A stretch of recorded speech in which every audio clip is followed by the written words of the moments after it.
Welcome to Hola, the largest retail marketing services agency in the Americas. We have over 50 years of experience and a presence in 22 countries across Latin America, backed by a network of more than 60,000 brand ambassadors. We bring each market what we do best: experiential demonstrations and smart merchandising, combining creativity, innovation, and that Latin touch that connects with people. From flawless in-store setups to brand experiences that spark emotions. From data-driven marketing to insights that drive action. From fulfillment to last-mile delivery. At Grupo Hola, we energize every step of the buyer's journey. What sets us apart? Sales experts. Flawless execution, measurable, intentional, and designed to convert every interaction into a sale. Our teams are trained, committed, and results-oriented. We lead with attitude and deliver with excellence. Technology, scalable processes, smart, data-driven decisions that make retail faster, more connected, and smarter. Specialized units, tailor-made solutions from Hola Buy and Boost, Hola AI, Hola Analytics, 361 Logistica POP, and Latin Consumer Summit. Speed, knowledge, and precision to elevate the point of sale and unlock retail intelligence. That's why iconic brands such as Procter & Gamble, Nestlé, PepsiCo, Colgate, Samsung, and Sony trust us. At Hola, we combine human power with digital innovation. We create retail with rhythm and sales with soul. At Hola, we bring brands to life. This is how we craft the flavor that connects with what's truly human.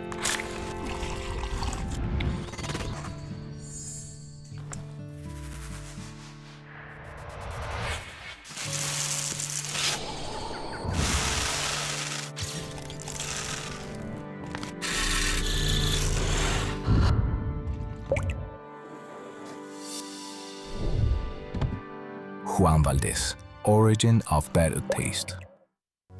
Looking to set up your office in Brickell? This spring, Pipeline Brickell is offering your first month free when you sign up for a workspace. Whether you're an attorney, accountant, entrepreneur, or remote professional, Pipeline Workspaces offers a polished, professional place to work right in the heart of Brickell. Enjoy high-speed internet, furnished offices, unlimited access, all designed to support the way you work best. Contact us today to schedule a tour and take advantage of this limited time offer.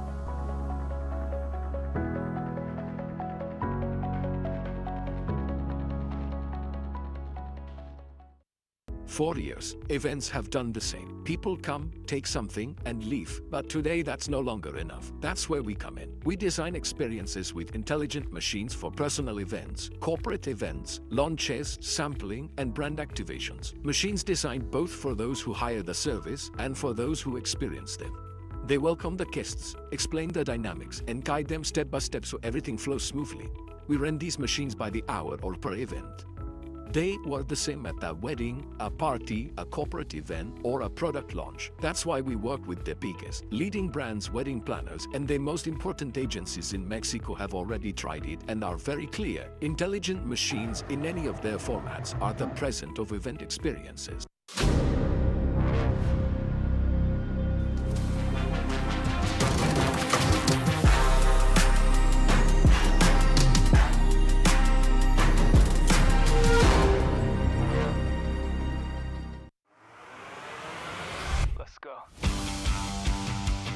I've been to lots and lots of conferences, but this is right up there in my top 10. It's my first time in Latin Consumer Summit, and I love it the first day. I think it's very important to connect all the Latin companies, integrate, share, exchange ideas, and discuss the opportunity in Latin markets, but also in North America. I have to say this was an excellent use of my time, and I really hope that more people that are interested in growing the Latin American markets and growing the categories and also expanding and exploring the markets in the US and the categories in the US come here.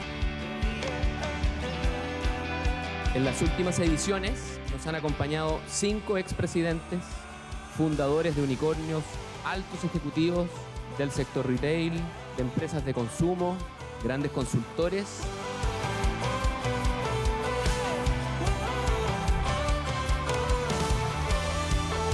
quienes producimos en Colombia, en Chile, en Perú, en Argentina, tenemos que ser mucho más competitivos. We are used to the logic, but we are not used to how fast people is changing. Las marcas y las empresas necesitan crear valor antes de la venta.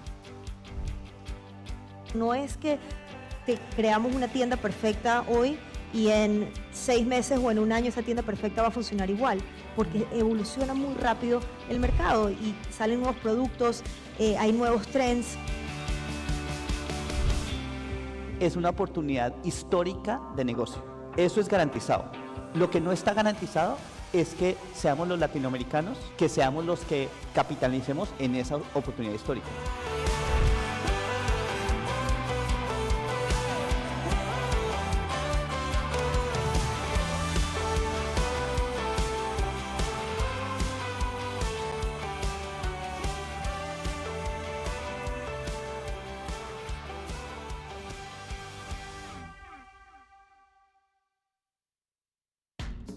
What are Latin people made of? Diversity, passion, creativity. We are people of rhythm, colors, and authenticity. Our origin is always with us. We celebrate life. We express ourselves with attitude. We have the drive to go further with courage. We create communities, movements, because we move together as one, as different as we are. Hola is part of this community. As such, we have empowered brands to genuinely engage with Latins from 18 countries, fostering relationships with more than 100 global brands, having overall more than 50 years of experience. Wherever Latins are from, wherever they are, we introduce ourselves with Hola. Latinoamérica te enamora.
Hola, ¿qué tal? Buen día a todos. Bienvenidos al segundo día de este cuarto Consumer Summit. Qué gusto volver a encontrarnos después de la primera jornada llena de conversaciones muy valiosas sobre el futuro del consumidor, la transformación del retail, la innovación y el poder de la colaboración para impulsar crecimientos en nuestra región. Hoy queremos seguir llevando esta conversación un paso más allá. Exploraremos nuevas oportunidades en la conexión entre Latinoamérica y Estados Unidos, el enorme potencial del consumidor hispano, cómo las marcas están construyendo relevancia en mercados cada vez más dinámicos y, por supuesto, el impacto de la inteligencia artificial está teniendo en la manera de comprar, conectar y tomar decisiones. Pero antes, Grupo Hola, queremos compartir una noticia muy especial. Estamos muy felices de anunciar oficialmente la incorporación de Integra al Grupo Hola. Formalmente, fortalecer nuestra presencia en Argentina, Paraguay y Uruguay. Este paso representa un hito importante para nosotros porque refuerza nuestra visión de seguir construyendo la red de marketing y ventas más sólida de Latinoamérica, sumando capacidades, talento y conocimientos local para acompañar a nuestros clientes con una mirada cada vez más regional. Y justamente ese espíritu de colaboración y crecimiento y construcción conjunta es lo que le da vida a este evento.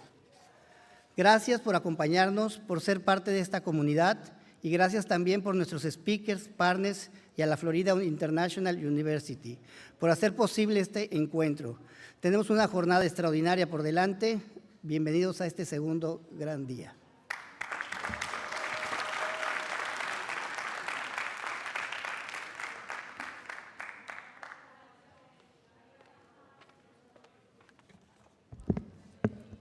Hola a todos, hola Miami y hola Latinoamérica. Les doy la más cordial bienvenida a la segunda jornada del cuarto Latin Consumer Summit. Un saludo muy especial a quienes nos acompañan hoy aquí en FIU, al curso del EMBA LATAM de la UAI que ha viajado para estar con nosotros, y a toda la gente que nos ve vía streaming desde la señal de Grupo Semana y de Diario Las Américas, desde nuestras oficinas en México, Centroamérica, el Caribe, Colombia, Brasil, Ecuador, Perú, Bolivia, Argentina, Paraguay y Chile. Y también a las miles de personas que se conectan y a los media partners, America Malls and Retails, Grupo Semana, Retailers México, Revista Estrategia y Negocio, Abasto, Diario Las Américas, Revista Panorama y Retail Wire. Hoy profundizaremos en temas que están redefiniendo el consumo, como la inteligencia artificial, el potencial del mercado hispano en Estados Unidos, casos de expansión de marcas y la relación entre deporte, marcas y consumidores. Y cerraremos la jornada con una conversación junto a Juan Guaidó, expresidente interino de Venezuela y director del Democracy eLab. Ahora los invitamos a ver en sus escarapelas, la parte de atrás tiene un QR. Ahí pueden compartir en redes sociales con el hashtag Latin Consumer Summit, etiquetando a Grupo Hola. Y también tienen acceso a la app del evento para hacer conexiones, reuniones, conocer gente nueva y también ver en la galería de fotos todas las fotos que se han sacado ayer y que se seguirán sacando hoy día. Este encuentro no sería posible sin el apoyo de nuestros auspiciadores, Tracks by Form, Juan Valdés, Falabella, Menulink, Bonding, Impulse, Cars for You y Pipeline. A quienes necesiten traducción simultánea pueden acercarse a la mesa de registro para pedir el device. So now, to kick off the day, we present the session AI, Reimagining the Shopper Journey, featuring our keynote speaker, Jason Goldberg, Chief Commerce Strategy Officer at Publis Group. Please welcome Jason. More than 30 years ago, when e-commerce was still an experiment, Jason Goldberg was already building the future. In 1995, he launched Blockbuster's first e-commerce site, helping shape the digital retail revolution. Today, as Chief Commerce Strategy Officer at Publicis Group, he advises the world's leading retailers and brands on how to win in the next era of commerce. A global retail influencer and co-host of The Jason and Scott Show, Jason is one of the industry's most trusted voices on what comes next. Today, he will explore how artificial intelligence is transforming commerce and the rise of the AI native consumer. Please welcome Jason Retail Geek Goldberg. Hola, buenos dias. Congratulations, this has already been an amazing event, and I'm very excited to talk to you. But I have prepared too much content for my time, so I'm going to jump right into it. Do you all remember your first day on the job? And the very first day you started your current role, and your boss gave you this sheet of paper with all your duties, your job description. You remember that? I worked for a pompous French ad agency, and so my job description was in Latin. But I had a very scary sentence at the bottom of that job description, and I think many of us in this room might have had that same final sentence. Do y'all remember the very bottom of your job description where it said, other duties as assigned? Yeah, scary. So the other duty as assigned that I was given when I started was a duty that I was certain would get me fired from my job. It was this scary job. I was sent to Bentonville, Arkansas, to help the then CEO of Walmart, this gentleman, Doug McMillon, to make his PowerPoint presentations maybe a little bit more funny. So I spent 8 years helping Doug prepare presentations for board meetings, investor presentations, and all sorts of public presentations. The folks at Walmart are really smart, and they write all the important content, but I would sometimes try to make it a more entertaining story. If you don't know, Doug retired last month, so I, in fact, was not fired. I survived that role. Doug is an annoyingly competent, successful, kind person who would never say a cross word to anyone. About the most mean thing I ever heard him say in private to me was that he would privately remind me that he is 2 years younger than me. And he's now retired, so I'm very bitter. But before Doug retired, I stole his phone. Because Doug has an Apple phone with a camera roll like we all have, and he has a picture favorited on his phone. And I stole that picture to show you today. Oh, darn it. I forgot. Before I get to the exciting phone picture that I just queued up, I should tell you that all of those PowerPoint decks that I helped Doug make, the word that I use most often in those decks, the most common word was actually a number.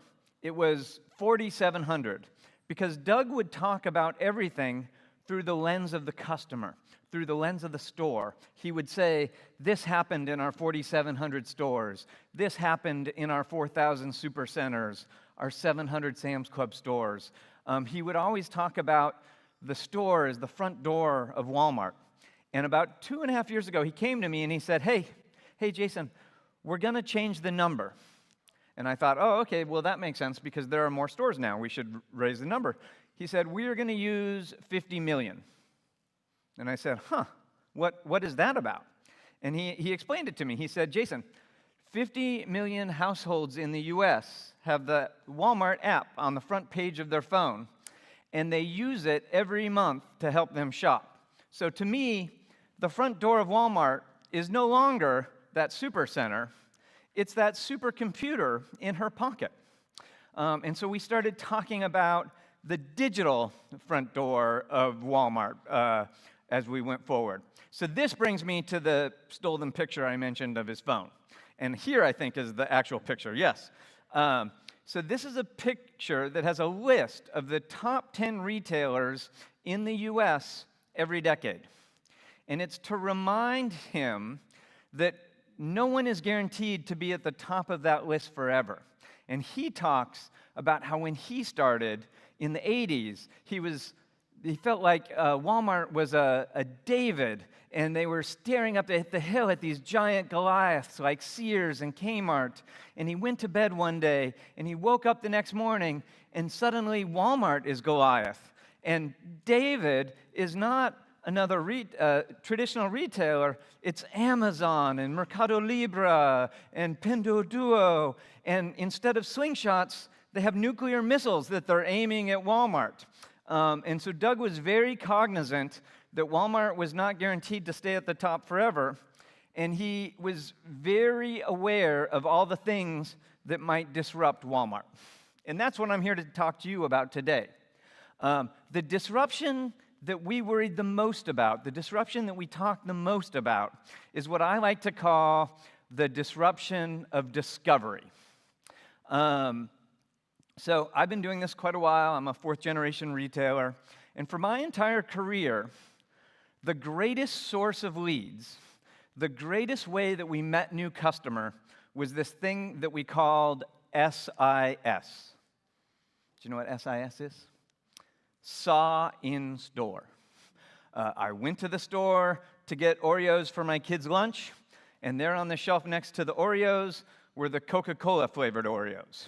And we would have to decide whether we would take those Oreos home and try them for the first time, right? And that's how retail has always worked. Our friends at Procter & Gamble actually came up with a name for this. They called it the first moment of truth. That moment when you had to decide if you were going to take that newly discovered choice home with you and make it part of your lifestyle, right? And we all invented a new marketing discipline around that. One of your speakers yesterday, Andy Murray, was one of the godfathers of this marketing discipline. Tom in the audience today is one of the founders of this discipline. We called it shopper marketing, right? And it was all about helping customers discover new things in the store and make more purchases and live better as a result, right? So I wanted to make an example to make it more real for all of you. If it's not already painfully obvious to those of you in the audience, I have a wildly unhealthy relationship with caffeine. I drink much too much coffee. I actually travel every week for work. I travel too much. And so my preferred coffee is Starbucks because it's the same everywhere I go. It's always available. And so I drink far too much Starbucks. So I want you to think about the first moment of truth for Starbucks. I would go into a grocery store, and I have to walk by 38 other choices of coffee before I get to Starbucks. And all of these coffees had a chance for a first moment of truth. They had a chance to conquest me, to cause me to discover their new products, to make me an offer. Maybe the Dunkin' Donut flavored coffee would appeal to me today. And even if they're not successful, even if I walk by all 38 of those brands and I get to my beloved Starbucks section, Starbucks still has a chance to expand their relationship with me. They get to tell me about their new flavor profiles, their new formats. They get to have a new first moment of truth with me, right? And this is how retail has always worked. This is still today a super important part of the retail experience. Only one problem. Does anyone in this audience, you've all known me for 5 minutes, does anyone in this audience believe that that's how I, Jason Retail Geek Goldberg, buy coffee? Yeah, no, unlikely, right? What am I going to do? I'm going to go to Target, and I'm going to type coffee into the search engine, and look what happens. I parachute right down to the giant kegs of iced coffee that I buy in bulk and store in my refrigerator so that I can put them in my IV and mainline them while I'm talking to all of you on Zoom, right? You think I'm joking, but this is my refrigerator when I left the house this week.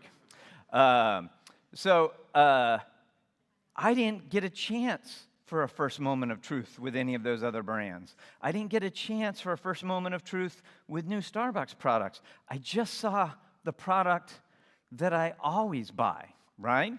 And even that is not really how people discover coffee today. Do you know how they discover coffee? Yeah, the TikTok, right? This is a video that went viral several years ago on TikTok.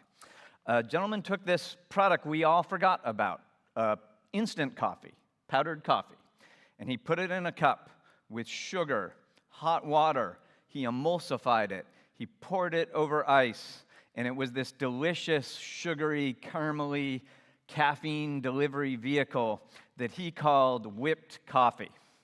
And when he uploaded this video to TikTok, in the first week, it was viewed 10 million times. More talented creators made other versions of this video that were viewed tens of millions of times. And that week, I got a panicked call from my friends at Walmart. Jason, we are sold out of instant coffee nationwide, and we have no idea why. Right? And think about it. Walmart has the greatest supply chain in the history of mankind. Can Walmart replenish instant coffee to 4,700 shelves in a week? No. And how long did this trend last? The trend lasted a month. Did anyone here have whipped coffee this morning? No, we should have, though. I think next time we'll host some whipped coffee. So the point is not oh my gosh, we have to be able to restock our shelves in a week, because you can't always predict what's going to go viral. My point is that I have received a phone call like that from a retailer every week for the last 2 years. This month, I was at a meeting at Sam's Club, which is owned by Walmart. And at this meeting, they're talking about an influencer on TikTok who was cooking with Sam's Club imitation crab legs. And the video was so popular that Sam's Club was sold out of imitation crab legs nationwide. And literally in this meeting, someone said, do you think we can sell real crab legs and call them imitation crab legs? Which is not a good idea for trust. But I wanted to pick another example to make this even more real for you all. So I picked this amazing heritage brand here in the US. They've been around for over 150 years. They make this product that your parents may have told you about. It's called Tools. You remember Tools? The hammer. And it turns out, in the 1800s, if you took tools to work, you probably also had to take your lunch to work. And so their second very popular product was the Stanley thermos. So you could take your coffee or your soup to work with you. And this was a very successful product for Stanley. And about 150 years later, they had an interesting question. They said, I wonder if we could sell thermoses to people that don't use tools for a living. A great question. And so they did what any smart brand would do. They went out and they talked to customers. They did market research. They asked people, and they met this guy, Terrence Riley. They said, Terrence, do you think we could sell thermoses to people that don't use tools? And Terrence got very excited. Terrence said, oh my goodness, you could absolutely sell thermoses. You just need to make them in a bunch of cool colors. And you may be wondering why Terrence said that. If you don't know, Terrence at the time was the chief marketing officer for a company called Crocs. And they were so excited with his answer that they hired him to be the president of Stanley 1913, the Stanley Beverage Company, and to launch their first product, which he did, the Stanley Quencher. Does anyone notice a resemblance? Yeah. And this product, you've all seen it, it was very successful. The first year that it launched, Terrence sold $75 million worth of thermoses, right? And this would have been a terrific first year for a new product in a new category. But we probably wouldn't be talking about it on stage today if that's the end of the story. That would have been the end of the story were it not for one person. You know who that is? It's a young woman named Danielle Lettering. And Danielle Lettering is, by all accounts, a lovely woman. She's a substitute teacher who had a very bad day at work one day. She's driving to work, and her car spontaneously combusts into flames. Very scary, right? So don't panic. She wasn't hurt. She pulled over. The fire department came and put out the fire. They towed her car to the lot. They called her the next day and said, Danielle, come to the lot. Get your possessions out of this burnt-out car. So she goes to the lot with her boyfriend, and he's filming this for TikTok as she walks up to this very scary automobile. And look what's in the cup holder of the car, a Stanley thermos. I have the audio turned off right now, but do you know what she's hearing? Ice. There's still ice in the Stanley Quencher in the car after it burnt down. And I know what you're all thinking. You're all thinking, Jason, this sounds very sus. I have a 10-year-old at home, so I speak young person. Sus. Suspicious. It's been investigated by numerous journalists. It seems like it's a very true story. But you remember Terrence Riley, the president? He saw this on TikTok, and he knew exactly what to do with the opportunity. He jumped on TikTok, and he said, oh my gosh, Danielle, I'm so sorry that happened to you, but we've got you. We're going to buy you a new car. This time, a Mazda, not another Kia. And so there's two amazing lessons from this story. The first lesson is for all of your brands, do not be Kia in this story. The second lesson is the next year. Do you know how many thermoses Terrence sold? $750 million.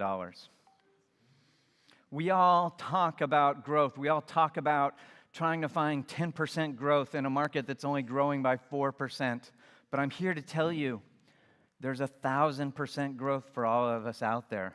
If only we can unlock this new discovery on these social networks.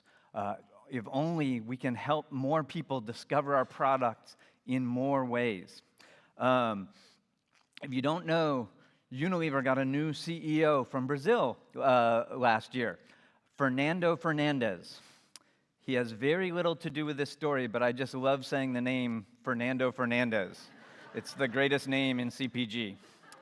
But he made a very big splash when he first started. He said, I am a huge believer in marketing. And Unilever is going to spend more on marketing than ever before. Last year, we spent 13.6% of our budget on marketing. This year, we'll spend 16% of our budget. That's an increase of over $2 billion US. But I have one stipulation. I want to take half of all that new money, and I want to spend it on Danielle lettering. I want a Danielle lettering in 10,000 postal codes in India, in 4,000 postal codes in Brazil. I want a Danielle lettering in every zip code in the world, because what Unilever says about Unilever is no longer credible. It no longer matters. Only what matters is what the local Danielle lettering in that market says about Unilever.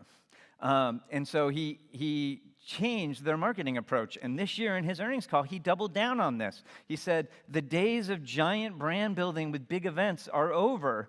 Today, it's the era of the creator, of the micro-influencer. And so Unilever and many other brands are now pivoting to talk through these authentic voices, right? But I wanted to pick one final example to show you how this all works. And I picked an example that's very near and dear to my heart right now for a reason that will become obvious. This is the first moment of truth for sunscreen. Can anyone in here recognize the best sunscreen on this shelf? Oh, all right, a good one. However, I would argue that most customers can't actually tell visually that Banana Boat is the best. And if I were to even take it out of the tube and squirt it in your hands and say, can you pick the one that's least poisonous, that's most effective, that's the most water resistant? We would all have a hard time choosing, right? So we all choose based on the brand, the famousness of our brand building. But you know what's happening today? You're not choosing based on that brand. Do you know how you choose sometimes today? I already told you, the TikTok. Yeah, people are paying attention. This is Dr. Shah, Dr. Derm on TikTok. He will very quickly tell you that the most effective sunscreen in the US is an illegal, not FDA-approved sunscreen that you have to import from South Korea. And as a result of he and many others talking about this trend, you may be familiar with the most popular trend in beauty in the US today, which is Korean beauty products being imported into the US. When I met Dr. Shah, he had 20,000 followers on TikTok. Today, he has 20 million followers on TikTok. And you may have all seen him in his commercial on the Super Bowl, right? So this is how people are discovering products. In addition to the store, they're discovering them on social. And what we're all worried about is that you might start asking the robot for advice, right? What happens if I go to ChatGPT and I go, hey, I'm going on vacation to Hawaii, humble brag, with my 10-year-old son, and I need a sunscreen. What sunscreen should I buy? And look what the robot gives me as an answer. She says, I know from previous conversations that your son has eczema, and so he needs a sunscreen for sensitive skin. And in Hawaii, it has to be reef safe. And you're going to be in the water, so it should be waterproof. And it gives me all these criteria, and it says, here are the 4 sunscreens that best meet that criteria. Only one problem. I'm tricking you. This is not the results that ChatGPT would give. This is the results that ChatGPT would have given 9 months ago. Do you know what the results are today? And click right here and buy it. Here's a product tile. Let's click on it. Oh, good news. One click here, we'll have Walmart ship it to you tomorrow. You didn't have to pick a brand. You didn't have to pick a retailer. You simply ask a life question to the robot, and the robot answers that question by fulfilling your need. The gap between buying and selling becomes smaller, and you didn't have a first moment of truth. You didn't pick a brand. You didn't express your banana boat loyalty. You simply got what you needed, right? This is not, hey, robot, order more peanut butter for my kid's lunch. This is, hey, robot, never let me run out of ingredients for my kid's lunch again. And think about what the robot's going to do. She's going to go, oh, Jason's kid goes to Chicago Public Schools. Here's the lunch schedule. And Jason travels on United. He has a vacation scheduled for Hawaii. Humble brag. And Jason buys all his groceries at Walmart. Even though Chicago is actually the furthest place in the US from a Walmart store, Jason buys all his groceries at Walmart because I'm pandering to my client. And I can see from Jason's Walmart purchases that Jason's kid does not even eat peanut butter. Jason's kid only eats pirate booty. A very unhealthy treat. And so, I'm going to make sure that the Goldberg pantry never runs out of pirate booty, right? This is this idea of agentic commerce. This idea that the robot won't just do a task for us. It won't just answer a simple question. That it will use multiple data sources and solve a complex problem for us on an ongoing basis. Agentic commerce. In the video that was just shown, it mentioned that I'm super old and that I started my first e-commerce site in the early 90s. And so back then, it took 22 clicks to buy something. And I spent my whole career getting us down to 4 clicks. And I honestly thought that's what would be on my tombstone. Here lies Jason Retail Geek Goldberg. He got us down to 4 clicks. And then the bastards invented one click. Do you know why I'm angry about one click? Do you know how many clicks it takes to make a one-click purchase? It takes 4 clicks. They just branded it better, and I'm so mad that I didn't think of that. But what we're talking about now with agentic commerce is 0 clicks. No one even having to buy something. When I launched that first e-commerce site, I got a very angry phone call from Visa. Jason, you're violating the terms and conditions of our agreement. In fact, we think what you're doing is illegal. You're charging the customer's credit card, but you do not have the customer's credit card in front of you. That's called a card not present transaction, and it's not allowed. And we all had to invent a way to allow merchants to accept a credit card even when they didn't have the credit in front of them. We called them card not present transactions. And today they're super common and easy. But do you know what we're talking about today with the payment companies?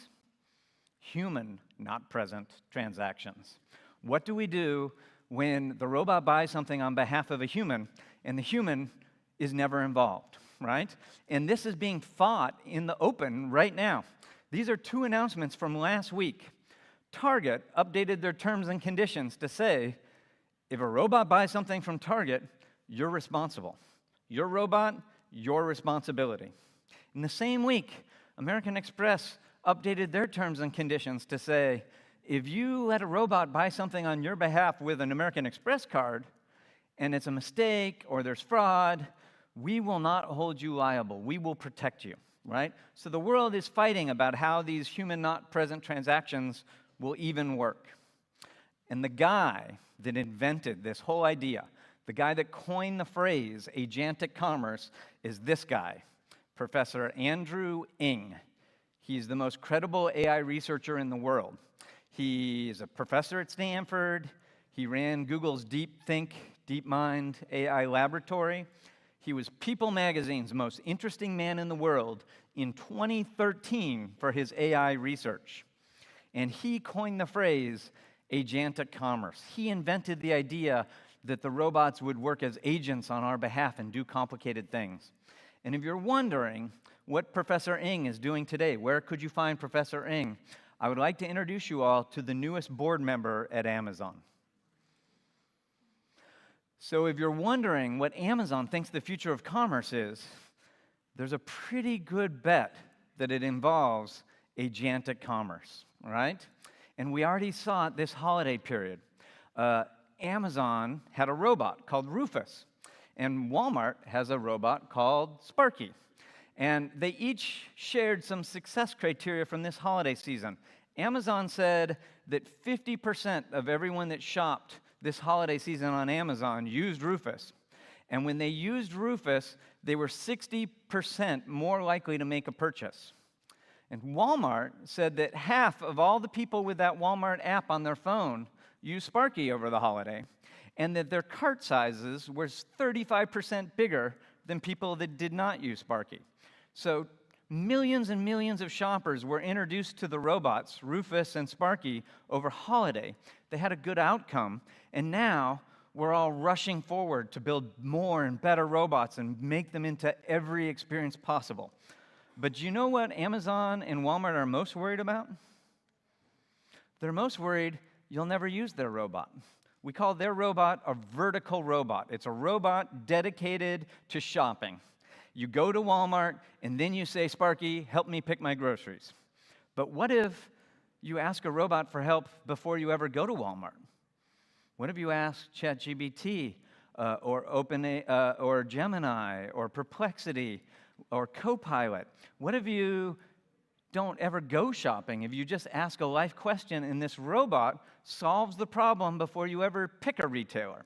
We call these robots horizontal robots.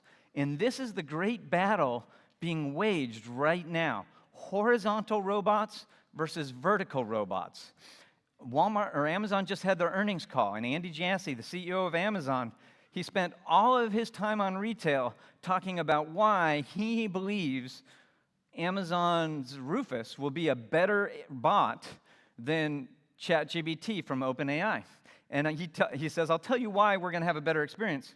We know all of your purchase intent. We know what you buy, what you don't buy, what you consume. And we're going to use all that intent to give you a better shopping experience. And so we think the vertical bots will win. But what he doesn't say is that the Google bot has an advantage too. The Google bot knows all of your health conditions. It knows all of your vacation plans. It knows your retirement plans. It knows everything you've ever asked Google or now Gemini about life. And so Google would say, we believe we're going to get good at commerce before Amazon's going to get good at everything else. And this is the big battle, horizontal agents versus vertical agents. And if you're wondering what Amazon thinks the strategy is, you got a big clue 2 days ago. 2 days ago, Amazon said, oh, and by the way, Rufus was just a beta test. He's retired now. Rufus was Jeff Bezos' dog, by the way. Today, we're launching Amazon Alexa Plus everywhere you shop. So now, the homepage of Amazon is called Alexa, and the robot in the corner is called Alexa, and you don't even have to click on the robot. If you just use the search engine, you won't get a search result, you'll get an Alexa result. And if you want to shop, you don't have to even go to Amazon. You can use their voice agent that's built into millions of devices that they sell and that other people sell. So what Amazon is doing is saying, oh, my gosh, we do need to know more about people's lives. We better make our bot a horizontal bot too. And so this is the big fight that's playing out right now. And we already have evidence that it's working. Last year, ChatGPT released data. They said, we know everyone's wondering how everybody's using ChatGPT, so we're going to anonymize all our data, and we're going to give it to some smart people at Harvard to tell everyone what they're doing. And the researchers at Harvard took all the data, and here's what they told us. They said, in January of 2025, so 18 months ago, 1 billion people a day typed a question into ChatGPT. 6 months later, in July of 2025, 2 billion people a day were typing prompts into ChatGPT. So their traffic doubled in 6 months. It's almost certainly doubled again. And of all those 2 billion prompts a day, 1.9% tried to buy something. 1.9% of 2 billion prompts a day tried to buy something. So I did the public math for us all. That's 52 million prompts a day trying to buy something from ChatGPT in July of 2025. Do you know what's interesting about that? Do you know what you could not do in July of 2025? Buy anything. That's right. There were no commerce features on ChatGPT whatsoever. No product database, no product tiles, no product comparison. And yet, 52 million times a day, people tried to buy something. And I said, is 52 million times a day a lot? So I compared it to the largest e-commerce sites in the world. And just so you know, in July of 2025, before ChatGPT had a single commerce feature, they were the 9th largest e-commerce site in the world. And think about what they've done since then. They've doubled their traffic. They've added all these commerce features. When I extrapolate it here to the US, it's almost 7 million prompts a day in the US. They're already bigger than Kroger. They're already bigger than Best Buy. And again, that's before they added any commerce features. So what are we all doing right now? We're trying to make sure that the robot recommends our products. That when you type a question into the robot, our products show up.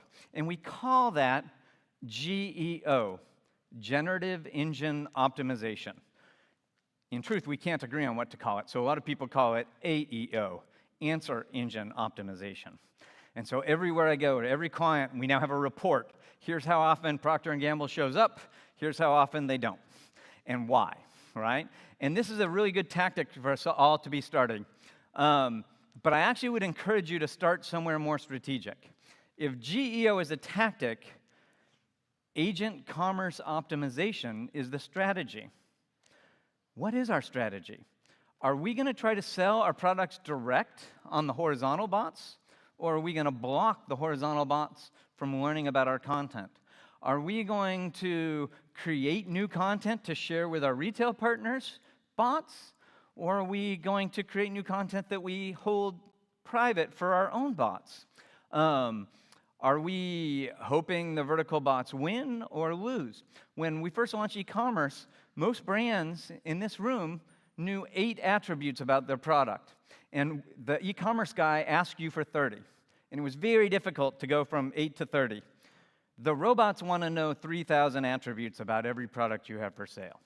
So we suddenly have this huge new problem that we have to solve, agentic commerce optimization. So I don't want to leave you with a problem. I want to leave you with a solution. So I want to go back to my friend Doug, who I learned so much from. I was in a meeting with Doug about 2 years ago, 2.5 years ago now. And it's a big deal to get a meeting with Doug, right? Like, it's a huge thing. And people prepare and they're nervous. It's totally natural. And again, Doug's annoyingly kind. And he sat down at this table and he said, hey, thank you guys so much for all the hard work. I know you prepared really hard for this meeting. But before we get started, I have one question for you. How did you all use AI to prepare for this meeting? And you could hear a pin drop. It was so silent. Everybody's face fell down because they had not used AI to prepare for this meeting. Of course they wouldn't have, right? Like, who would have thought of that 2.5 years ago? And it felt like we sat there in total silence for 10 minutes. It was probably like 5 seconds. And then some brave soul chimed in. Doug, we didn't use AI to prepare for this meeting. And I'm like, oh, that's not surprising. I wouldn't have thought to do that. And then he paused and he said, AI is illegal at Walmart. And we all took a double take. What? What are you talking about? AI is illegal? Oh, yeah, Doug. We get emails from the IT department every week. AI hallucinates. Don't use AI. AI leaks data, and people will steal our data, and our private information will get out on the interweb. You are not allowed to use any AI tools at Walmart. And Doug suddenly had a panic. He thought, oh, my God, this is what's going to replace us at the top of that list in my pocket. I have 1.6 million employees who are afraid to use AI. We've got to fix that. And so you know what he did? He said, AI is not illegal. We're going to buy ChatGPT for all 1.6 million Walmart associates. And then he realized, oh my gosh, ChatGPT was the best tool last month, but it's not the best tool this month. We better buy all the tools for everyone. And then he realized, oh my God, we're not just going to buy tools, we need to invent tools. So we're going to invent Sparky and Marty and at Walmart and all these AI agents to help everyone in our ecosystem. And as he kept doing this, Walmart kept getting better and better at AI. And secretly, their stock started going up as a result of the AI halo. And then Doug said, you know what? I need someone in my executive meetings that's an expert in this. I need an EVP level employee at Walmart who's an expert in AI. So we're going to hire this guy, Dan Danker, to be our chief AI officer. I mentioned Doug retired last year. He would be horrified to hear me share this out loud, but it's public information. Doug's last year, 2025, Doug earned $29 million as CEO of Walmart. Do you know what Doug paid Dan Danker? $42 million. He hired a chief AI officer who makes more than him to help Walmart become an absolute leader in AI. And they kept getting better and better, and Doug kept going to meetings and asking that same question over and over again. And eventually I said to Doug, why are you doing this? Why do you keep asking the same question? At first I got it, but now I don't. And he's like, Jason, I'm no longer the fishing merchant at Walmart. Nobody lets me pick a product. And John Furner, the president of US, won't let me muck with his P&L. He makes me stay out of it. And so my job is to be the chief change agent at Walmart, to let those 1.6 million associates know that they have permission, and I expect them to do their job differently tomorrow than they did today, right? And so that is my advice to all of us. We need to act as change agents for our company. I'm going to leave you with one final piece of advice. I know exactly what it feels like to sit in the audience for this talk. I've sat there millions of times, and some schmuck from an ad agency gets on stage and says, global warming, the iceberg you all live on is melting. You better jump off the iceberg and swim to safety or you're going to die, right? And I know exactly how scary it is to be that first penguin to jump off the iceberg and do something completely different than you've ever done before. And as scary as it is, I just want to remind you all that it doesn't always work out. So I'm happy to say no penguins were harmed. This is AI. But the lesson is not, oh my God, you have to be first or you're dead. You're already too late. You're not, right? This really smart professor at Wharton, Adam Grant, did a study. The people that are first, the first movers, fail half the time. The first search engine was Alta Vista. Did anyone use Alta Vista to prepare for this meeting? Yeah, but we'd all like to own some Google stock, right? And so that is my final message, is we have to be change agents within our organization, but we have to be prepared to be fast followers. We don't necessarily have to be first at everything. And I hope this has inspired you to think about things differently, and I look forward to sharing the rest of the conference with you all.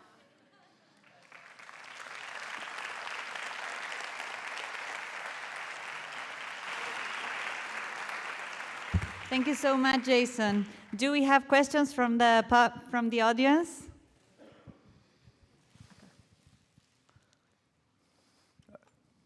I think they're bringing a mic to you.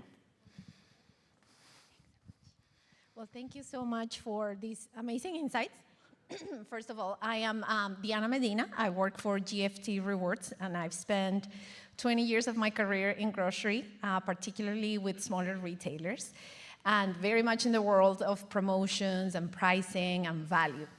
So I would love to hear your perspective, especially because obviously the Walmart customer is very price conscious. How do you think the industry should use these tools, these new technologies that we have available, to help the consumer from a value perspective? Yeah, it's a great question. So there's two things I think we need to think about. First of all, when we talk about AI, it means different things to different people. What I have been talking about up here right now is the ways in which AI may create new shopping behaviors that never existed before, right? So before social media, we never had social discovery. Before mobile phones, we never had mobile commerce. Before browsers, we never had e-commerce. And now, before AI, we never had agentic commerce. So we have these new things we have to address. But I'm also going to remind you that AI helps you do all the things you've been doing for the last 20 years, and you must have started as a teenager, by the way. But all of those things you've been doing, AI helps you do them better, all right? And so all of those promotions are about offering the right offer to the right customer at the right time to maximize your opportunity. And I have a dirty secret for you. We have historically not been very good at it.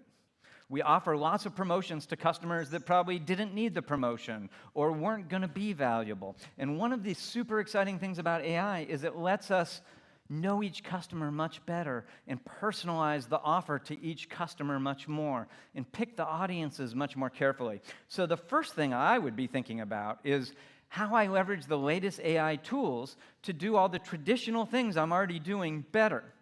And then I would also be saying, and increasingly, customers are going to keep going to stores. They're going to keep discovering things. They're going to want offers in the store to help motivate them. But in addition to all that, they're sometimes going to ask the robot to solve a problem for them. And how do I make sure that when they ask that question to the robot, that I win there too? And so the unfortunate, inconvenient answer to your question is not or, do this or that. It's and. It's do this and that. At Walmart, we talk about save money and live better. Yeah. She just figured out how long my answers are for short questions, so we... Hi. Hi. Thank you for your talk. It was very interesting. OpenAI just announced they were going to add ads to their interface now. We've been hearing about transparency and how AI is going to kind of level the field for all brands, but now ads come in the mix. And there are bottom lines to protect, obviously. So how do you see this going forward, and where do you think brands are going to be able to kind of, I don't know, intervene? Yeah, so it's a great question. The truthful answer is I have no earthly idea. If I knew, I would have retired before Doug. But here's the thing that's super interesting. Part of the reason that we think the horizontal agents might have an advantage over the vertical agents are because of trust. People know OpenAI hallucinates. They know it gets wrong answers. But they actually don't think it gets wrong answers because it's nefarious, because it's trying to trick you. We think it just makes mistakes. We actually believe that this kind, friendly robot is trying to give us the best answer for us, right? Does anyone in here believe that Amazon's robot is trying to give the best answer for you? Or do we believe that Amazon's robot is trying to sell you something from Amazon, right? And so at the moment, the horizontal agents have more intrinsic trust, whether they earned it or not, than the vertical agents. And so they all have these different problems. And if they monetize these experiences through ads, they have to be very careful not to erode that trust, right? And so we've heard Sam Altman, the CEO of OpenAI, talk about how there's certain kinds of ads that are helpful and don't erode trust, but there are other ads that directly erode trust, and we would never do that, right? I'm in the ad business, and every platform that I use for spamming ads started out by saying, we would never do that, and then they all do it. So I don't know how it's going to play out. I'm cynical. I'm watching it. I do think the experiences and platforms that win in the long run are going to win because they cultivated and curated and protected trust. And so to me, that doesn't mean they can't have ads, but it means they have to be very careful and credible in how they do it. Great question. Last question. I think I'm up next. So I'm Garrett Kilberry. I'm with a company called Revance, and just totally loved your presentation. Very, very insightful. Oh, thank you. But I love the presentation because Blue Lizard Australian Sunscreen that was in your presentation, that's our brand. Yes. Congratulations, we're you won the GEO. Yeah, small indie brand in the marketplace, but that's our brand. Yeah. And that is part of the lesson, by the way, is that Coppertone is historically the best-selling sunscreen in the world, not because the first moment of truth is amazing, but because they hired a good ad agency. And they have a cute ad with a baby and a dog pulling its bathing suit down. Y'all remember that ad, right? And so if we can't tell quality, we use brand as a surrogate for quality, and you could spend money to build a brand. The robot doesn't use emotion. The robot uses objective criteria. And so now a product that maybe could have never competed with a giant marketing Goliath like Coppertone can now beat them, right? And that is, if you are that giant conglomerate, which some of you in the audience are, that's very scary. If you're a challenger, it's a new opportunity. But it for sure means that tomorrow is going to feel very different than today for all of us? Awesome. Yeah, great question to finish on. Thank you guys so much.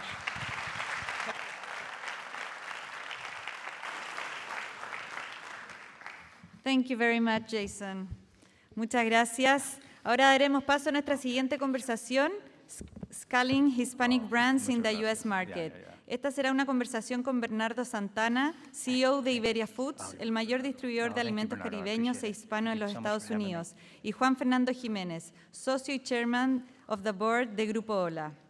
Muchas gracias. From scaling one of the world's most powerful consumer companies to driving growth in one of the most competitive markets on the planet. With over 30 years in consumer goods and 25 at AB InBev across Brazil, Mexico, and the US, Bernardo Santana has been at the center of how brands grow, scale, and win. Now, as CEO of Iberia Foods, he's taking on a new challenge, building and expanding Latin brands in the US at scale. As part of the conversation, Scaling Hispanic Brands in the US market, he'll share what it really takes to move beyond entry and achieve real growth. Because entering the market is one thing, but real growth is another. Please welcome Bernardo Santana. Juan Fernando Jimenez, Chairman, Grupo Ola. Juan Fernando Jimenez is chairman of Grupo Ola, the largest marketing and sales conglomerate in Latin America. With a strong background in investment and business development, he also serves as managing partner of Ventura Family Office. In his role at Grupo Ola, he leads the group's strategic vision, driving regional expansion and positioning the company as a key player in the transformation of consumer markets, retail, and brands across Latin America.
¿Escuchan?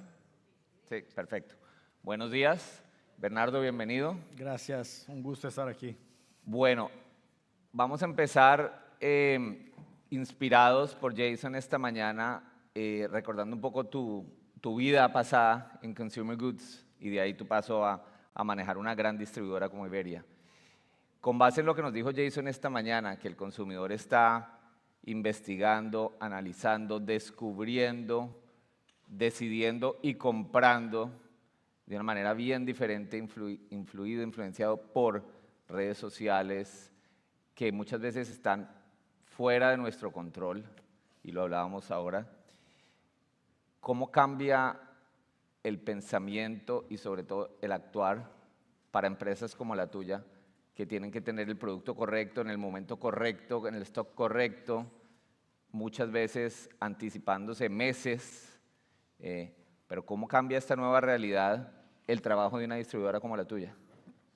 Bueno, yo creo que hoy tenemos acceso a muchos datos, ¿no? Todos tienen mucho acceso a data, pero la gran diferencia, en mi opinión, sigue siendo la ejecución. Entonces, lo que va a diferenciar es la capacidad de conectar datos y ejecución.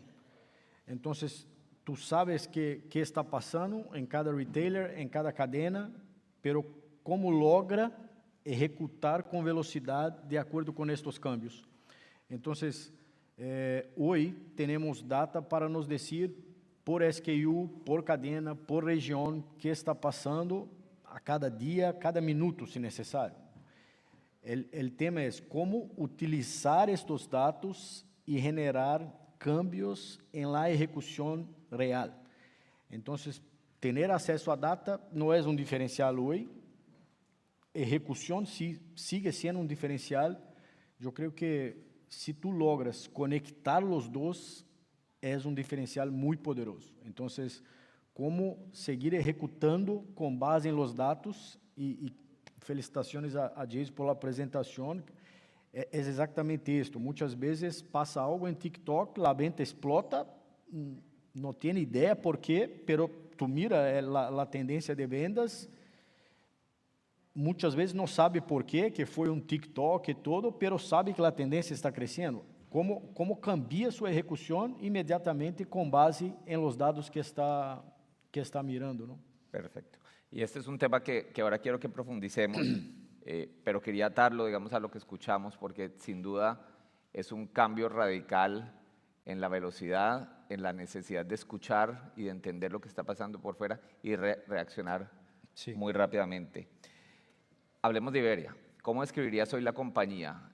Cuéntanos un poco cómo es la compañía, su tamaño, sus dimensiones y sus principales apuestas de crecimiento. Bueno, Iberia hoy no es más un distribuidor tradicional, ¿no? Entonces, tenemos nuestra marca, Iberia, que es una marca de 95 años en Estados Unidos, pero también tenemos la distribución y operación de más de 50 marcas importantes en toda Centroamérica y Latinoamérica. Entonces, tenemos la construcción de marca y la distribución de marcas muy fuertes en todos los países latinos, caribeños, sulamericanos. Hoy, yo creo que la prioridad, estamos presentes en 16.000 puntos de venda en Estados Unidos. Entonces, la prioridad, seguir construyendo la marca Iberia y nos expandir geográficamente afuera de la costa este, que es a donde es nuestra fortaleza hoy. Yo creo también que e-commerce sigue creciendo, todos sabemos, y hay una pelea muy fuerte entre Walmart Connect, Walmart Plus y Amazon. Entonces, y los dos siguen creciendo en velocidades muy aceleradas. Entonces, estar conectado en estas dos plataformas creo que es una de nuestras prioridades para seguir construyendo Iberia y nuestros partners hacia el futuro. Tú dices Iberia, yo digo Iberia. Sí. Mercado hispano en Estados Unidos, mercado no latino, muy similar a lo que en Grupo Ola hacemos, pero también en esa divergencia, en esa necesidad de entender un mercado que es bastante complejo. Esta conversación se llama Scaling Hispanic Brands in the U.S. Market. Muchas marcas que están acá, muchas personas que nos escuchan, están pensando en entrar en el mercado americano. ¿Cómo es tu recomendación para ese proceso de entrar en el mercado americano para una marca latina? En cuanto a apuesta, en cuanto a zona geográfica, tipo de canal, ¿cuáles son las recomendaciones para alguien que está pensando en entrar en este mercado americano? Mira, primero, preparar para una inversión importante. Entonces, es el mayor mercado. Todos sabemos, pero también... Momento. Si quieres, traigan un micrófono de mano porque creo que se dañó, por favor.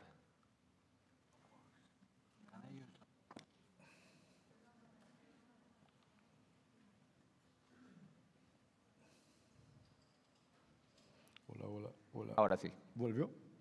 ¿Volvió, cierto? Sí.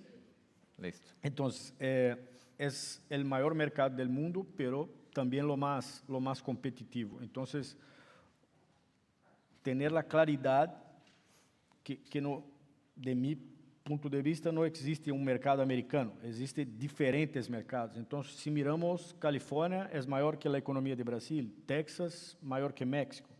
Entonces, para Colombia, la economía colombiana es del tamaño de Georgia. Entonces, para una marca colombiana, por ejemplo, mira, ¿cuál es la prioridad de Estados Unidos? Uno de los errores más comunes es, no, vamos a entrar en el mercado americano, pero pasa algo en su país, en la economía y todo, y saca toda la inversión y tiene que se enfocar en el mercado de origen. Entonces, la inversión es importante y la visión de largo plazo. Entonces, tener la visión de largo plazo, que sí es un mercado gigante, pero es un mercado muy competitivo, y cómo entrar con esta visión de largo plazo para aprender primero. Entonces, Jason habló mucho aquí de Walmart, ¿no? Claro, todos quieren entrar en Walmart porque la venta puede explotar, la facturación y todo, pero no hay espacio para errores. Entonces, entrar quizá en un e-commerce o entrar en una cadena independiente, garantizar que tú tengas el SKU correcto, el packing correcto, el precio correcto, que está conectando con la necesidad de tu consumidor. Cuando esté listo, preparar para escalar, considerando que no es algo rápido, para ser bien hecho es algo de largo plazo y que necesita una cantidad importante de inversión para garantizar una ejecución consistente. Entonces, abastecimiento, supply, es clave. Entonces, si tú no estás preparado por el tamaño del mercado, tu venta crece demasiado, tú no tienes la cadena de suprimento lista, se fue. Entonces, tu oportunidad se fue. Entonces, estar muy bien preparado, testear, pilotear primero cuál es el producto, a dónde. Entonces, tú hablaste de mercados. Es completamente distinto Texas de Florida. Entonces, si quieres enderezar el mercado mexicano, Texas es súper importante. Si es un mercado cubano, jamaiquino, entonces Florida. Entonces, ¿a dónde va a entrar? ¿A dónde está su consumidor? Y con base en esto, pilotear. Puede ser una cadena independiente. E-commerce hoy ayuda demasiado por la cantidad de data que genera con las interacciones con el consumidor. Entonces, esto puede ayudar mucho antes de estar preparados para escalar, para entrar en un Walmart. Porque yo que veo mucho también es una marca que logra entrar en Walmart, pero pasa algo o no tiene el velocity o no tiene la rotación necesaria y Walmart va a sacar. Entonces, si no tiene la rotación, si no hay la demanda y no está preparado con la cadena de suprimento, va a salir muy rápido de la misma forma que entraste. Entonces, preparar para escalar, entonces entrar en un mercado primero, a donde está tu consumidor foco, puede ser Florida, puede ser Chicago, puede ser Nueva York, puede ser California, completamente distintos. Aprender, conocer el mercado, después, con tu propuesta de valor hacia el consumidor lista, ahí sí, preparar para escalar. ¿Y en qué momento y qué tiene que traer una marca para tocarle las puertas a Iberia y decir, quiero que se vuelva mi distribuidor, quiero llegar a este mercado? Yo creo que lo más importante hoy es una diferenciación real. Entonces, y el consumidor americano, el consumidor latino, hispano, está demandando esta diferenciación. ¿Qué está pasando con toda esta parte de TikTok? Es que los cambios son muy rápidos, pero hay mucha integración. Y el mercado hispano está en crecimiento por el sabor. Entonces, no solo el hispano, pero también el americano, pero también personas de otras nacionalidades están buscando la comida latina, la comida hispana, por el sabor. Entonces, la diferenciación real y un posicionamiento claro es lo más importante. Y después, como dije antes, la visión de largo plazo. No es creer que vamos a empezar a hacer un trabajo y en pocos meses todo va a estar bien. Tenemos que primero validar la propuesta de valor. Entonces, esta marca, para tener una diferenciación real, puede ser autenticidad, puede ser nostalgia, puede ser conveniencia, que es mucho de lo que el consumidor está buscando, principalmente el consumidor hispano, como se conectar con la comida sigue siendo una forma importante de conexión con sus roots, las raíces hispanas, pero al mismo tiempo este mismo consumidor está en un environment que cambia todo el tiempo. Entonces, hay los indios, hay los chinos, hay los japoneses, entonces todo esto se mistura. Una marca que tiene una diferenciación real y capacidad de invertir en largo plazo, sí, creo que tiene mucha oportunidad de entrar en el mercado americano. Y en ese ingreso al mercado y en ese ingreso a trabajar con una empresa como ustedes, en el caso de ustedes, el 60% de las marcas que representan son marcas que no son propias, el 40% son marcas propias desarrolladas por ustedes. ¿Cómo miran ese portafolio y cómo deciden qué adicionar a ese portafolio, ya sea competidores de sus marcas o complementarias a las marcas que ustedes distribuyen? ¿Cómo hacen ese análisis? ¿Cómo piensan en esa complementariedad del portafolio? Mira, siempre estamos en busca de atender al consumidor hispano. Nuestro enfoque es el consumidor hispano en el mercado americano. Es un mercado de 2,8 trillones de dólares. El mercado hispano en Estados Unidos, hoy, si fuera una economía aislada, sería la 7ª economía del mundo. Ayer oímos que ya es la 4ª. Sí, ya sigue evolucionando, pero es algo increíble. Sí. Entonces, o que estamos haciendo es cómo seguir expandindo nuestras prioridades, es seguir expandindo la marca Iberia, porque esto conecta con el consumidor y cerrar los gaps que vemos en el mercado con marcas hispanas. Una marca que yo puedo decir que tenemos una parcería hoy Walkerswood, una marca jamaiquina, y se conecta, crece exponencialmente por esta conexión de nostalgia con el flavor, el sabor del jerk, que es muy fuerte, pero es esta búsqueda de diferenciación en el sabor. Entonces, el consumidor 20 años atrás, creo que no tenía la capacidad de mirar una marca jamaiquina, una marca coreana, una marca cubana al mismo tiempo. Hoy en un video de TikTok, como presentó Jason, se hace viral y todos quieren conocer la comida de Camboya, de Tailandia. Entonces, y esto genera una demanda.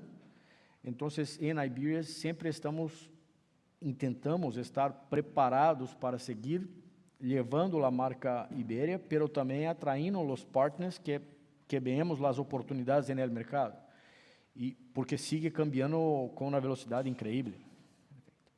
Y sé de nuevo por tu background en consumer products que algo en lo que estás invirtiendo y una transformación importante que estás haciendo en Iberia es en ese conocimiento del consumidor y volverse ustedes realmente los que le enseñan al retailer sobre esa variedad del consumidor.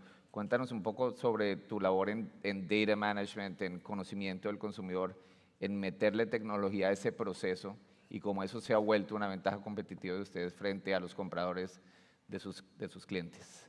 Sí, como yo dije, es data y ejecución. Hoy tenemos un software propietario que tiene mapeado todos los retailers, todas las tienda a tienda en Estados Unidos.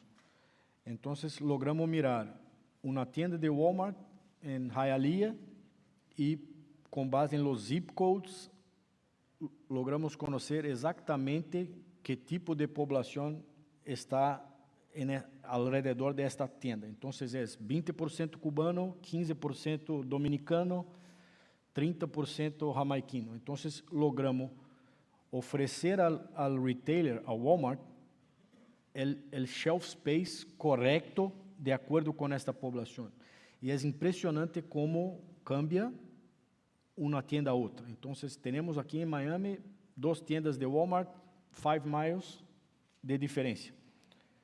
Completamente distinto, porque una tienda está cerca de la playa, entonces son muchos turistas que vienen para la playa. La otra tienda está en un neighborhood con una población que vive allá. Entonces es completamente distinto y Walmart lo sabe. Y es interesante porque Walmart, yo estaba ayer en Bentonville en una junta con ellos.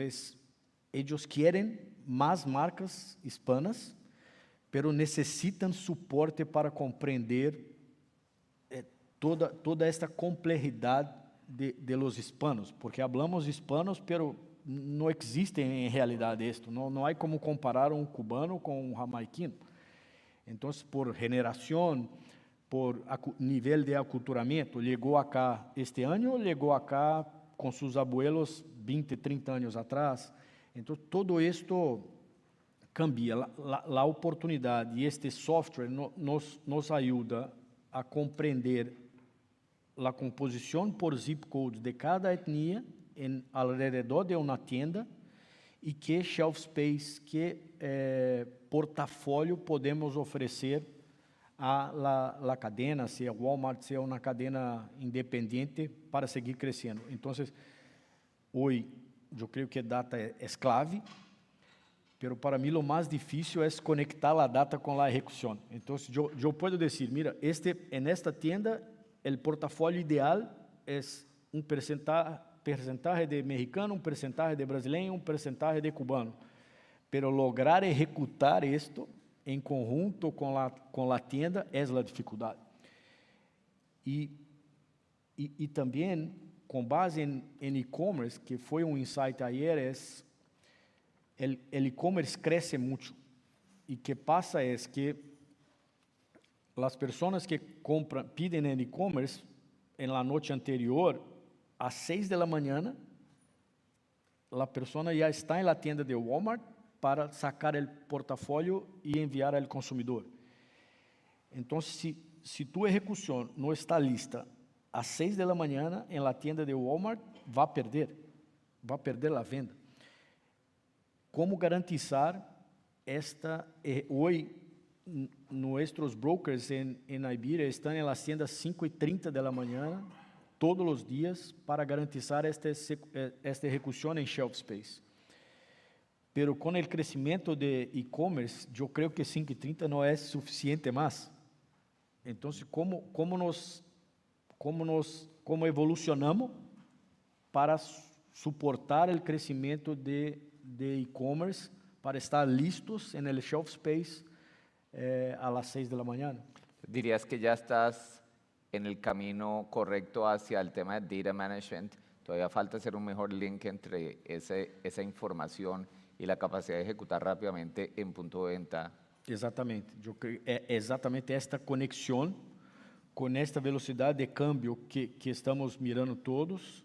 É como seguir evolucionando sua capacidade de execução com a data que recebe, com a data que tem acesso. Então, e uma flexibilidade que creio que é uma das fortalezas de Iberia, é exatamente ter acesso a essas marcas, que é com um câmbio muito rápido que está passando, que está demandando o consumidor, podemos volver com nossos partners, as marcas de cada país. Mira, este SKU está crescendo muito, este SKU não está crescendo.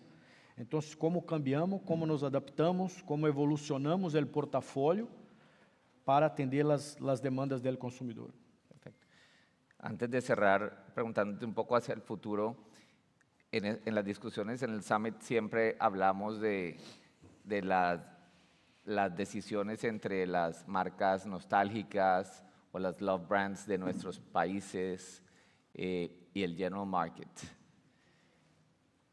En Iberia, ¿cómo ven esos? Fueron creados, digamos, con estas love brands del Caribe, de Centroamérica, que los hispanos querían saborear y disfrutar en Estados Unidos. ¿Cómo estás viendo ese paso de love brands locales a ingreso al general market? Yo creo que sigue tendo os dois. siempre el consumidor hispano tiene una necesidad de la nostalgia, de la conexión cultural con su país, pero quizá de una forma más moderna. Entonces, el packaging cambia completamente. Algo que crece mucho es el ready to eat. Entonces, si es una generación anterior, aún hay mucho tiempo en el preparo de la comida. Una generación más joven ya quiere todo más listo. Entonces, puede ser la marca, pero ready to eat. Entonces, arroces, frijoles, toda la comida latina, la comida hispana, pero el ready to eat. Entonces, o que miramos que sigue acelerando mucho es el flavor, el sabor hispano. Ahí cada país tiene el tuyo, pero este sabor, pero con más conveniencia, con más practicidad. Entonces, esta conexión entre los dos creo que es quien está creciendo más en el mercado hoy. Mirando hacia el futuro y el futuro corto plazo, los próximos 5 años, ¿cuáles son las principales oportunidades y los principales retos para una empresa como Iberia? Retos demasiados. Lo que más tenemos son retos. Yo creo que esta capacidad de ejecución para mí sigue siendo lo más importante. No perder la conexión con el consumidor, que sigue cambiando. Creo que aún necesitamos desarrollar un mejor entendimiento del consumidor. Entonces, cuando hablamos de hispanos, entonces tú puedes mirar por país, tú tienes que mirar por generación para mirar el nivel de aculturamiento, la lenguaje y en qué comunidad está. Entonces, hoy miramos comunidades muy conectadas. Entonces, hay una región donde hay muchos cubanos, una región donde hay muy dominicanos, y hay personas que ya están completamente conectadas, aculturadas al mercado americano. Entonces, yo creo que tener la capacidad de seguir evolucionando para atender un mercado como Walmart es muy distinto de seguir evolucionando y tener la capacidad de atender independientes. Pero el nivel de servicio es lo que sigue, en mi opinión, haciendo toda la diferencia. Entonces, tener el dato para ofrecer o que el retailer, pero también el consumidor está demandando, y lograr un nivel de servicio que sea posible ejecutar esto con un costo que haga sentido. La parte de precio sigue siendo aún más en este momento. Hoy, con todo lo que está pasando en el mercado, tenemos mucha disrupción y miramos un impacto en precio ya importante en muchas marcas, en muchos retailers, y principalmente los independientes, yo los veo teniendo más dificultad, claro, por el tamaño de competir, no solo con Walmart, pero con Amazon, y principalmente por el tema de e-commerce. Entonces, el pick-up es una palanca que soporta mucho Walmart por la velocidad que demanda el consumidor moderno. Muy bien. Abrimos para el público. Si alguien tiene alguna pregunta. No veo. Por acá. Ya ven el micrófono.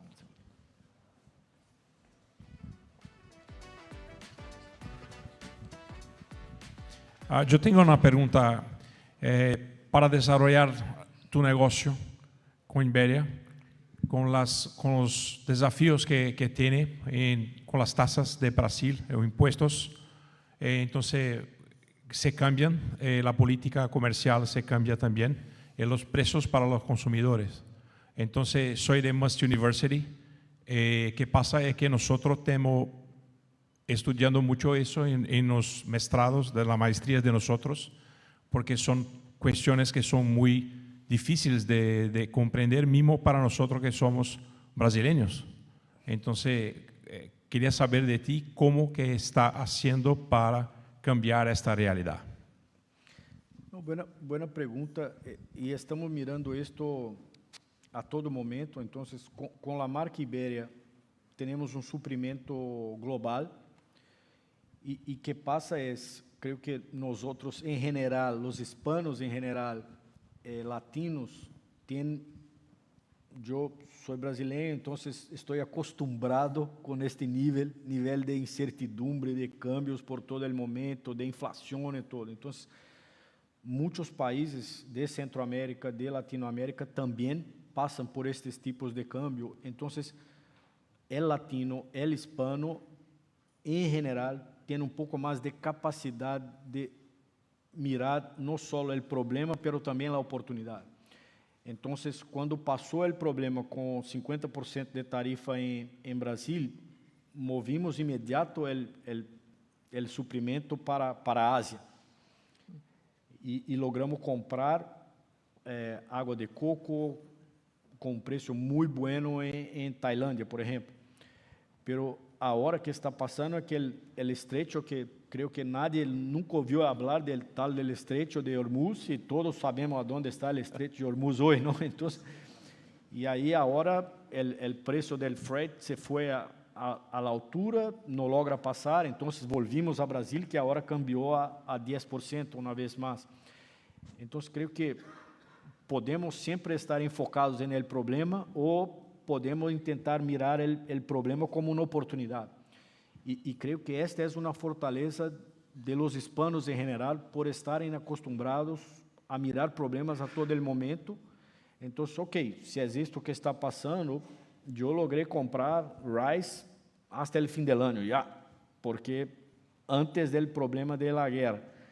Entonces, ¿cómo mirar todo o que está passando como uma oportunidade de diferenciação se tu tienes a velocidade para lograr atender o consumidor sem a necessidade de subir preços. Pero claramente está muito mais difícil. O tema de la incertidumbre de lo que vai passar mañana é muito duro de manejar em Estados Unidos. ¿Alguna otra pregunta? Por aquí.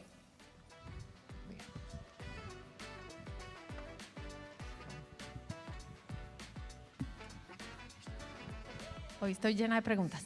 Excelente. Bueno, muchas gracias por todos los insights que compartes con nosotros. Gracias. Tú hablas de enfocarse en la oportunidad y no en el problema. Y hablaste de lo difícil que es para los retailers independientes competir con Walmart y con otras cadenas. ¿Cuál ves tú como la oportunidad más grande que tiene el operador independiente, especialmente en el mercado hispano en Estados Unidos? Yo creo que claramente la diferenciación. Entonces, es muy difícil también para Walmart comprender el consumidor hispano. Una cadena independiente enfocada en hispano conoce mucho mejor el consumidor y tiene una puede tener una velocidad de implementación muy más rápida. Entonces, Walmart, por más eficiente que sea, es gigante. Entonces, un cambio en una compañía de este tamaño tarda. Entonces, para cambiar un set, un shelf space en Walmart, no es algo muy sencillo. En una cadena independiente, en general, si tú tienes la conexión correcta, puede ser muy más rápido.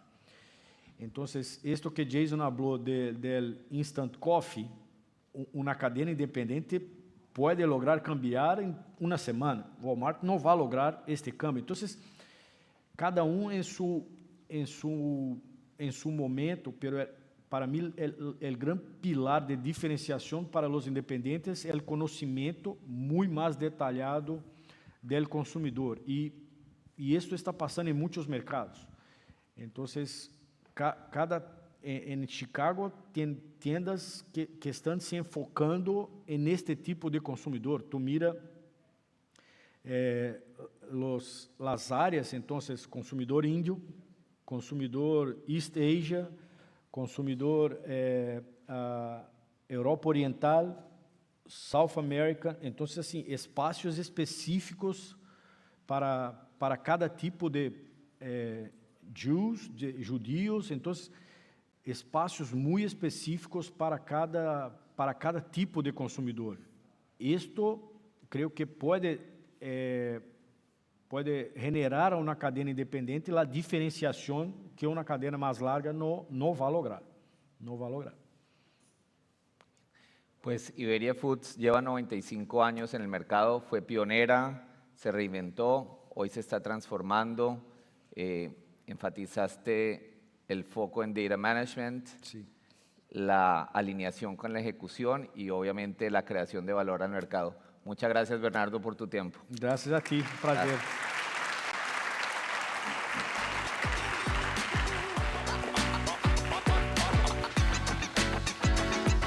Muchas gracias, Bernardo. Los invito a todos a un pequeño break de 20 minutos y nos reencontramos aquí nuevamente. Gracias.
Desde la mirada de ejecución en el punto de venta hoy día, ¿cuáles dirías tú que son los dos principales desafíos que enfrentan las compañías, las marcas para poder ganar en la góndola o en la tienda?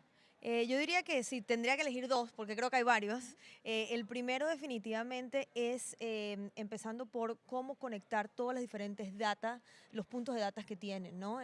Hoy en día se maneja mucha data que es muy importante para esa ejecución del punto de venta. Y los que realmente han sido exitosos es los que han logrado integrar todos esos diferentes tipos de aplicativos y simplificarlo para que la persona que está en el punto de venta y está ejecutando haga un trabajo más eficiente. No solamente haciendo lo que tiene que hacer, sino también recolectando esa información que es tan importante después para lo que es el headquarter. Y parte de esa data para ejemplificar y bajar un poco este gran insight que nos das, ¿podríamos ejemplificarlo un poco? Ejemplificarlo. ¿Qué data sería la relevante? Sí, bueno, es donde se vuelve muy poderoso es entender no solamente cuando, por ejemplo, utilizan nuestros tipos de aplicativos como lo que nosotros ofrecemos, es no solamente qué está pasando en ese anaquel, cuáles son los productos que están, sino dar una recomendación que va ligada con las ventas de esa tienda, con cuáles son los productos que realmente se están vendiendo, cuáles son los productos que se venden alrededor, cuál es ese portafolio prioritario, cuál es esa ubicación de los productos que es clave dentro de ese anaquel, cómo ayudamos a esa persona a tomar esa decisión y entender esa acción de una manera más inteligente y más fácil a través de integrar qué está pasando en la tienda con data de ventas y hasta data de otras tiendas cercanas a ese punto de venta. Perfecto, Rivka. ¿Y cuál dirías tú que es el rol que juega hoy día la tecnología y la data en tiempo real, ya que estamos hablando de data, para mejorar esta ejecución comercial y poder conectar mejor con este shopper, con este nuevo consumidor latino? Hay tantas tendencias que todo el día hay algo nuevo. Es muy difícil para una persona estar al tanto de todo lo que está pasando. La tecnología nos ayuda a hacer el trabajo de todos más fácil y al final del día eso es lo que queremos. Hay rotación muy grande del personal en el punto de venta. No tenemos que ser expertos porque la tecnología hoy en día nos da la información de una manera muy fácil. Entonces, eficientizar a esos equipos es lo clave para poder llegar a más puntos de venta, poder ejecutar, poder estar siempre asegurándonos que los productos estén en ese anaquel, porque cada producto que no está en el anaquel es una venta perdida. Era lo que decía Jason Goldberg esta mañana. Correcto. Si no estás, es una venta perdida, porque como decía, cuando estás está ese momento de truth, ¿no? Donde por de primera vez, si no está un producto, vas a ir y vas a agarrar el de al lado. Entonces es posible que pierdas, y hablamos ya también mucho de que el consumidor hoy en día es menos loyal de lo que era antes. Entonces es tan importante estar en ese momento donde toma la decisión de compra ese consumidor enfrente del anaquel. Perfecto, Rivka, te agradecemos. Les pedimos a toda nuestra audiencia que sigan conectados porque vamos a tener más entrevistas. Gracias.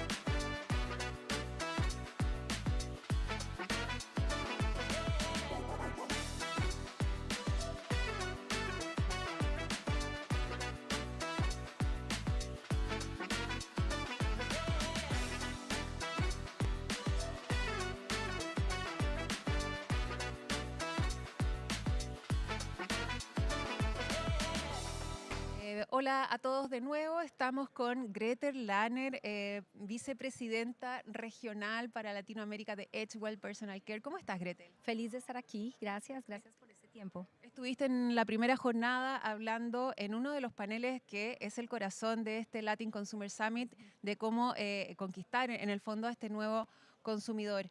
Me gustaría hacer un doble clic en la conversación, porque ayer hablamos mucho de este nuevo consumidor, pero de tu experiencia, ¿cuáles crees que son los cambios más profundos que estamos viendo en los hábitos y en las decisiones de compra de este nuevo consumidor? Mira, en la categoría en la que yo estoy, que es cuidado personal, muy específicamente en skincare, un consumidor latino donde decimos que se está democratizando el uso del skincare, muy informado, con acceso a tendencias globales. Creo que la influencia de las marcas coreanas es evidente en Latinoamérica. Creo que también eso abre una conversación de buscar simplificar lo que ya hoy en día empieza a ser muy complejo. Entonces, toda esta tendencia de ingredientes, de todo lo que pueden hacer los ingredientes por mí, en la medida en que logremos simplificar esos mensajes, creo que vamos a lograr que ese nuevo consumidor se conecte con este fascinante mundo del skincare, ¿no? ¿Cuáles dirías tú que son las 3 claves para que una marca conecte de manera auténtica con este consumidor? ¿Cómo entramos con él? 3 claves simples. Mira, yo creo lo primero es que las marcas tienen que soportarse en fórmulas y en productos reales que deliver los beneficios de lo que está hablando en esos empaques, en esa fórmula. Entonces, uno es eso, es tener esa coherencia de tener ingredientes, formulaciones que están bajo un beneficio que prometen en el cuidado de la piel. El segundo, te diría yo, tienen que ser marcas que se recrean a través de una experiencia. Yo creo que el rol de la experiencia, lo sensorial, del aroma, de las texturas es muy importante, entonces tener eso muy presente. Y lo tercero, creo que toda esta realidad del mundo on y off tiene que estar conectado, la coherencia con que las marcas hablamos, cómo hacemos las experiencias, llevado a un punto de venta, a un department store, a un beauty store, pero también a un supermercado, pero también a un drug, pero también al mundo online es fundamental si quieres ser exitoso en este territorio de skincare en Latinoamérica. ¿Cómo han vivido ustedes toda esta transición digital? ¿Cómo están haciendo frente a esta tendencia? Estamos aprendiendo. Yo creo que hoy el mundo y tener respuestas es imposible. Creo que en la medida en que tú vas entrando en esto, descubres y ahí vas profundizando. Creo que hay 2 cosas que estamos fascinados. Lo primero es todo lo que es la propuesta de inteligencia artificial te abre un espacio para generar rutinas, cómo aprovechas esas rutinas dentro de la conversación de la marca. Y lo segundo, para mí muy importante, es que el punto físico no pierde relevancia. Por el contrario, cómo haces que esa digitalidad conecta con ese mundo físico, creo que ahí está el reto y ahí es donde estamos apostándole nosotros. Gretel, para finalizar, a lo mejor no hay una fórmula, ¿no? Pero ¿cómo construimos esa conexión emocional con el nuevo consumidor? Siendo tan diverso Latinoamérica, Estados Unidos. Mira, yo tengo una metáfora y no sé, ahora está muy de moda, el diablo viste a la moda 2 y todo lo que ha traído. Y la metáfora que yo traigo al mundo de skincare es necesitamos Mirandas, necesitamos Emilys, necesitamos Andreas. Y mira que todas ellas traen una perspectiva dentro de sus preferencias, dentro de esa conexión emocional con lo funcional muy particular. Creo que el mundo en el que estamos hoy es un mundo de personalización. Creo que en la medida en que las marcas entendemos esa personalización vista desde entrega de beneficios funcionales y cómo conectas esto en un mundo cambiante, pues para mí es una fórmula ganadora. Perfecto, Gretel, te damos las gracias. Te invitamos a que sigas disfrutando del Latin Consumer Summit. Ahora vamos a conversar con Juan Sarabia, founder de Hola AI. Gracias. Gracias, muy bonito estar aquí. Muchas gracias. Feliz. Perfecto, gracias, Gretel, te agradecemos y le damos la bienvenida. Juan, adelante, por favor, ¿cómo estás? Hola, buenos días, ¿cómo estás? Muy bien, gracias. Juan, founder de Hola AI. Sí. Bueno, vamos a hacer un poco un doble clic en la conversación que tuvimos ayer en el panel de cierre de la primera jornada del Latin Consumer Summit. ¿Qué diferencias crees tú que están generando las empresas que realmente están usando la inteligencia artificial de manera estratégica, de manera ganadora? Yo creo que están logrando algo que es fundamental y es cambiar el chip. Creo que esto es un cambio de paradigma generacional. Esto simplemente mueve a la humanidad 10 pisos hacia adelante o 10 pisos hacia arriba, como uno lo quiera ver. Las organizaciones que se están retando a interactuar con esta tecnología de una manera profunda, están cambiando el chip de sus colaboradores, están cambiando el chip de sus organizaciones, están cambiando el ADN de cómo opera la empresa, están cambiando el ADN de cómo llegan al consumidor, de cómo operan su logística. Entonces, creo que las empresas que están avanzando en este camino, lo más profundo que están haciendo es cambiando al interior. O sea, para generar este impacto real, partimos por un cambio en la cultura organizacional, ¿no? Indudablemente, porque implementar tecnología, llámese automatizaciones, AI o cualquier otra herramienta tecnológica, requiere que uno identifique primero cuáles son los problemas que uno tiene y que quiere solucionar con tecnología. Al final la tecnología es simplemente un medio, nunca es el fin, siempre es un camino para hacer algo de una manera más eficiente o más rápida o más barata.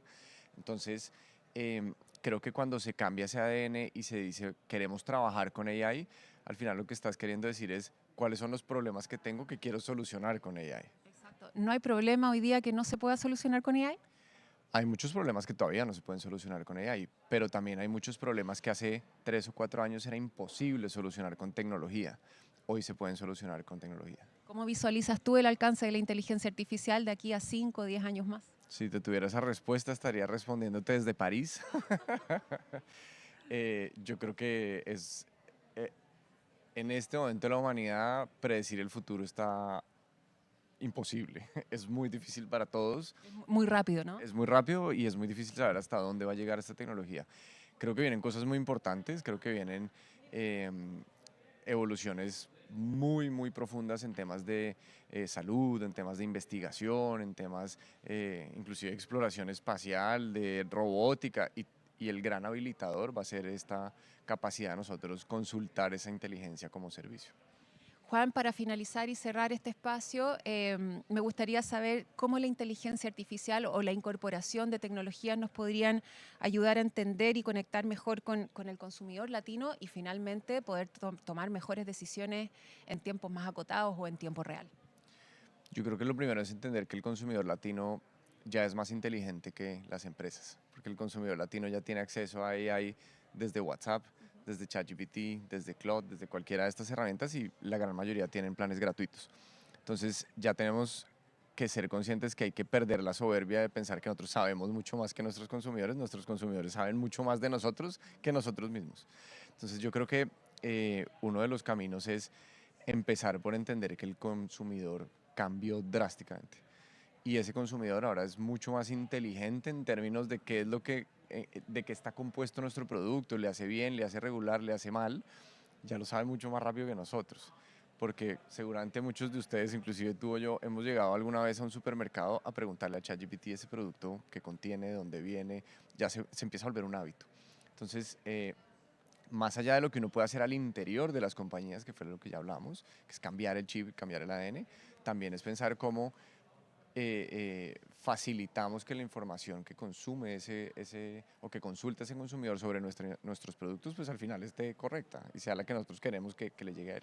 Claro, porque finalmente el consumidor toma muchas decisiones basadas en sus propias inteligencias artificiales que maneja desde su teléfono. Correcto, y cada vez más, o sea, la tendencia solamente va para arriba. Perfecto, Juan. Te queremos agradecer este espacio de conversación y los invitamos a todos a continuar conectados a la transmisión de streaming del cuarto Latin Consumer Summit. Nos vemos en un rato.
Across Colombia and Mexico, one of our clients faced a growing challenge. Hundreds of coffee vending machines in the field and workshops, critical to the business, were starting to fail more and more. Operational downtime increased, costs escalated, and the brand experience at the point of sale was at risk. Our client needed to guarantee machine availability but faced constant operational disruptions and costly replacements. That's where 360 Logistica POP came in. Experts in end-to-end logistics and supply chain management in Mexico, Colombia, and Ecuador, 360 didn't just repair machines. They reimagined their life cycle. A large-scale refurbishment model was implemented to extend the lifespan of the machines, optimize performance, and most importantly, to ensure availability where it matters most, the point of sale. Specialized technical centers were built in Mexico and Colombia, operating as high-efficiency production lines. From disassembly to deep cleaning, painting, component replacement, and quality testing, every machine went through a standardized end-to-end transformation. The entire process was digitized. Complex technical operations were transformed into simple visibility and detailed real-time control for our client. And the impact was massive. 10,779 machines serviced in 2024 and 9,240 in 2025. Over 16,000 machines redeployed into the market last year alone. More than $1.7 million in electronic component recovery across both countries. Machines lasted longer, operations became more efficient, and the brand was always ready to provide service. What once was waste became immediate operational value. At 360 POP, part of the Grupo Ola, we turn opportunities and difficulties into solutions.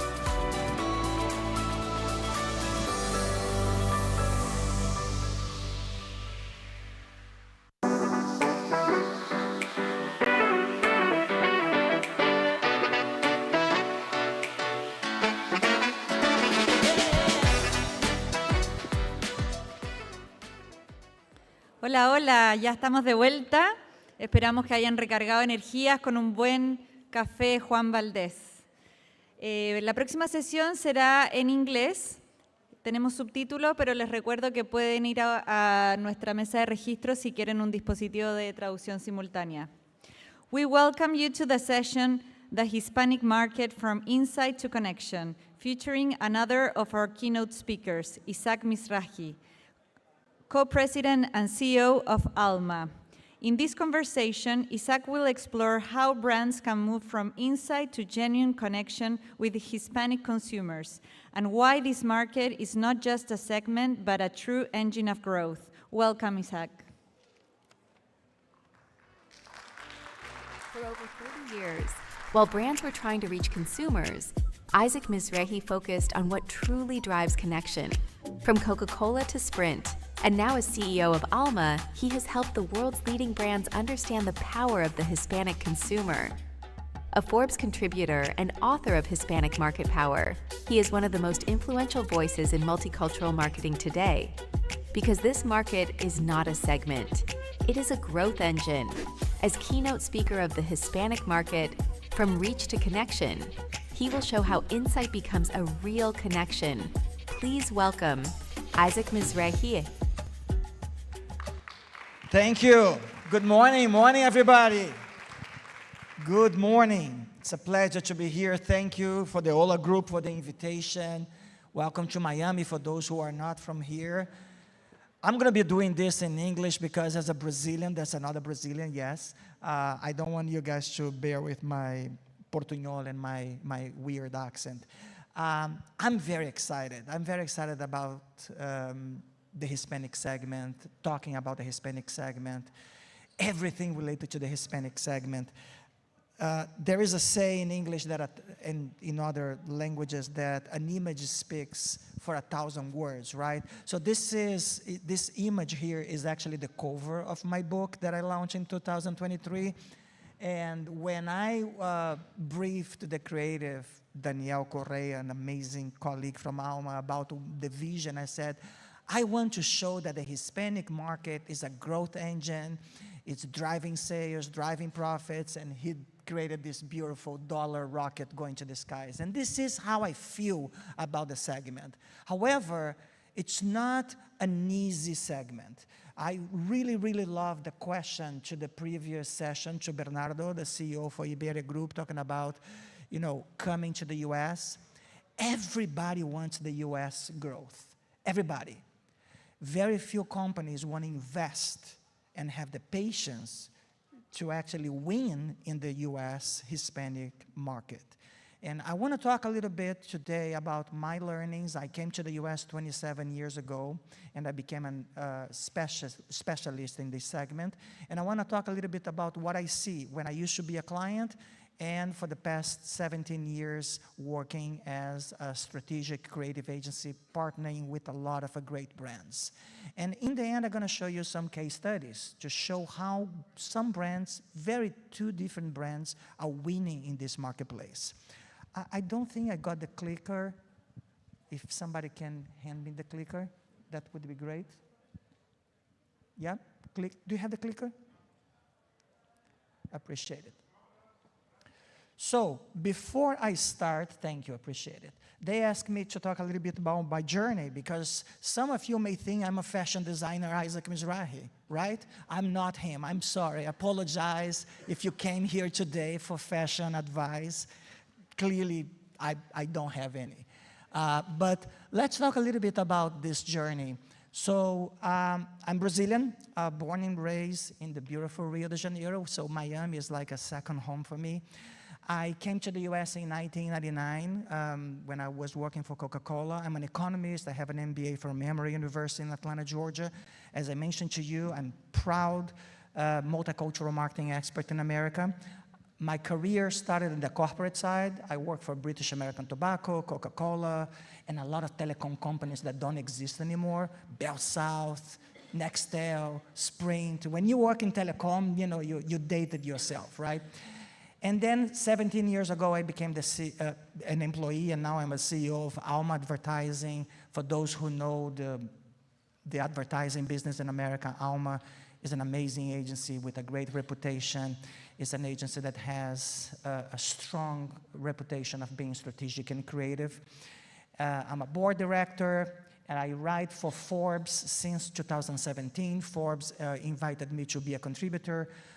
This week, I launched my article number 100 on Forbes, so you can Google and take a look where I speak not only about the Hispanic segment, but African American, Asian America, sometimes LGBTQ+. And as I mentioned, I wrote this book in 2023. That's a little bit my journey from a professional standpoint. So what really, really excites me about this market, it's growth. I'm going to show you some statistics in a minute, but it's been very hard to find growth in the business environment that we have here in America. And the Hispanic segment represents a significant source of growth. But before we talk a little bit about the basics, the demographics, I got a question in preparation for this presentation that I actually faced when I wrote my book. And it's a very interesting question because it seems basic, but a lot of people still ask me this question. How do I call this segment? Is that a Hispanic, Latino, Latinx, Latin with E in the end? I've heard about it. I'm more focused about the growth. I would say I don't care, but that's a very good question. I actually use in my book, in most of my presentations, an article Hispanic, because I want to be gender neutral, and you know, Latino, Latina, you have to write, and since I write a lot, I have a limitation of the number of words, so Hispanic works very well for me, even though as a Brazilian, I know that Latinos and Hispanics are not the same thing. I'm a Latino, but I'm not a Hispanic. Haitians, the same thing. But given that the biggest share of population, the Hispanic population here, comes from Hispanic countries, Mexicans, Cubans, Puerto Ricans, etc., Hispanic for me works very well. It respects the boundaries for those people who expect gender-neutral language, but at the same time is not fancy like Latinx that most Latinos and Hispanics reject. It's as an invention here in the US. So for the sake of presentations, I use Hispanic, and in the end, it is the official way the US government treats the segment from a census standpoint. So sometimes people want to create polemics, etc. If you go with Hispanic, you're going safe and you're going in the official way.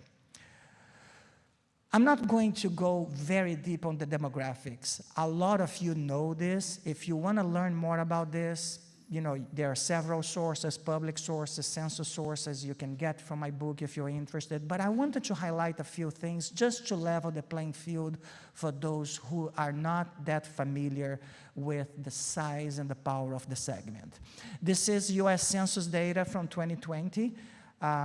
It has been updated a little bit. Of course, we are going to have the next census in 2030. But in 2021, they reported the 2020 census results, and the Hispanic population was around 62 million people in America. First statistic, people say the biggest Hispanic population in the world outside Mexico, right? So let's start to create perspective. Today, it's around 65 million, 66 million.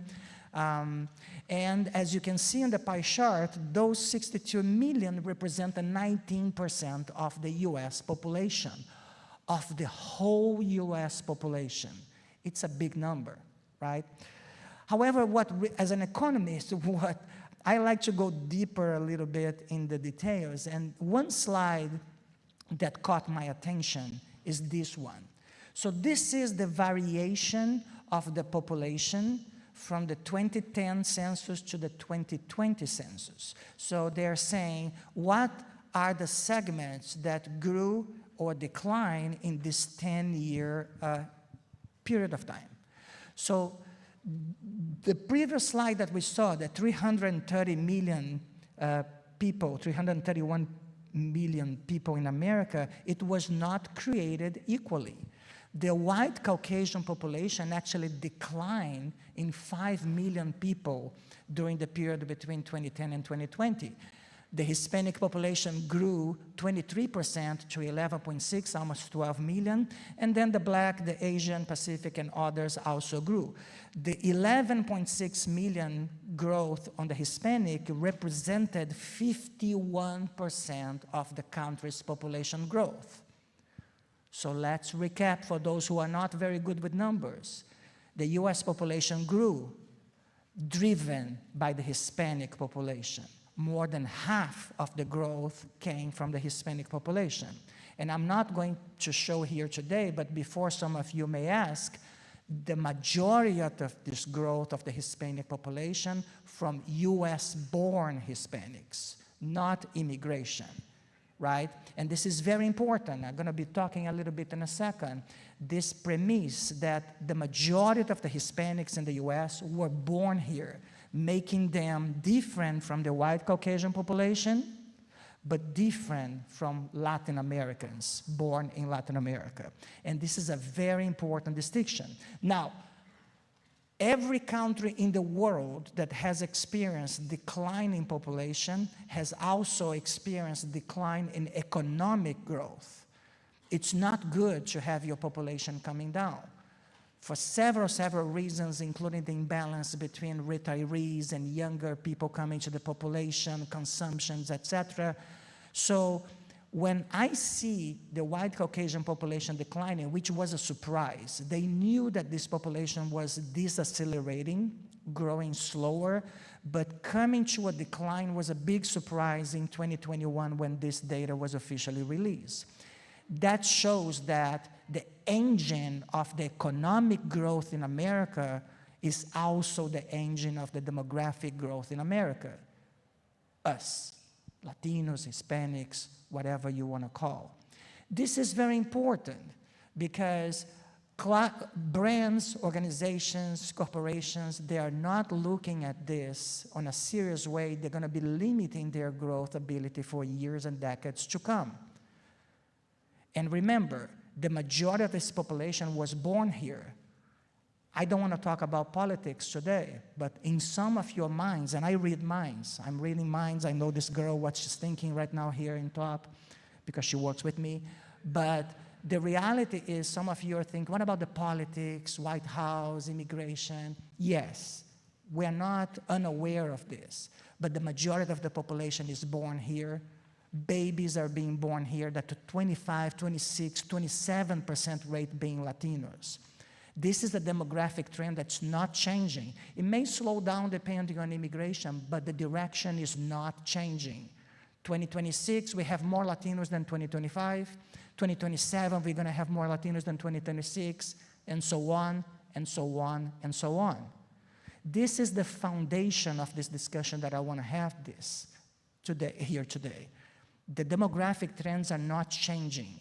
The U.S. is becoming more and more a Hispanic source of population. As a marketer, we need to think, what are the consequences of that? This is not like, yay, my side is winning, Latino, etc. We are here to drive business growth for ourselves, for our clients, for organizations. I think the question is, what can we do with this information? I like to talk about culture because another assumption that I hear a lot during my 27 years working on this here in the US is, Isaac, if you're saying to me that the majority of the Hispanics that live here are born here, so they're gonna be assimilating the A word, assimilating. They're gonna learn English since they're born, they're gonna be exposed to the American culture, so they're gonna be more and more Americans. So in the limit, at one point, it doesn't matter, you're gonna be outdated. There's no point of talking about Hispanic population because they're gonna be assimilating like immigrants in the 20th century assimilating to America. You have heard that, right? You're nodding the head, sir. Yes, I heard that. But this is not true. This is not what consumers are telling us. This is a data This is a data that's coming from MRI Siemens, which is a very, very famous and high reputation research study. They ask a series of questions to Hispanics, and one of the questions is, my cultural and or ethnic heritage is an important part of who I am. If the assimilation theory was correct, the natural path of that graph would be declining. Culture and heritage would be less and less important over the years. This is a 2017-2021 view of the report. And what you can see is that the actual responses from Hispanics is going on the other direction. It's becoming more important, from 73% of Hispanics responding yes to that question to 82%. And if actually I did that, I broke down by younger population, millennials and Gen Zs, the number is actually larger. There's more interest in Latino culture, music, sports, food. The CEO for Iberia Foods was talking about that. And even language. But a lot of people equate Hispanic marketing to Spanish language speaking or reading. Spanish is very important, don't get me wrong, but that's a very narrow view of the US Hispanic marketplace. It's a bilingual, bicultural consumer that's very proud of who they are, very proud. However, they are also not seeing themselves representing in the society. Overall in the society, this is a page from another study from Nielsen. And Nielsen in 2018, that's the yellowish, and 2023, the white column, they ask this question: are my values, Latino values, Hispanic values, represented and shared on pop TV shows and movies? And the numbers actually came down from 55% to 51%. By the news and media, down 55 to 48%. I'm gonna go to politicians, 49 to 37%.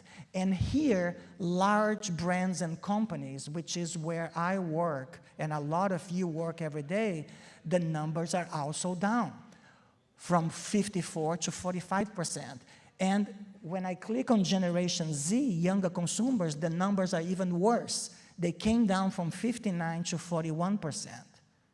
So, the demographic trends are clear. U.S. Hispanic population growing with U.S.-born Latinos and Hispanics.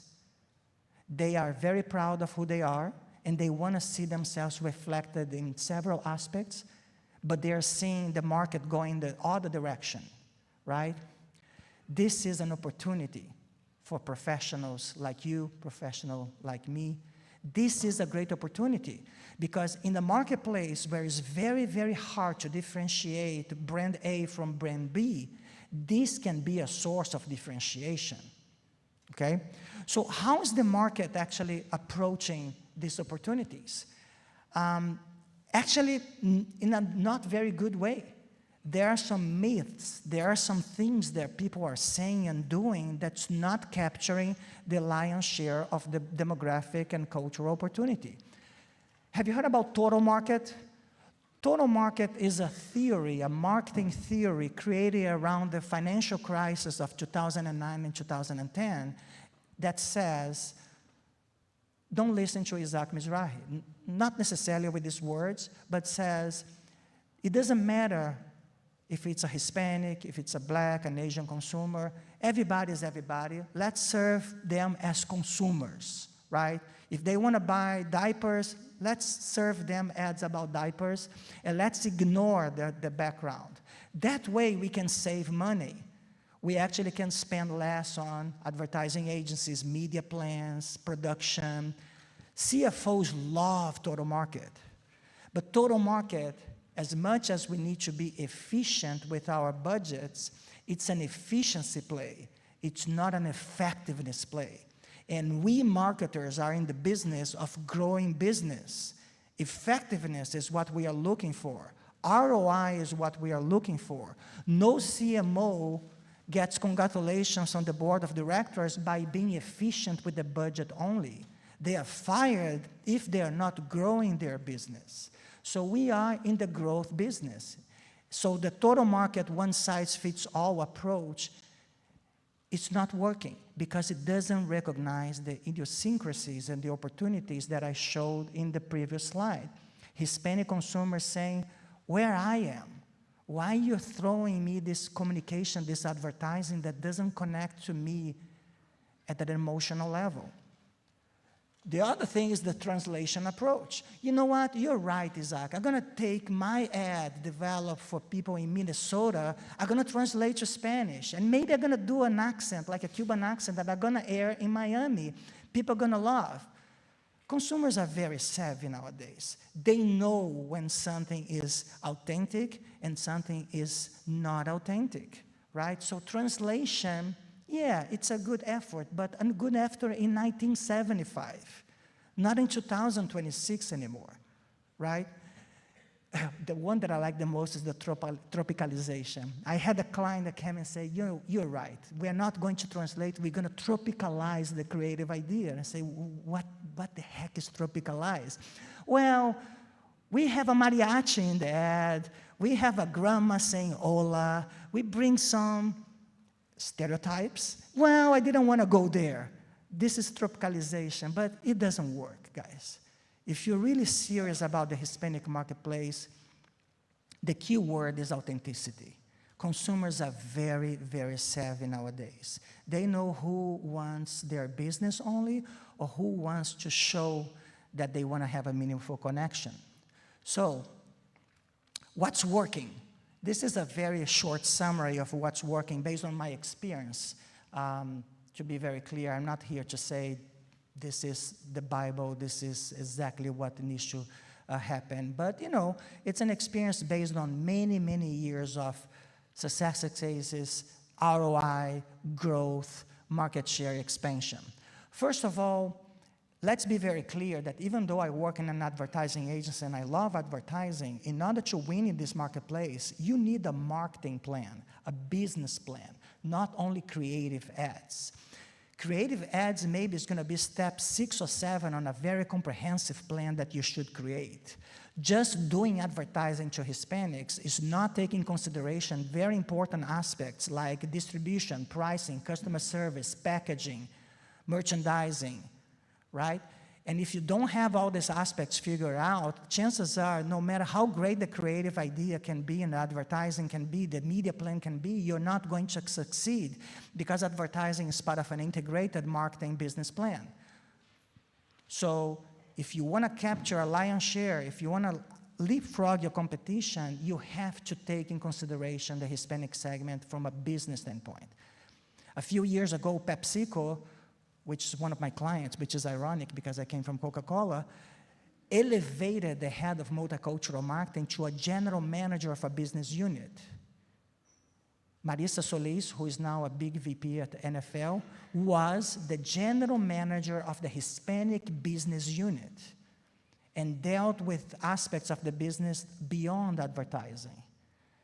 That's, for me, the right and smart way to approach it. Second, investments need to be proportional to the segment size and growth. Here's where there is really no formula, but common sense tells me that if Hispanics represent 25% of your sales, I'm making a hypothetical number, 50% of your growth, which I see almost every day with my clients and prospects, and you invest 3% of your marketing budgets on Hispanic segment, there's something wrong. Investments need to be at least directionally proportionally to the size of the opportunity, the current size on your portfolio, the growth, the future projections that you may have. Otherwise, you're going to be kidding yourself. And a lot of marketers, a lot of CMOs, they fail exactly on this area.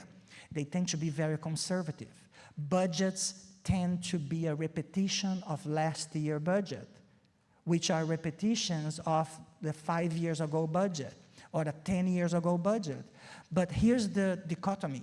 How you're going to reflect a growing segment that every year or every 5 years or every 10 years changes dramatically if you're still considering budget allocations based on 2010, 2005, 2000s. So at one point, a reset on budget and resources allocation, and I'm saying resources instead of budget because it's not only about money, it's about people's priorities and time too, is essential. If you're not serious about allocating the right talent, the right time, the right energy, the right budget behind the segment, you may not be able to capture the pot, the gold pot in the end of the rainbow. Demographics is important, but culture, understanding values, understanding beliefs is very important. A lot of the communication to Latinos nowadays in the US is in English. So language is important, but understanding what moves the segment is extremely, extremely relevant because this is more or less how it goes. And I work in advertising, I love marketing, but sometimes we are a little bit blind that most people, average people, don't like advertising. They think advertising is an interruption.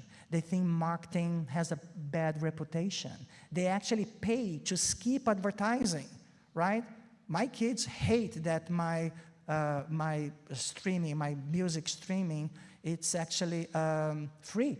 So it's interrupted by advertising every 5 or 10 minutes. And they say, Spotify, pay whatever per month. And so there is a generation of people that actually don't think advertising is a cool thing. As I grew up in Brazil, creative directors were celebrities, right? The way to break away this complacency against advertising and marketing is being relevant. It's being authentic. So bringing values and cultural aspects of the consumer's life increases the chances of people paying attention, resonating, sharing, talking about your message, your brand. And this is not a theory. This is proven.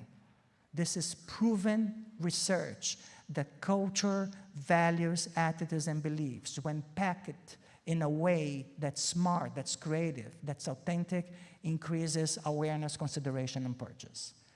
When I came to the US 27 years ago, this was a theory that was a gut feeling. Now it's not a gut feeling anymore. It's actually research from Nielsen, from the ANA, from other institutes. Continuing the list here, effective Hispanic marketing needs true experts. You say, but this is so basic. Yes and no. A lot of companies, they want to do Hispanic marketing, and they say, well, who's going to be leading this? Well, I don't know. Why don't we actually have Maria, because she speaks Spanish? But Maria may not know anything about marketing and Hispanic marketing, right? And the same thing happens in some consulting companies. You know what? I'm going to hire somebody that I know lived in Colombia for a few years to lead this. We have experts, and actually here in this room, there's many of them that do this for living. They are experts on the Hispanic segment in the US.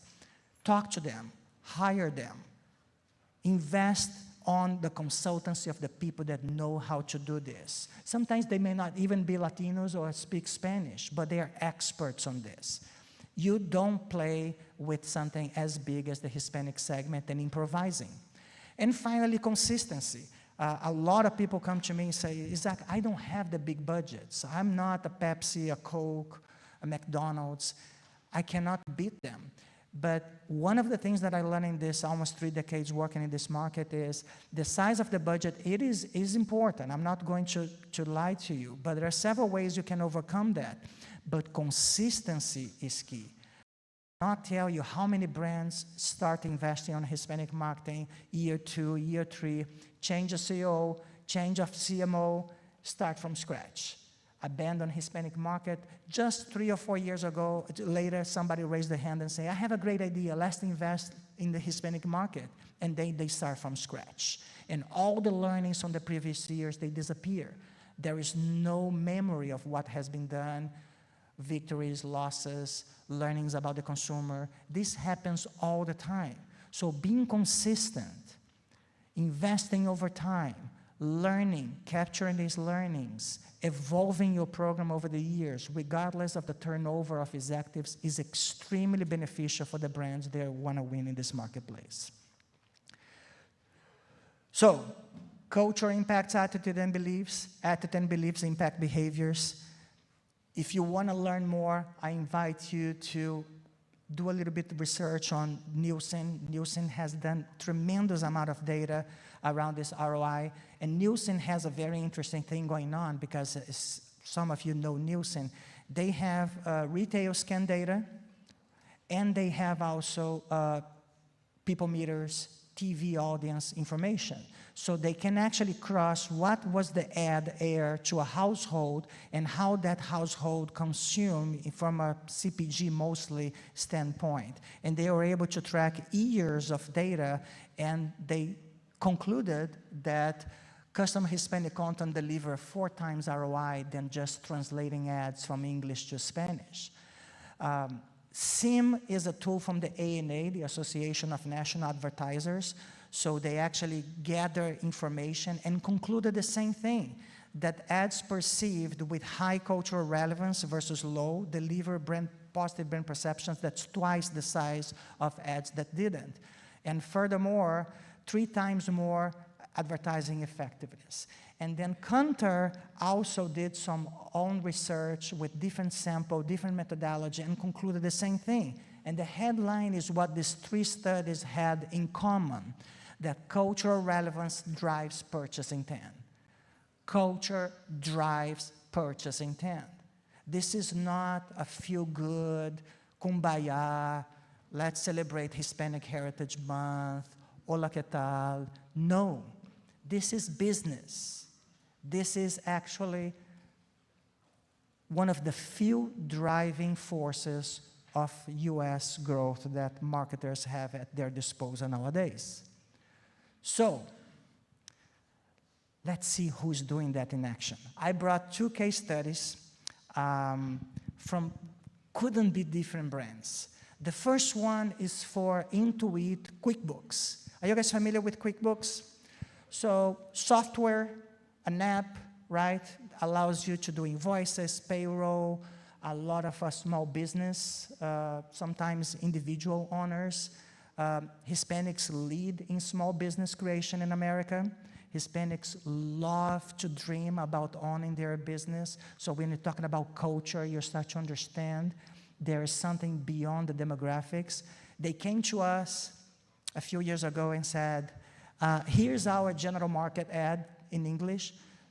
Do you want to translate? Do you want to transcreate? Do you want to tropicalize? What do you recommend? They have never done any Hispanic campaign, never. And we told them what I'm sharing, the summary here. And they gave us the freedom to do what I'm going to show you. So what I'm going to show you, for those who are not familiar, is not an ad. It's a case study. I think it's a 2-minute, 3-minute video that summarizes months of campaign. Okay? So I'm going to play it, and I'm going to have some comments at the end. I don't think the sound is coming. Yes. Okay, I'm going to come back. Okay, I'll wait for your signal. So I wanted to show this because, of course, I'm going to have the spoil, significant results, double-digit results, significant decrease on cost of acquisition, like a 70% reduction on cost of acquisition, 20+% growth, and what I would like to invite you to pay attention, of course, there's some humor here, you're going to laugh, but there is an insight that's based on culture, Latino culture, that's driving the creative idea, okay? And I think the insight's going to be clear enough. Thank you. What is this? Es un cafecito. I go, look at me. I'm not a hito. I'm a ande. Latinos love to add hito at the end of their words. Asadito, corderito. Chespirito. Despacito. Hito is a diminutive that makes everything sound really small. Papá, ¿te puedo pedir un pequeño favorcito? Got coquito. Latinos even name their businesses using hito. El taquito, el sueñito, el torito. QuickBooks wanted to help Latino business owners grow, but we had to overcome a cultural habit of thinking chiquito.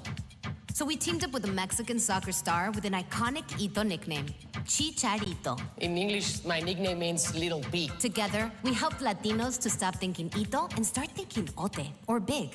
Walk around any barrio and you'll find lots of small businesses just like El Mercadito, El Cafecito, El Rinconcito. We love using hitos. Even I'm Chicharito. But wait, just because your name sounds small doesn't mean you can do big things. With QuickBooks, Carmencita runs her barcito like El Barzón. The cultural nuance of the tiny business names instantly resonated with our audience. It also caught the attention of the media. We followed it up with a content series where Chicharito used his goal-scoring expertise to teach entrepreneurs how to reach their own goals. To make a goal, you need to trust your teammates. So it's probably best not to trust your primito with your expenses. He's got a point. Latino entrepreneurs on social media helped us spread the mensajito even further. Even though we have Ito in our business name, we've always dreamed big, like a negociote. Our campaign helped QuickBooks expand its footprint in the Latino community further than ever before. No me diga. But most importantly, it helped business owners realize that every small negocito can grow into a big negociote. We should celebrate with a copa. That would be nice.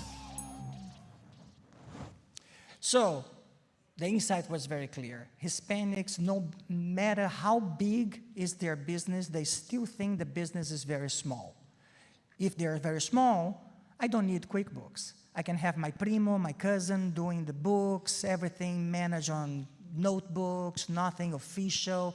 And when they want to expand their business, they cannot get a loan because they don't have their numbers, their P&L, their expenses organized. And if they cannot get a loan, they cannot grow. This is the opposite of a white Caucasian that doesn't even have a business on their garage and is already thinking about $1 billion IPO. This is cultural. This is culture. So every time you hear about culture, yeah, Bad Bunny is culture, but these are the idiosyncrasies that we bring from our grandparents, from our parents. No, you already have 3 stores. Why think about a 4th one? And I'm not saying that's right or wrong, but I'm saying how a brand can capture a cultural insight, transforming a creative idea, and get things moving, going on. In English, in Spanish, social media, this, my friends, is the benchmark. And this is not Coke, Pepsi, Apple. This is QuickBooks. I love QuickBooks, but you know, come on. It's not exciting, right? For me it is, for them it is, but it's not one of those sexy brands that are out there. If they can do it, anyone can do it. I sold white rice with Hispanic campaigns, and there is nothing more boring than white rice, not differentiated, and we achieved double-digit growth campaigns with that. Because consumers, Latinos, Hispanics, they want to see culture represented. They want authentic, meaningful messages to break this clutter of meaningless marketing and advertising offers and campaigns out there. McDonald's is our largest account. It's one of my beloved accounts. That's the next case study. I want to compare QuickBooks and McDonald's. McDonald's did something very, very interesting a few years ago. This is pandemic, post-pandemic campaign. I have some of my McDonald's leads here with me today. It's a very interesting case study. I'm going to play a very similar approach. It's a video, it's a 3-minute video case study, and I'm going to make some comments. Yes, there's going to be a celebrity. You all know who he is. But I want you to pay attention to the integration of a creative idea with the business, and specifically the e-commerce business. I'll give you J Balvin. Hola mi gente, soy J Balvin. Les presento mi orden favorita de McDonald's. Let's go! When the J Balvin meal hit McDonald's restaurants across the country, fans went crazy. This is the new exclusive J Balvin meal. Un pico con cara de J Balvin. But we noticed many of them were craving something to go along with their Big Mac and Oreo McFlurry. More music. And it just so happened that Jay left off one color from his multi-platinum Colores album that's synonymous with McDonald's, Dorado. A color that symbolizes optimism, joy, good vibes, and the right to shine. All attributes that live at the core of being Latino. And it just so happens to be McDonald's favorite color. We started by teasing fans on Twitter of a possible music collab between Jay and McDonald's. And it didn't take much to get everyone's attention. But while the world was trying to figure out what was coming, we made sure Jay's biggest fans had the inside scoop. Thank you guys. Thank you to all the fans that support me 100%. If you want to see all the exclusives, go to the McDonald's app and check it out. And we sent them to the McDonald's app. The only place to access Jay's newest song, Dorado, a music video idea we gave Jay to write lyrics to. Me fui con esta, el ambiente se presta. Aquí lo que no se sabe se inventa. Tenemos la gente contenta, porque donde hay un latino hay fiesta. Ay, que no me esperen en la casa, que si esta noche no regreso es porque estoy vacilando con mi raza y qué pasa. Ay, que se despierten los vecinos, este party no lo termino. Gracias mamá por hacerme latino, latino. Montada en los arcos dorados, como se sabe, donde comen 2, comen 3, esto más cabe. Esto es pa' cogerla suave, más no me espere, despierta que yo llevo llave. Vamos, donde sea, pasarla bien en la idea. Hasta en carro ajeno se pasea, yendo al grano que sea. J Balvin, man. That's right, the first ever debut of a music video on a QSR app. When it was finally time for the world premiere, we did it on a night all eyes were on Jay. El Latin Grammy es para J Balvin, color. We're so excited! And the love for the song was so strong that the internet decided to take over. Y démosle play. J Balvin, ¿qué está pasando aquí, brother? ¡Oh! ¡Qué fuerte, qué bueno! Me encanta. Está súper bien hecho el vídeo, es todo un flash mob y está todo con J Balvin. Placing Dorado and McDonald's all over the web. Would you like fries with that track? Let's go! So, needless to say, J Balvin, very famous. He launches an album called Colores. Each track is a color. There is no Dorado. We came to him and we wanted to advertise his famous orders, creating a song from scratch. Not only we create a song, but the song talks about the pride of being Latino in the US.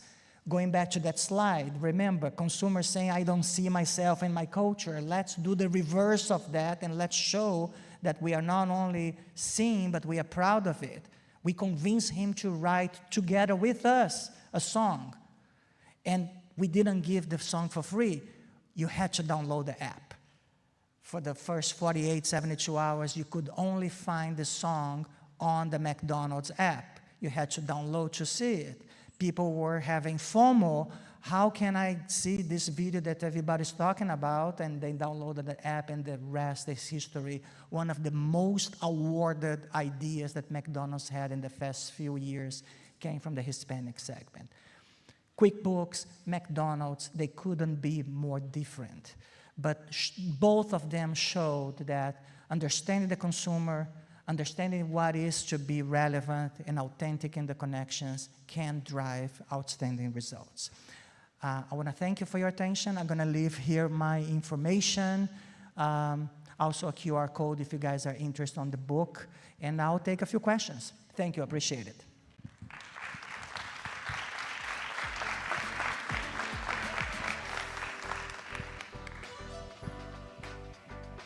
Are there any questions?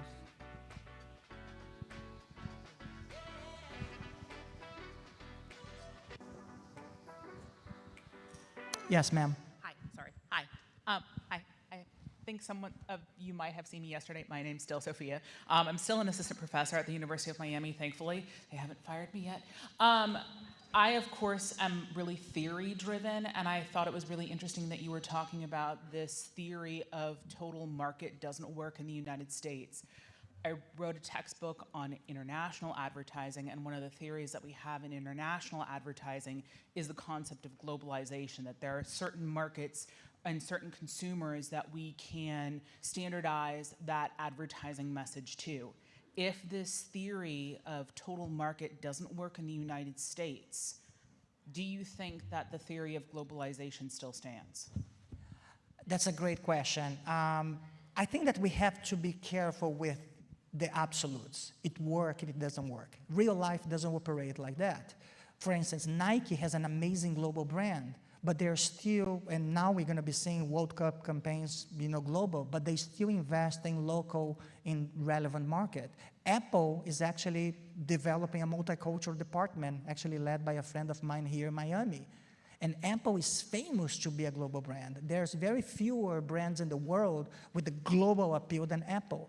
And Apple is developing US Hispanic campaigns. And Lionel Messi lives here in Miami a lot because of the Apple TV partnership. So I don't think this is a binary answer. There is still room and role for global campaigns and global brands. Maybe the wise way is to complement, when relevant, with local authentic messages. I don't think a brand can survive only with global messages, because there is a high probability they're going to be missing opportunities of authentic local insights, right?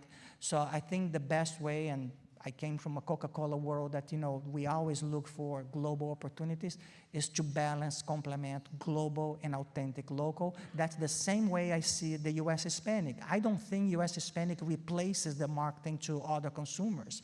The best way, in my opinion, based on what I've seen of success, is platforms that work for the US market, complemented by segment, and the US segment, the US Hispanic segment being the biggest one, leading from a multicultural standpoint, this complementation, and injecting Hispanic insights in general market messages too. So that's how I see, but thank you for your question.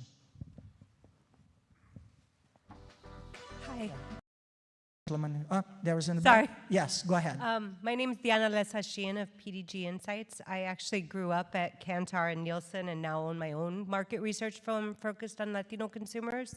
My question is really kind of tapping into this broader question of authenticity, right? Because I think you've given two real examples, and research does show that Latino consumers are going to call you out if it feels inauthentic. So as you look at particularly people who are in the room today that are coming in from Latin America, what are ways that you can kind of recommend them breaking through and really tapping into that true origin story of we are who you are versus American brands that are trying to kind of sometimes inauthentically slap Spanish on things and say we support you versus actually getting who they are? Thank you for your question. It's a great question, and you know, it can take hours to answer, but I'm gonna give you my short version. Consumer insights, consumer research, right? Don't get the cousin, don't get your aunt, don't think your 17-year-old teenager son or daughter knows everything about 65 million people. Invest time and money to listen to the consumers and work with the experts, because the line that divides a stereotypical idea and an authentic idea may be very blurred, right? The intentions may be good, but you actually may be reinforcing stereotypes in your message, because a lot of clients, they like to approve what they feel about the Hispanic segment, and a lot of them carry misconceptions and preconceived ideas, unfortunately. Thank you. I think there's time for one more. There is a gentleman here that's raised the hand. Yes.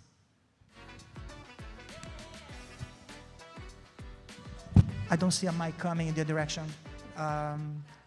Yep. Yeah, but, well, I can repeat your question. Sorry, sir. I'm going to stay here. If you want to ask the question, you can ask me later. Ooh.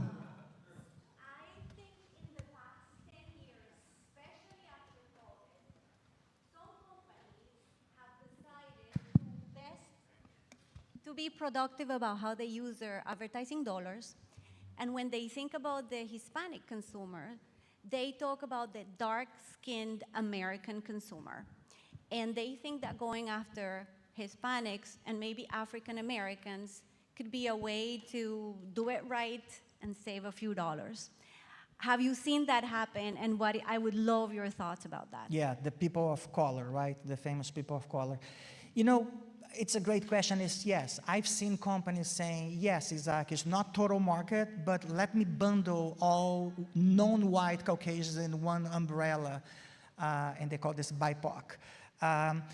Going back to what I just said, I don't think that works, because unless you're very lucky that you find an insight that's authentic for an Asian, for a Black, for a Latino consumer, you're losing authenticity for the sake of efficiency. So you may pretend that you're saving money by having one campaign, one agency, one production for the three segments, the multicultural segments, but you may be diluting the power of authenticity. So I'm personally not somebody that likes the idea. The agency that I work with, Alma, we do some African-American campaigns, but never we put the same insight from a Hispanic to African-American. We treat that distinct segments. The African-American segment is big enough, has a significant heritage and tradition in this country, and imposing a Hispanic insight to them is gonna fail. It's really gonna fail. So, but thank you for your question. Muchas gracias. Muchas gracias. Thank you, guys. Appreciate it.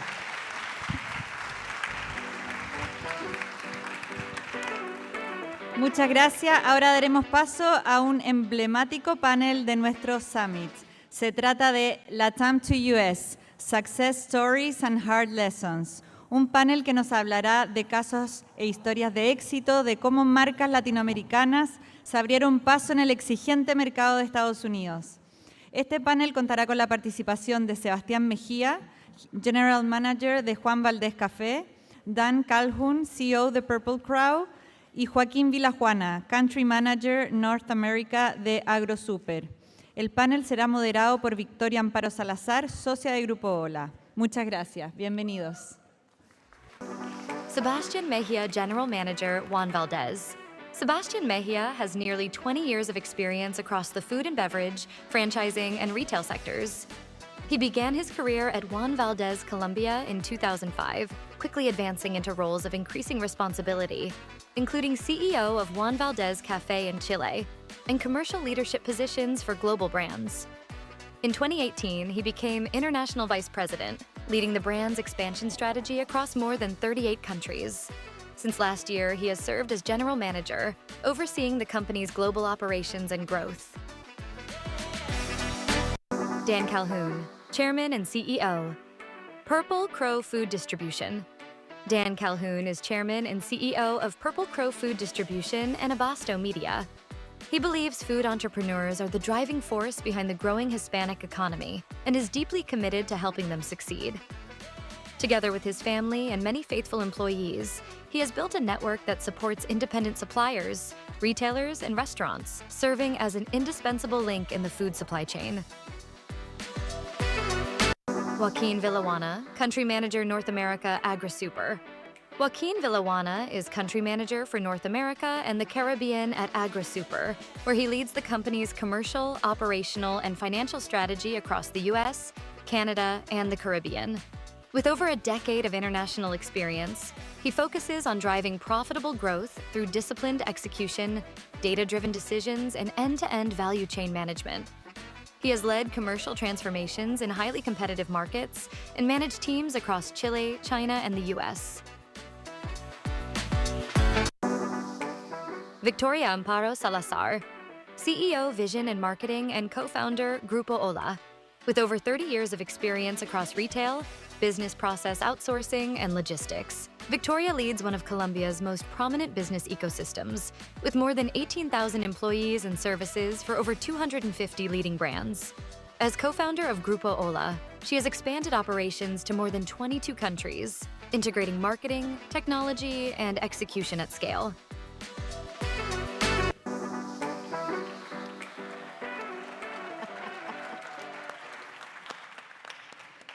Maravilloso, tengo barra. Bueno, muy buenos días, tarde ya casi. Gracias a todos los que están acá, los que nos están viendo por streaming también. Sebastián, Dan, Joaquín, de verdad, muchísimas gracias, bienvenidos por su generosidad. Sé que va a ser un espacio de conversación muy, muy especial para todos nosotros. Hemos visto durante estos días cómo la entrada de marcas latinoamericanas a Estados Unidos no es solamente el cruce de una frontera comercial, es el mercado más competitivo, más sofisticado y más exigente del mundo. También hemos visto cómo muchas marcas latinoamericanas muy exitosas en sus países, al tratar de entrar acá, pues creen a veces que ese éxito se traslada y se transfiere de manera automática y definitivamente pues, es bastante complicado también.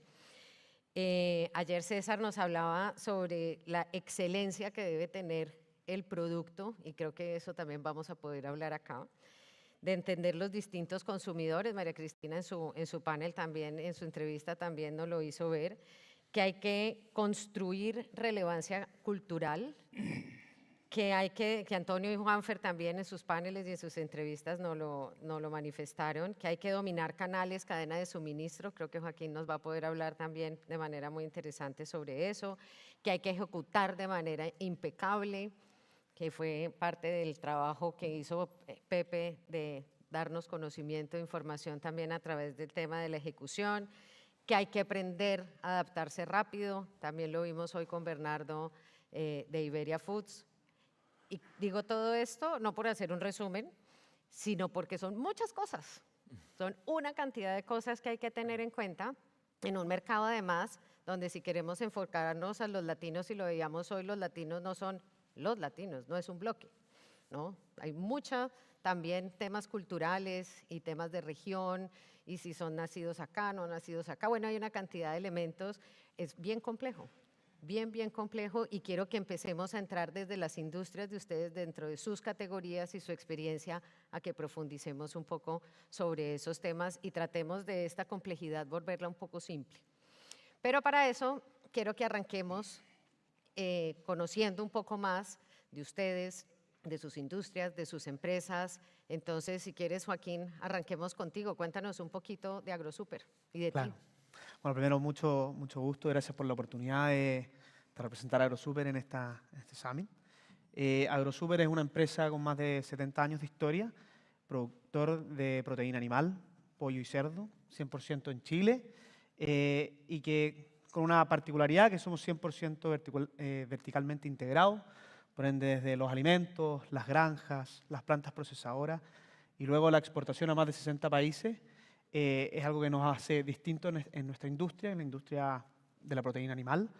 Y en específico aquí en Estados Unidos, hace ya 20 años con presencia, una oficina central en Atlanta, es donde yo estoy, pero con equipos locales en múltiples ciudades. Aquí en Estados Unidos, como dije, hace 20 años, con distribución prácticamente en todo el país a través de partners estratégicos y con foco en algunos estados claves como Florida, Nueva York, Texas y California. Súper, creo que queda claro AgroSuper y sus dimensiones. Increíble. Dan. Bueno, Dan tiene una historia maravillosa y es que él es fundador de su compañía. Entonces creo que tiene también ahí unos elementos súper interesantes sobre los cuales me encantaría también que nos contaras. Soy el fundador y tal vez también voy a llegar a ser el que lo destruye todo, pero todavía no. Mis padres fueron misioneros en Poza Rica, Veracruz. A los 2 años nací en Winston-Salem. A los 2 años estuve en la frontera en Brownsville, Texas, Harlingen. Ellos aprendieron español a los 40 años.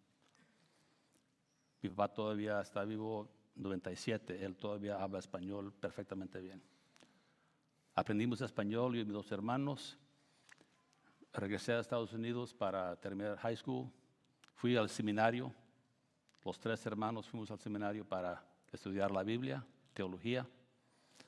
Saliendo del seminario, abandoné todo eso, no a Dios, pero a la carrera de la iglesia. Y mi hermano menor nos propuso empezar un negocio de cortar zacate, del cual no sabíamos nada más que trabajar. Eso fue en el 86. Ya saben lo que pasó en el 86, ¿verdad? Amnesty. Reagan hizo amnesty y no habían ilegales. Entonces nuestro negocio creció porque 3 gringos que hablaban español en Carolina del Norte era sumamente raro. El negocio creció, 10 años, nos dijeron los mismos empleados, no tenemos buenas tortillas, porque todo viene con químicos y no son de nixtamal. Nos atrevimos a aprender a hacer tortillas de nixtamal. Logramos hacerlo, empezamos a distribuir. Nació un negocio grande que todavía existe, aunque ya no hacemos tortillas. Y en el 2008, viendo la oportunidad y necesidad en la economía hispana de retail a través de la nación, empezamos Abasto Magazine. Y esto es la única revista en español que se manda a través del correo.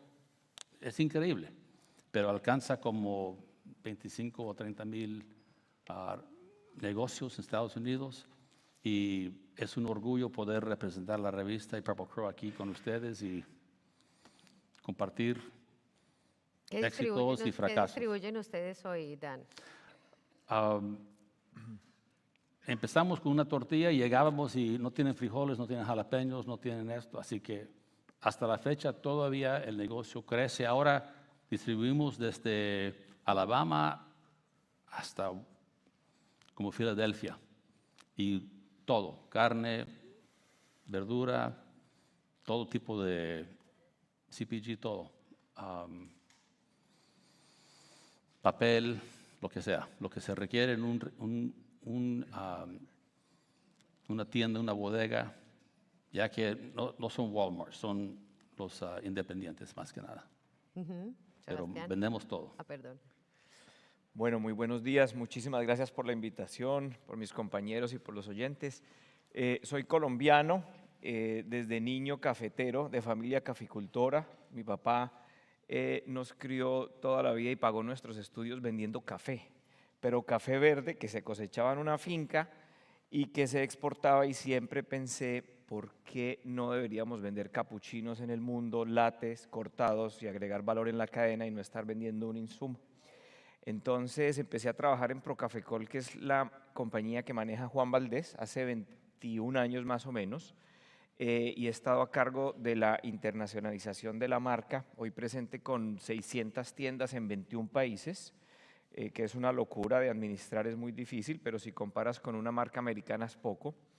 y estamos en 40 países con distribución de consumo masivo y e-commerce. Y bueno, nuestra idea y nuestro foco y los recursos que estamos destinando para que Estados Unidos sea exitoso, pues ya ha sido una decisión estratégica de la compañía y por eso estamos acá. Increíble, Sebastián. 40 países. 40 países con consumo masivo y 21 con tiendas físicas, que es el canal más desafiante. Y has estado en varios mercados. He estado en varios mercados y he liderado los 21 países, pero sin duda alguna Estados Unidos es diferente. Eso quería que profundizáramos precisamente. ¿Qué has visto tú que sea distinto en el mercado de Estados Unidos y que ha sido desafiante para ti comparado con otros mercados y para Juan Valdez? Sí, en Latinoamérica hay unas compañías muy bonitas, muy eficientes, muy rentables y muy exitosas y muy grandes. Y les queda más fácil expandirse en la región y además naturalmente si estás en Chile puedes expandirte a Perú, Argentina, si estás hacia Colombia o Centroamérica vas a conquistar el mercado mexicano y por geografía es más fácil, pero Estados Unidos es otra historia, es completamente diferente. En primer lugar, por el músculo financiero que necesitas, es exponencial.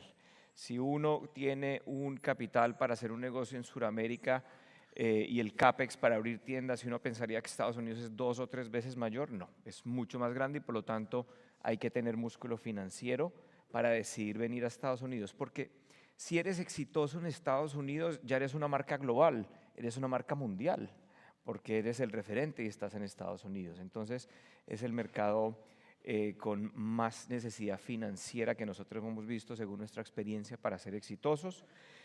No basta con el mercado latinoamericano, es nuestra puerta de entrada, lo queremos, lo consentimos a nuestros consumidores latinos, pero al final la escalabilidad va a venir por el mercado americano y por el consumidor americano. Y el consumidor americano tiene muchísimas opciones de compra, es muy sofisticado, premia mucho la velocidad y la eficiencia operacional en los puntos de venta. Tiene que ser todo impecable y rápido.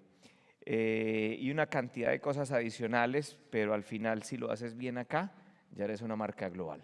¿Y hay algún mercado en el que tú hayas estado y que hayan abierto que digas, qué maravilla haber estado en ese mercado porque nos enseñó y nos ayudó a entrar a Estados Unidos? ¿O? Sí, nosotros empezamos la internacionalización hace 21 años con Chile, que también es un consumidor bien exigente y es un país muy desarrollado en la región, donde el retail me ha parecido increíble y aprendimos mucho de Chile, aprendimos de muchos errores en México, aprendimos un poco qué nos hacía exitosos en Dubái, en Turquía y en Madrid y por qué en Estados Unidos no lográbamos escalabilidad y fuimos construyendo una serie de aprendizajes de la internacionalización de la marca y al final pues eso es lo que estamos utilizando para buscar el camino de éxito en Estados Unidos porque estamos buscando ese camino.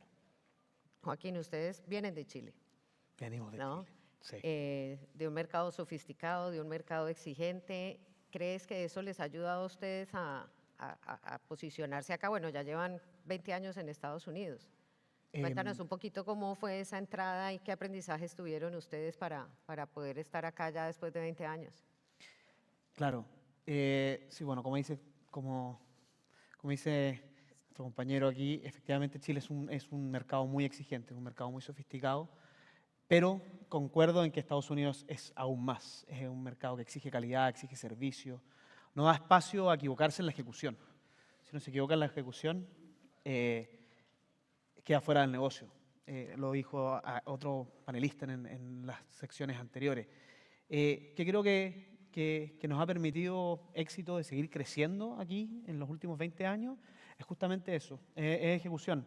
Es darse cuenta que aquí no puedes equivocarte, hay que mirar cada detalle para abastecer a este cliente sofisticado que busca estabilidad, que busca consistencia en el producto y luego tener los partners correctos. Si no están los partnerships, si no hay una relación de largo plazo y una mirada de largo plazo a través de esos partners, en la distribución sobre todo, es aún más difícil crecer. Algo que a mí nunca nos deja de sorprender de este país es que uno pensaría que es más transaccional y al revés, es muy relacional. Aquí las relaciones deben construirse en base de confianza y después el crecimiento fluye. ¿Cómo desagregarías esa ejecución? ¿Cuáles son como esos elementos? Hablaste de distribución, hablaste de pues, calidad de producto, pero esa que hablas tú, una excelente ejecución, ¿cómo desagregarías tú para entender esa ejecución en qué consiste? Por ejemplo, el retail. El retail aquí salió también en uno de los paneles anteriores. Si uno quiere estar en Walmart, Walmart es un monstruo. Y Walmart tiene espacios específicos en su góndola. Si uno quiere estar ahí, no puede equivocarse. Al primer error, hay una lista de 25 atrás que quieren entrar a esa cadena. La ejecución que ha salido a buscar AgroSuper es justamente no ir a buscar esos gigantes hasta que no estemos preparados. Ir a buscar esos retailers independientes, esos pequeños retailers, no buscar abastecer a través de los grandes distribuidores, sino que es el independiente el que apunta a un nicho o a un estado específico, el que te permite ejecutar mejor porque es un trabajo en conjunto. Están los dos buscando crecer. No eres un proveedor más para ese distribuidor. Dan, ustedes apostaron al mercado de Estados Unidos cuando latinoamericanos eran pocos, latinos eran pocos, no era una categoría en Estados Unidos líder como lo es hoy, pues no representaba ese peso que tiene hoy. ¿Qué hizo que ustedes, además de esa intuición de satisfacer las tortillas de tus trabajadores, qué hizo que ustedes vieran eso como una gran oportunidad? Emprendedores nunca faltan el deseo de tener ideas y de cumplir cosas, así que vimos oportunidad. Realmente nunca hicimos un estudio, no sabíamos nada de tortilla. Realmente un emprendedor, la definición es técnicamente insolvente. ¿Ok? Entonces nosotros lanzamos ese proyecto, nuestro banco nos dijo no te vamos a soportar porque no hay tortillerías por aquí.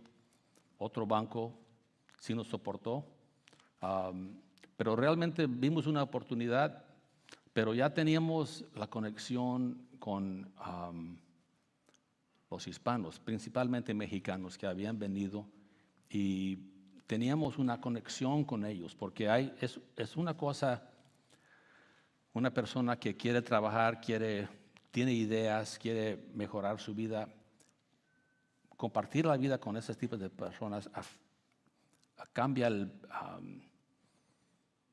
tu corazón. O sea, cuando ellos ven cosas que se pueden hacer, uno se anima para tomar el riesgo. El banco no nos quería soportar. Teníamos otro buen negocio, el landscaping era buen negocio, pero también nos faltaba el estudio y yo creo que teníamos más energía que dinero. Tal vez hoy no podía decir es buena idea empezar tortillería porque al fin del día no resultó. Pero lo que sí resultó, conociendo al cliente, conociendo la población, entendiendo cómo funcionan y sirviendo a esa población, sí funcionó. La tortilla no funcionó al fin porque era muy difícil, pero lo que nos dio el éxito fueron las personas que empezaron a venir y empezaron las tiendas. Así que nuestro negocio creció con ellos. No puedo decir que fue un estudio que determinamos que eso sí va a salir. La mayoría de personas que empiezan negocios, y este cuarto tiene muchos, han fracasado. ¿Ok?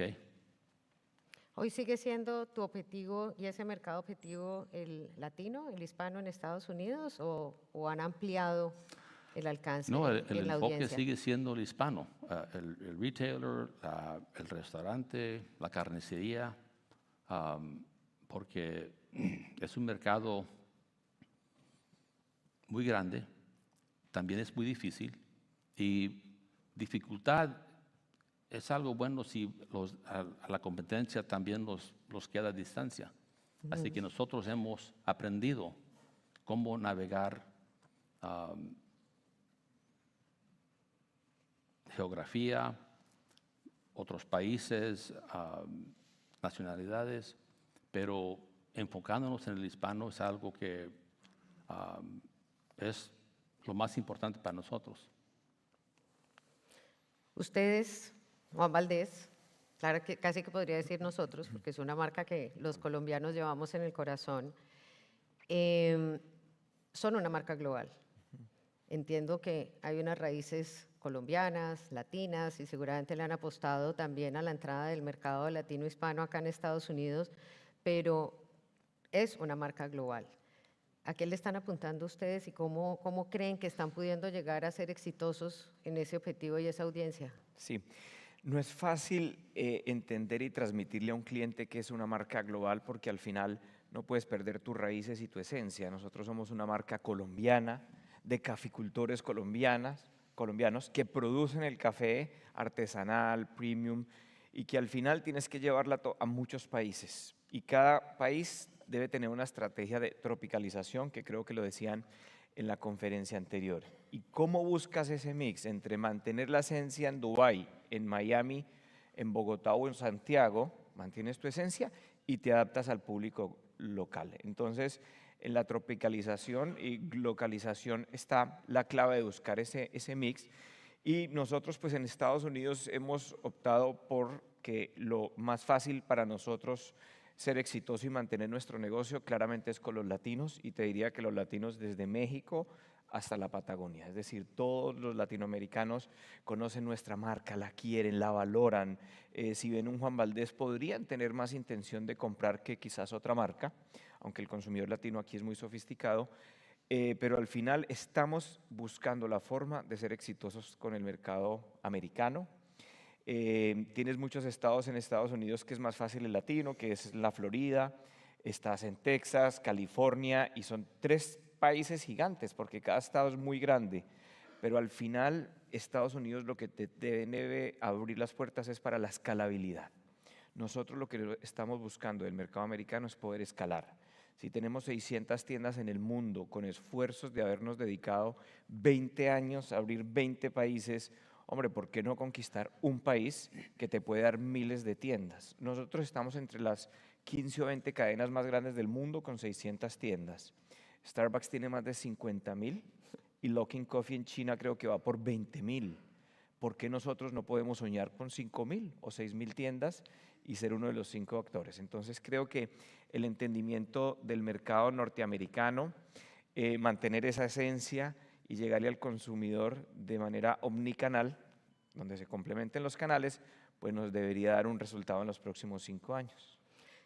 Cuéntanos un poco eso que ahorita nos dices de las tiendas, abrir las tiendas, el mercado, el hispano, los estados en los que creen ustedes que pueden acercarse más a ese mercado para ir escalando.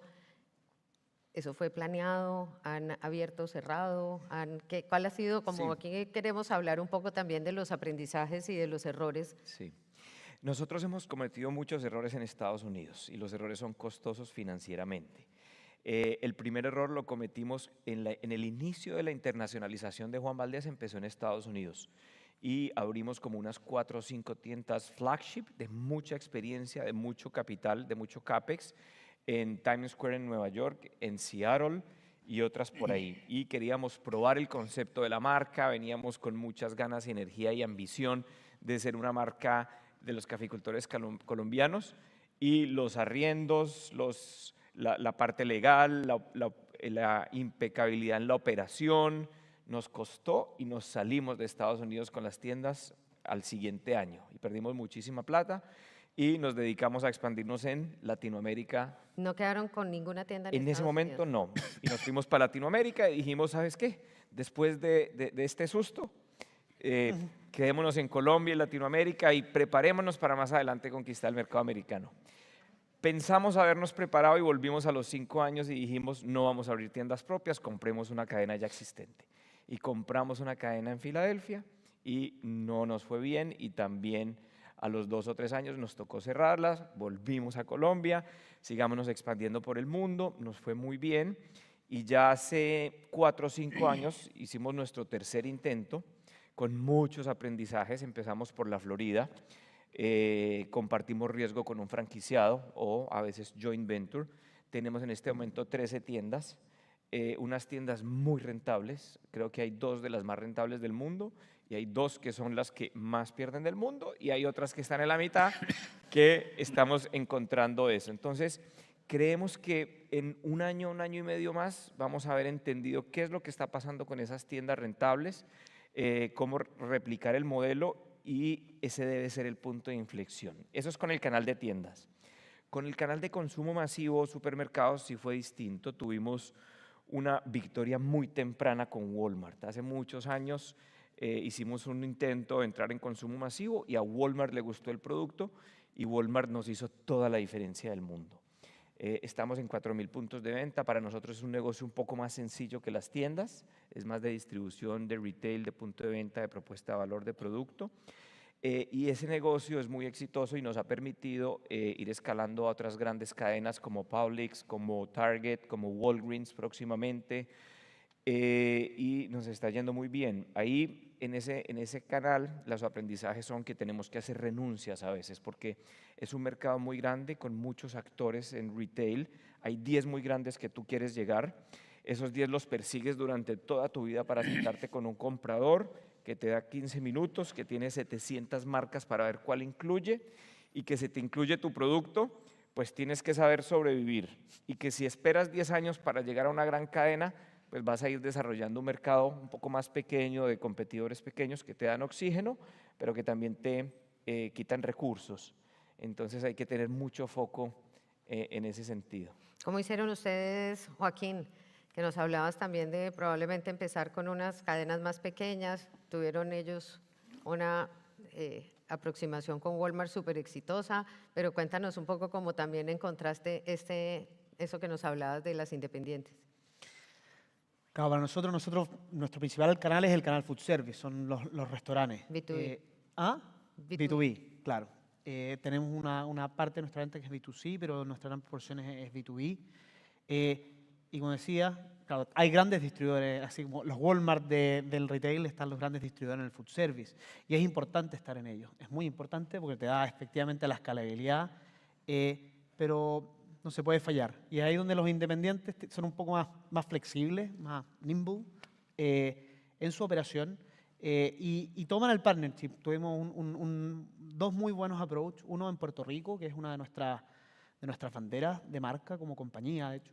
Que ahí es full foco retail, donde hace 16 años se tomó un partnership con un distribuidor de retail y nuestra marca hoy día es la número 1 en pollo congelado en la isla, lo cual es muy valioso. Y ahí es ejecución, es encontrar el partner correcto que apueste contigo e ir creciendo y escalando poco a poco. Y eso, obviamente, esa buena experiencia nos trajo esos conocimientos, esos errores y aciertos, como decía Sebastián, para poder empezar a desarrollar y probar con retailers más grandes aquí en Estados Unidos. En el food service, aquí en Florida, con un gran distribuidor, que quizás puede haber alguien aquí, que es Cheney Brothers, que es uno de los grandes distribuidores de food service en esta zona, que apostó por nosotros también 15, 16 años atrás y ha habido un crecimiento. Y eso nos ha ido abriendo puertas en replicando ese modelo. Creo que es importante probar ser exitoso en chico porque Estados Unidos es demasiado grande y los consumidores son muy distintos y hay que abordarlos distintos. Sebastián decía, Texas, California, Miami son países, efectivamente son países en nuestra escala latinoamericana y tienen clientes y consumidores muy distintos y no podemos acercarnos a ellos de la misma forma. ¿Y esa escalabilidad, Dan, cómo la han aproximado ustedes? ¿Cómo escalan ustedes cuando estás en esos supermercados, restaurantes? ¿Cómo logran ustedes escalar el negocio? Empezamos con la tortilla y de ahí salió la marca Cuervito Morado, que tiene algo que ver con maíz, espantapájaros y un cuervo en el sol no es negro, es morado. Así que de ahí salió el nombre. Pero teníamos la marca y empezamos a producir queso, chorizo, y eso tuvo mucho éxito en Walmart. En Kmart, primero, tuvimos mucho éxito en Kmart. Pero ya saben lo que pasó con Kmart. Ellos no tuvieron éxito. Y ese fracaso de Kmart casi nos destruyó a nosotros. Pero Walmart es una compañía espectacular. Nosotros pudimos servir al Walmart, pero con los márgenes, ellos ya, porque al principio queso fresco era un queso specialty cheese. Okay, era como anteriormente era Parmesan, que hace 50 años Parmesan era un specialty cheese. Ahora es un bulk, o sea, it's a commodity. Means there's no money. Entonces, queso fresco ya se ha convertido en un commodity, porque hasta Walmart mismo lo produce. Nosotros no teníamos los recursos, inversión, no teníamos capacidad para crecer con Walmart en la manera que ellos querían. Porque como él dice, hay una señora que trabajaba en Walmart que controlaba el mercado de queso mundial por sus órdenes. O sea, ella tenía, no sé, 50 pies de refrigerated cheese en los Walmarts y es brutal estar en esa situación. Así que nosotros decidimos no poder continuar con Walmart porque nos estaban dando mucho más geografía, pero nosotros no teníamos la capacidad de surtir. Y Walmart no aprecia el fracaso. Así que si no puedes, hazte al lado porque como usted dijo, hay 20 personas atrás que te quieren esa posición. Así que nos salimos de Walmart y creo que fue una buena decisión. Y nos hemos enfocado en el retail más pequeño porque ahí sí podemos competir y ellos no nos exigen una inversión o una capacidad que no tenemos. Tenemos que saber lo que podemos hacer y lo que no podemos hacer. ¿Ustedes manejan la marca de ustedes y manejan otras marcas? Sí. ¿Qué ves tú cuáles son esos errores más comunes cuando esas marcas latinoamericanas tratan de entrar a este mercado? Cuando tú dices, si voy a distribuir esta marca, no la voy a distribuir, ¿cómo haces esa curaduría o selección? Yo no vendo productos. Ok. Yo distribuyo productos. Sí. Ok. Si yo voy a la semana que entra a ANTAD en Guadalajara. Toda la gente viene, quiere que el Cuervito tome su producto. Yo digo, mira, yo no vendo tu producto. Si yo pongo tu producto en mi bodega, es como Walmart. Ellos no lo venden, tú lo pones y si no se vende, tú lo recoges o te sacan. Así que yo digo, si tú tienes una marca, algo interesante, qué bueno. ¿Quién tienes en el mercado para representar la marca al consumidor? Si no tienes equipo, si no tienes manera de establecerte en el mercado, porque cada anaquel hay mucha competencia, no importa qué tan pequeño la tienda sea, hay mucha competencia por el anaquel. Okay? Every shelf tag, todo eso hay mucha guerra, okay? Mucha competencia. Y si ellos no tienen los recursos para soportar su marca, no van a tener éxito. Y yo no puedo ser responsable para introducir un producto al mercado y yo tener que ir tratando de convencer al consumidor para comprarlo. Sin embargo, si una persona dice, voy a empezar en Houston, ok, ya tengo éxito aquí, voy a empezar en una región. Alguien que tiene paciencia con su marca, nosotros podemos tener paciencia con ellos porque yo tampoco exijo que tengo que tener venta por todo el país. Yo puedo decir, ok, yo te puedo poner en mi warehouse y te doy tanto tiempo para que alcances esta rotación porque lo que Walmart me enseñó es el Jim Roy. Cuando toman posesión del producto hasta que sale por la cajera, ¿cuánto tiempo tenían esa inversión en tu producto y cuánto ganaron? Y si tu número es demasiado pequeño, también sales. Nosotros utilizamos la misma manera de evaluar nuestros productos. ¿Cuánto tiempo? Porque no estoy corriendo un hotel de productos, o sea, no es alojamiento para inventario, ¿verdad? Tiene que trabajar y si no entra y sale, sale. Entonces ellos tienen que entender eso. Así que, pero si alguien tiene pasión para su producto y tiene el soporte en el mercado con marketing y todo eso, yo he tenido el privilegio de ver muchísimas marcas. Bilori con la costeña, Novamex que tiene jarritos. Nosotros fuimos casi uno de los primeros con Topo Chico. ¿Ok? Ahora ya ni yo puedo comprar Topo Chico. ¿Ok?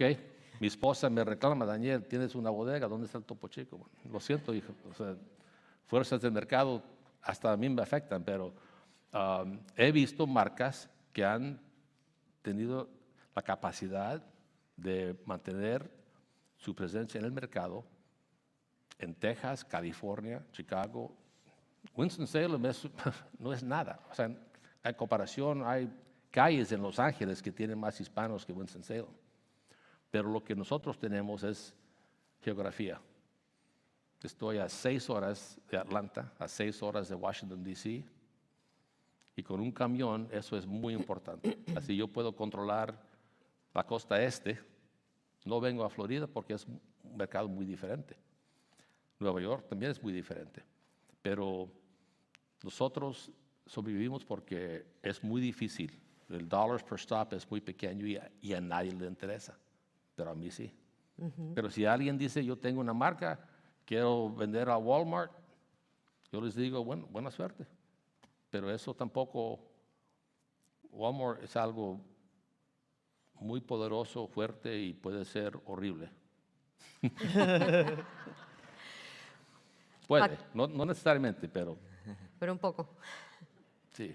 Joaquín, ustedes hablando ahorita de distribución que nos decía Dani, la cercanía que tienen ellos desde Winston-Salem y su crecimiento en geografía, ustedes tienen una cadena de distribución bastante integrada. Ese ha sido como uno de los factores de éxito tanto en Chile como acá.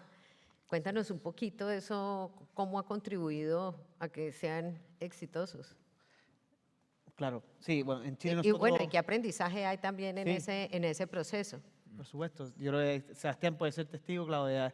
Ahora Super tiene una distribución muy fuerte en Chile, llega a punto, caja a caja a todo el país.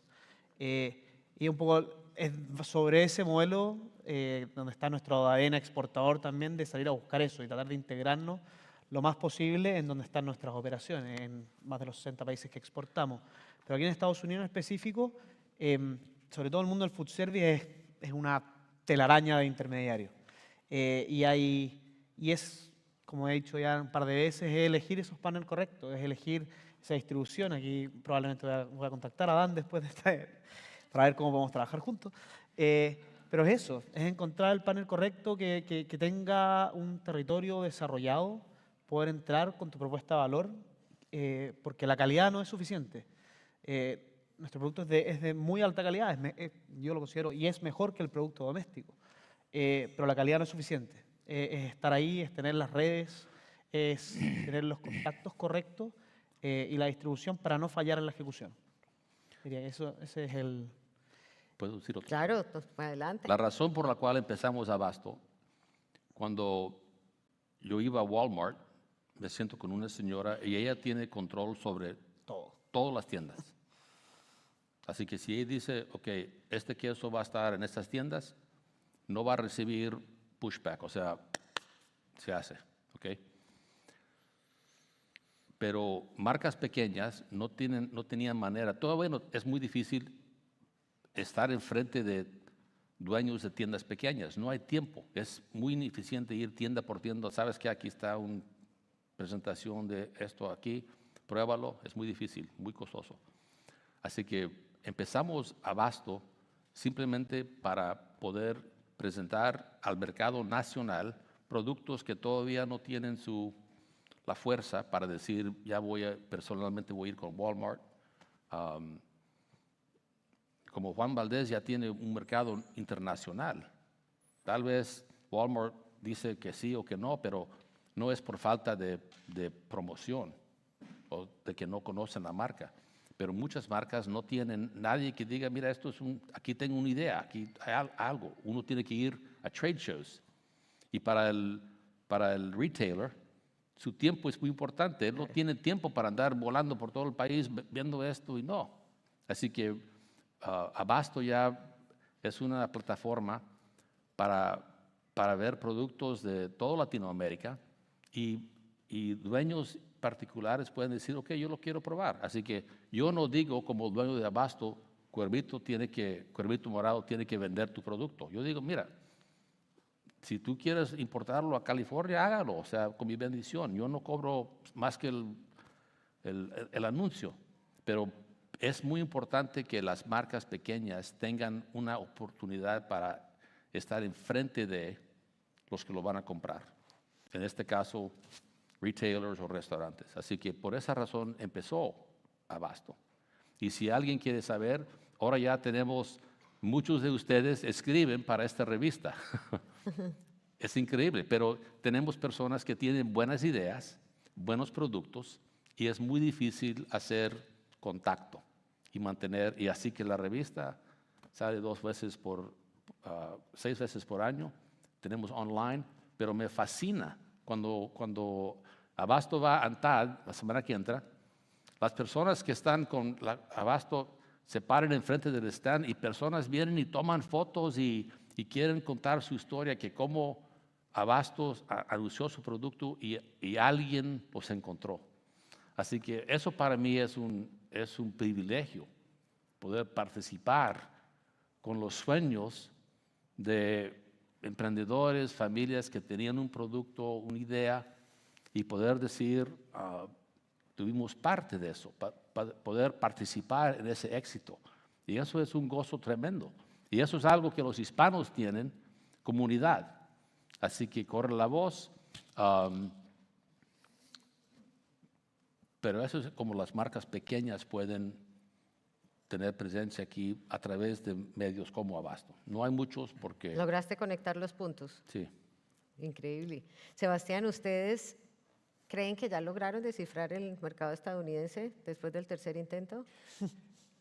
Yo creo que en el negocio de consumo masivo vamos bien, estamos entendiendo las tendencias del consumidor, tenemos un precio competitivo, estamos fortaleciendo la logística para poder llegar al consumidor, y yo te diría que vamos bien en el mercado estadounidense en consumo masivo, pero el problema es que somos exitosos con café instantáneo y queremos ser exitosos con café tostado y cápsulas.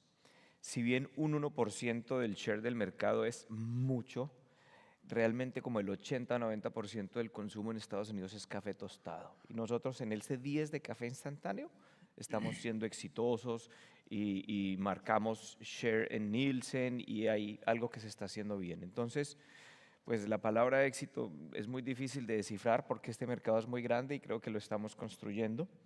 Ese negocio nos apalanca financieramente la expansión de las tiendas, y el negocio de e-commerce con Amazon y con página web propia y la omnicanalidad vista como un ecosistema digital nos está ayudando también a crecer. Entonces, éxito no, pero lo estamos construyendo.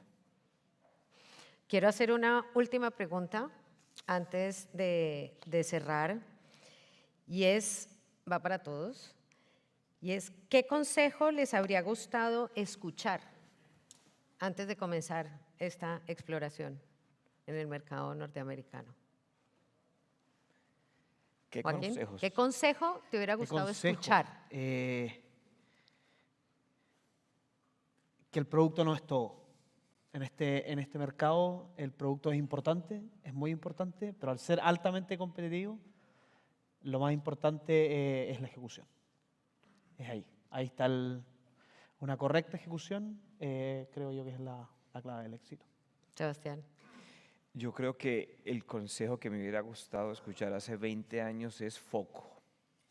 Nosotros empezamos a expandirnos a muchos países y vender café es relativamente fácil.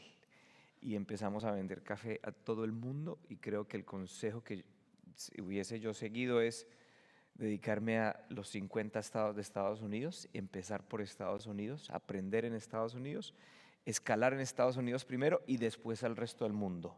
Lo hicimos al revés, de una forma u otra salió así, pero si yo tuviese que volver a empezar de nuevo, fuera emprendedor, no empezaría conquistando Latinoamérica, sino un estado de Estados Unidos para escalar al resto. ¿Y tú, Dan, qué consejo te hubiera gustado que te dieran? Escribí la palabra focus. Cuando cayó Kmart, perdimos el banco. La banquera me habló porque ya no nos iban a quitar línea de crédito. Tenía landscaping, tenía un grocery store, tenía distribución y la tortillería. Estaba en todo. Ella dijo, Daniel, si no te enfocas, ustedes son una buena familia y bonita historia. Si no se enfocan, van a perder todo. Y probablemente ese consejo de esa señora, que nunca personalmente conocí, pero me habló por teléfono porque me dieron tiempo para pagar the line of credit. No me lo demandaron. Pero yo dije, enfócate.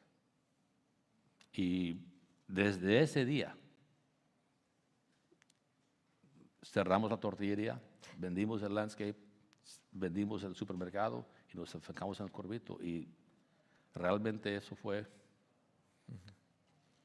algo difícil para aprender, pero... Claro. Doloroso. Y aún hoy tengo que recordar eso. O sea, es algo que siempre olvido. Sí, eso veíamos también, que hay que tomar decisiones. Y en esas decisiones a veces hay que hacer renuncias, porque Sí. a veces queremos abarcar mucho.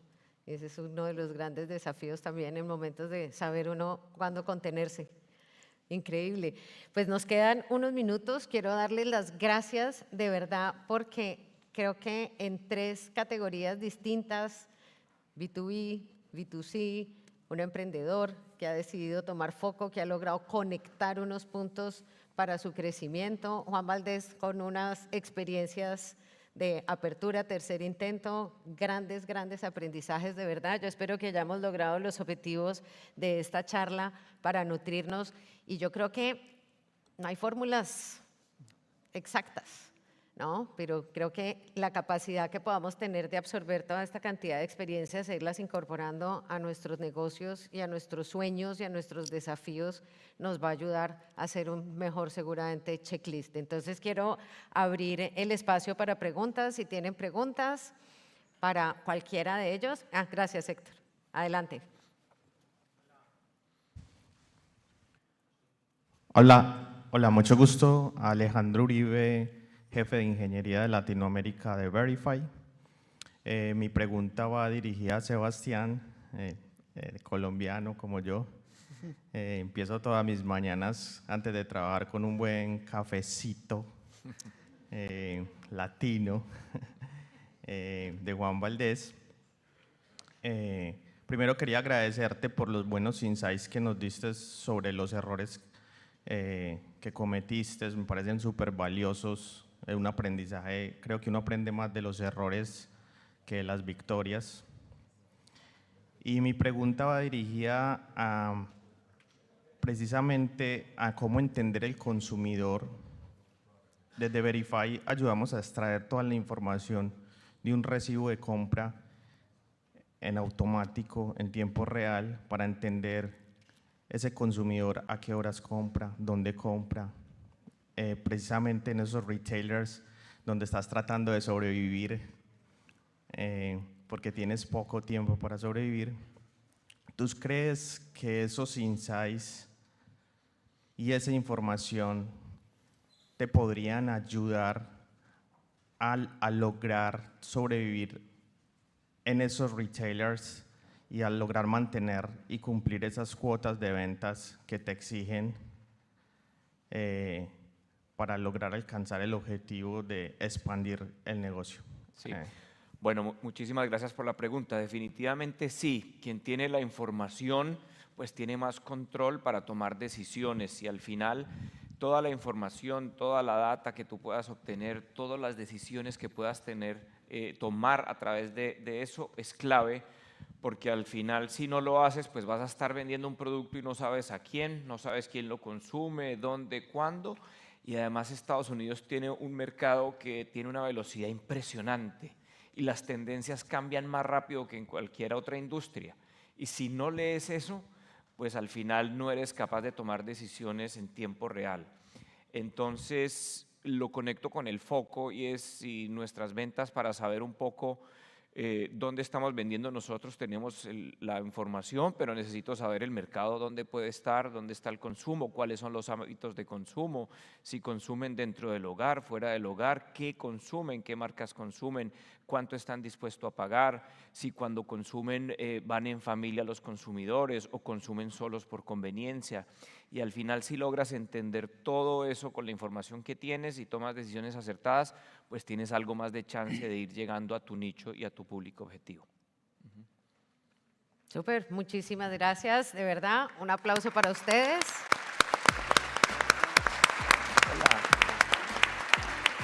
Muchas gracias, Victoria, Sebastián, Gracias, que estén Dan muy bien.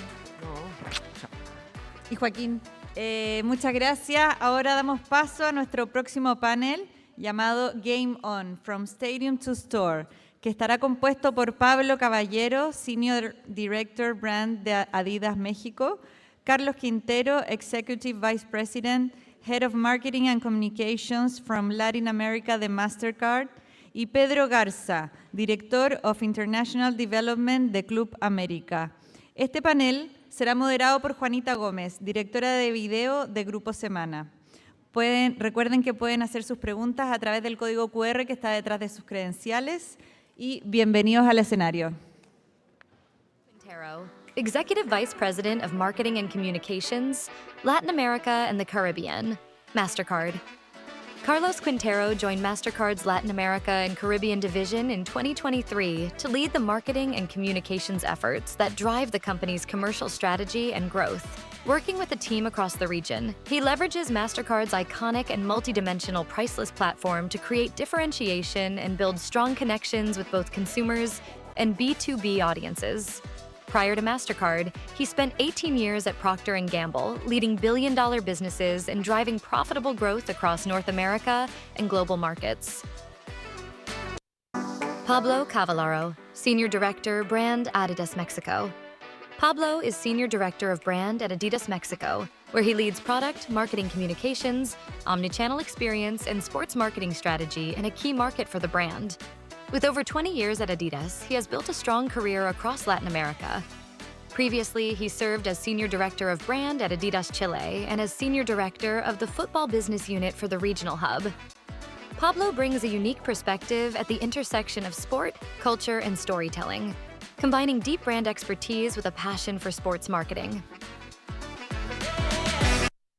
Pedro Garza, Director of International Development, Club America. With more than 10 years of experience in the sports industry, Pedro has held key roles at both Club America and Liga MX, building strong expertise in operations, marketing, and business development. He currently leads Club America's international expansion strategy and the development of commercial partnerships in the United States. Juanita Gomez, Video Director, Grupo Semana. Juanita Gomez is a journalist and video director at Grupo Semana, with more than 14 years of experience in journalism and digital content. She has led coverage of political, social, and environmental issues, and has built an audience of more than 1.4 million followers across social media through news and opinion content. Bueno, buenas tardes. Hola, hola, ¿me oyen? No. No te... Ahí. Hola, hola.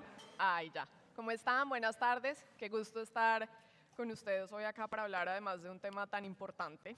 El deporte además dejó de ser solamente entretenimiento, se ha vuelto también comunidad, cultura, negocio y lo más importante, un espacio real de conexión con las audiencias.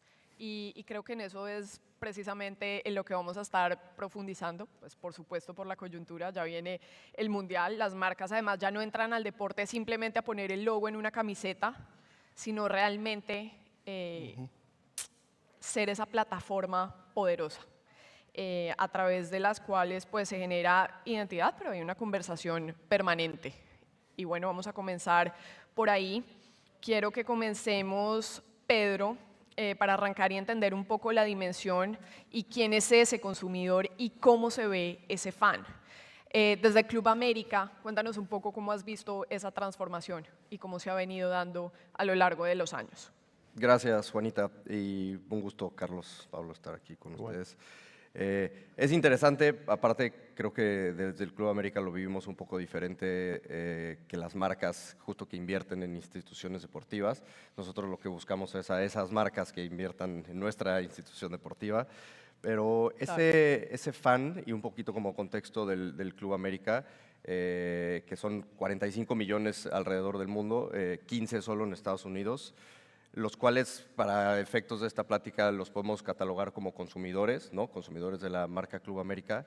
Ese fan para el Club América es joven, es hispano, tiene un alto poder de influencia en su comunidad, y lo que lo hace hoy en día también es que es digital, es transnacional, y como lo han mencionado en varias pláticas en este Summit, es inmediatez lo que los caracteriza para el Club América. Se ha venido transformando también, en nuestro caso específico, con las segundas y terceras generaciones en Estados Unidos, el tema del idioma, el que hablan o español en casa o inglés en casa, les tienes que hablar a todos de manera diferente, ¿no? Y conectar a través de esta identidad que sienten por su club. Se ha mencionado mucho también el tema de cómo lo que las marcas buscan en su comunidad y en sus clientes es llegarles por identidad, ¿no? O sea, no solamente quieren un producto, quieren historia, ellos buscan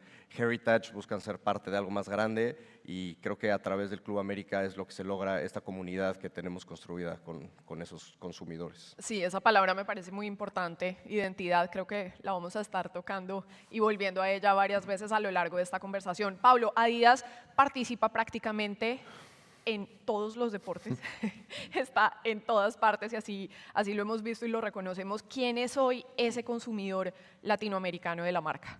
Bueno, Juanita, así es, tal cual. Bueno, buen día, buenas tardes a todos. Un gusto estar aquí en el panel.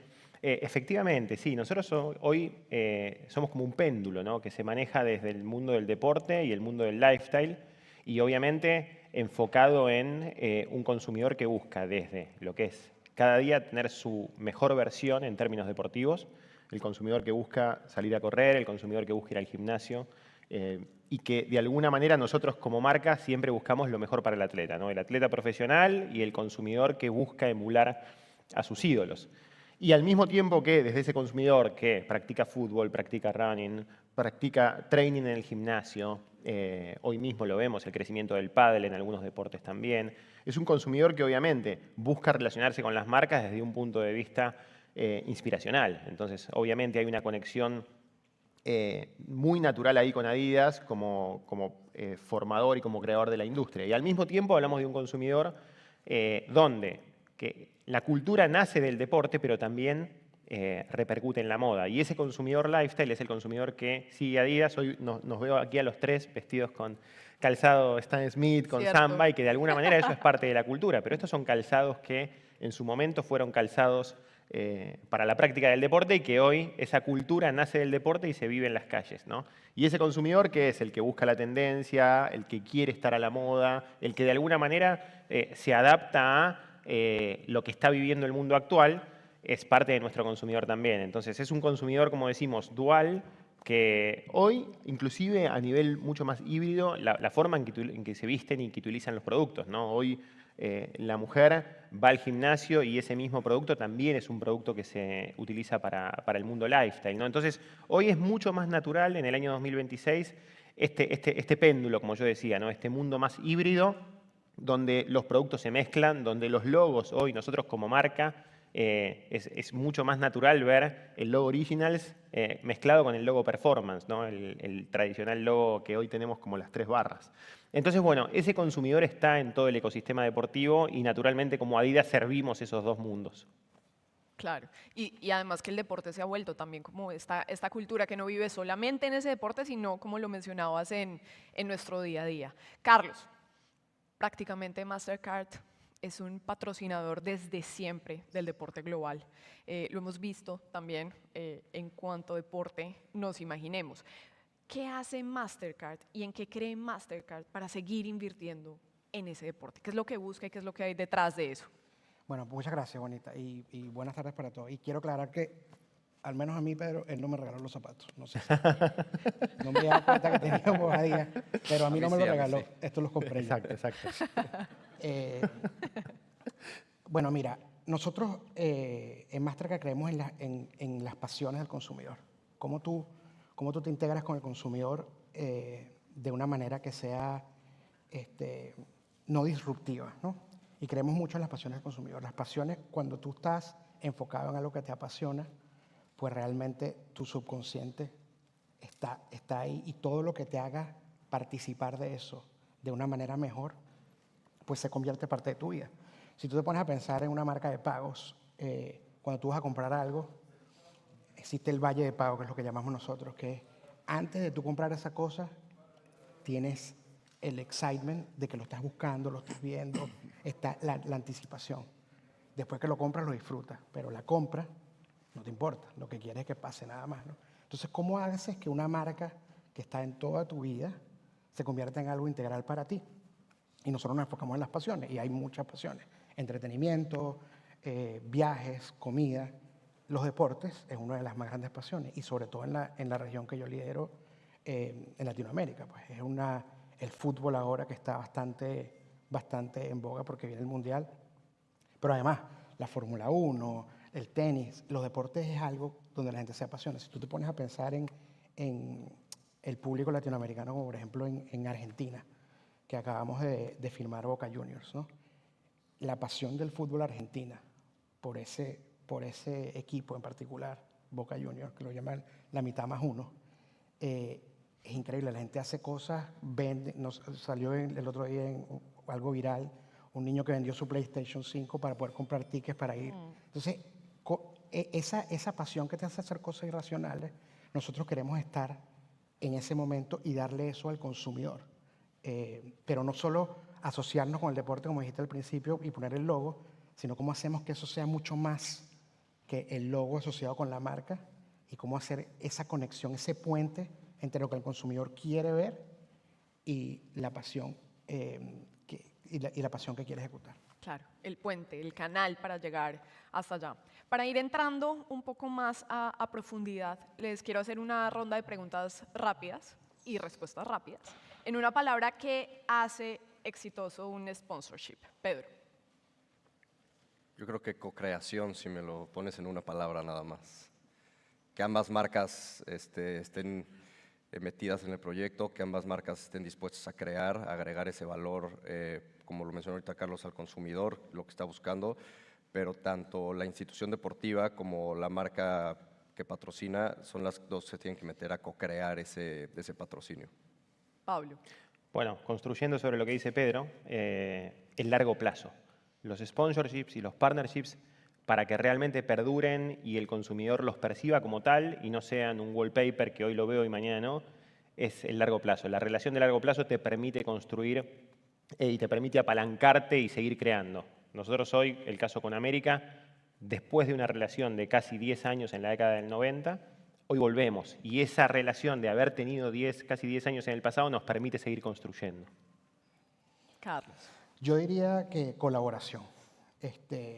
Un ejemplo que tenemos claro ahorita es, nosotros firmamos a McLaren, al equipo de Fórmula 1 McLaren hace poco más de un año, y hemos aprendido muchísimo de los dos, y hemos tenido que colaborar mucho porque la manera como nosotros manejamos las propiedades y los partnerships es muy distinta a la manera como otros partners que ellos han tenido la manejan. Entonces, hemos aprendido y hemos colaborado, y ha tomado mucho tiempo de los dos conocernos y adaptarnos al otro para poder colaborar y hacer, al final los dos queremos lo mismo, ¿no? Darle lo mejor al fan del deporte. Pero ese aprender y esa colaboración, esa flexibilidad, yo creo que es lo que hace un buen partnership, un buen sponsorship. ¿Todas las marcas deberían estar en deporte, sí o no? Pedro. Sí. Pablo. No-brainer la respuesta, sí. Desde el deporte se construye todo. Y particularmente hoy, o sea, el mundo del wellness, todo está creciendo y todo el mundo busca verse mejor, y ya es un tema de salud. Entonces, la respuesta es un claro sí. Y Mastercard, por este lado, Carlos. Yo creo que sí, pero la manera como debes estar en los deportes depende de lo que quiera tu marca con ese consumidor. Claro. Profundicemos en eso, porque, digamos, sí, pero de una manera auténtica, real, con un propósito, ¿no? Correcto. ¿Y qué quieres hacer tú con tu marca? Porque al final todo parte de una estrategia, ¿no? La estrategia es lo que define el partnership que quieres y el sponsorship que vas a tener. Pero nunca empiezas por el partnership, ¿no? El partnership es una herramienta para conectar con el consumidor. Entonces, ¿qué quieres conectar? ¿Con quién quieres conectar? ¿Y cómo quieres conectar? Y luego ahí lo más probable es que te dé que tienes que meterte en algún deporte. Vamos a profundizar en eso, de lo más valioso detrás de un sponsorship, ¿no? Ustedes, Pedro, trabajan con sponsors de industrias completamente distintas, pero que están comprando realmente las marcas cuando deciden co-crear, colaborar, como nos lo mencionabas hace un momento, con el equipo. Sí, ahora Carlos mencionaba esa herramienta para conectar con el consumidor. O sea, creo que justo como institución deportiva, como club, lo que nosotros tenemos es una comunidad real de aficionados que están conectados con la institución por un vínculo emocional, ¿no? Al final del día sí nosotros vendemos un producto, pero los fans están con nosotros por ese vínculo emocional. Lo que creo que nosotros hacemos como institución a las marcas que se asocian es la transferencia de esa lealtad, el poder acercarle. De hecho, hay un dato que nos gusta mucho de parte de Ad Age, que el 34% de los aficionados a un club deportivo están dispuestos a transferir esa lealtad a las marcas con las que se asocia el club. Entonces, creo que va por ahí, esa comunidad que ya existe de parte de un club, poder transferirla a la marca que se asocia con nosotros. Claro, precisamente por esto que mencionábamos hace un momento, Pablo. Y aparecen nuevos deportes, nuevas tendencias, mencionabas el wellness, mencionabas cómo se va integrando en el día a día el deporte. Pero en Adidas, ¿cómo hacen esa selección? ¿En qué deciden invertir? ¿Cómo dicen y perfilan qué es lo más fuerte para estar ahí y hacer parte de esa conversación? Bueno, sí, totalmente. Para mí, el punto inicial, central de todo esto es el consumidor.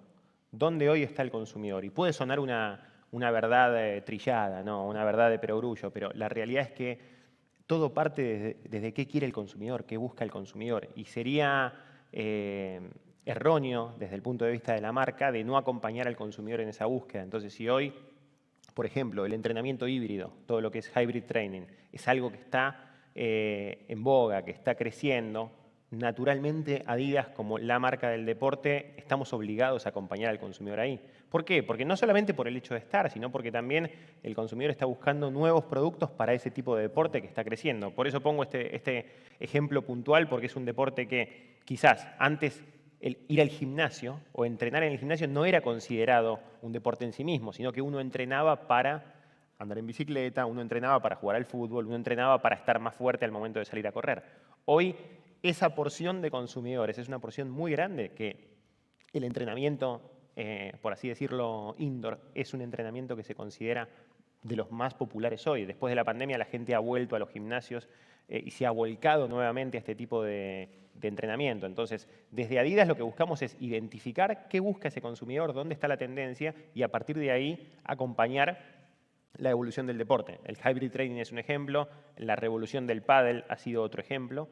Y así infinidad de deportes que hoy ya están mucho más instalados. Obviamente hoy hablamos del running y nadie discute el crecimiento del running, pero quizás hace 15 años el running era un deporte solitario, donde quizás alguien se ponía un par de zapatillas y salía a correr. No, hoy el running es un deporte que el consumidor busca estar al 100%. Es el calzado, es el reloj inteligente, es la banda cardíaca, es la indumentaria que te permita de alguna manera estar en distintas o aplicar a distintas condiciones de tiempo, etcétera, etcétera, etcétera. Entonces son 2 o 3 ejemplos de deportes, pero siempre, de vuelta lo refuerzo, la realidad es que es entender qué quiere el consumidor.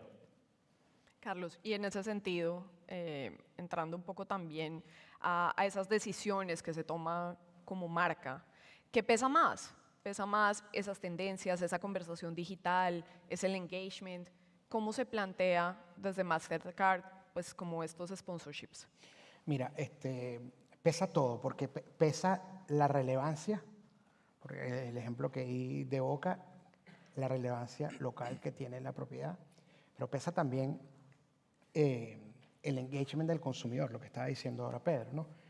Los fans de los clubes de fútbol es un fandom que es muchas veces irracional. Justo esta mañana, lo estábamos comentando antes de entrar acá, anunciamos que nos convertimos en los partners oficiales del Inter de Miami, ¿no? Wow. El Inter de Miami, nosotros también tenemos a Messi como embajador. Entonces, el Inter de Miami, en este caso, la estrategia es cómo complementamos, número uno, a nuestro embajador con un club que ha crecido muchísima importancia. Mucha gente no sabe, pero nadie se imaginó en algún momento que tú ibas a estar en Dubái, en el aeropuerto de Dubái, y iba a haber gente con la camisa del Inter de Miami porque dice Messi atrás. Entonces, el engagement de esos consumidores, si vas al estadio Nu, que es nuevo, le montaron un tremendo estadio. Nubank es un partner de nosotros. Entonces, todo eso tiene que ver en el momento que tú escoges dónde vas a poner tu patrocinio, cuál es el consumidor, cuál es el engagement, cuál es la propiedad y si la propiedad se alinea con tus valores, ¿no? Y además, cómo eso te va a ayudar al final a impulsar las estrategias que tienes de negocio. Claro, y todo lo que eso genera, que incluso estando afuera antes de arrancar la conversación lo hablábamos, como esa llegada de Messi, por ejemplo, a esta ciudad 100%. transformó zonas completas, la cultura, mucho de la mentalidad. Entonces, claro, es un poco también lo que mencionaban Pedro y Pablo hace un momento, y es como de verdad estamos hablando desde la vida misma, ¿no? Y de los estilos de vida de esos consumidores, pues que al final pues, somos seres humanos, ¿no? Entonces, no les puedo dejar de preguntar, obviamente esta charla tiene toda la relevancia y más en esta coyuntura, pues estamos a días de que arranque el Mundial y precisamente una de las ciudades es Miami. Si me pueden contar un poco, pues cómo lo están viendo y qué están pensando en ciertas estrategias, si nos pueden dar un pequeño preview de eso, Pedro. Creo que aquí cobran más relevancia Adidas y Mastercard. Desafortunadamente, como club en un mundial, durante el mundial pierdes un poco de relevancia, ¿no? Ahora sí que son las selecciones. Nosotros como Club América lo que buscamos es, te puedes apalancar de tus jugadores que están en selecciones, puedes tener presencia a través ahora de este nuevo como brazo comercial que hicieron de Host City en cada una de las ciudades. Al final del día, sí, nuestro estadio va a ser mundialista, pero pierde el tema Club América, ¿no? Entonces, es complicado mantenerse en el mapa para los clubes deportivos durante la justa mundialista. Sí, pero pueden hacer parte, sin duda, de esa conversación digital, ¿no? Sí, todo el tiempo. Exacto. Todo el tiempo. Pablo. Y nos han ayudado, ¿eh? Está siendo humilde Pedro, pero sí nos han ayudado mucho, por ejemplo, cuéntanos. Particularmente respondiendo a tu pregunta, ¿no? De cómo hemos transitado nosotros este camino hacia el Mundial.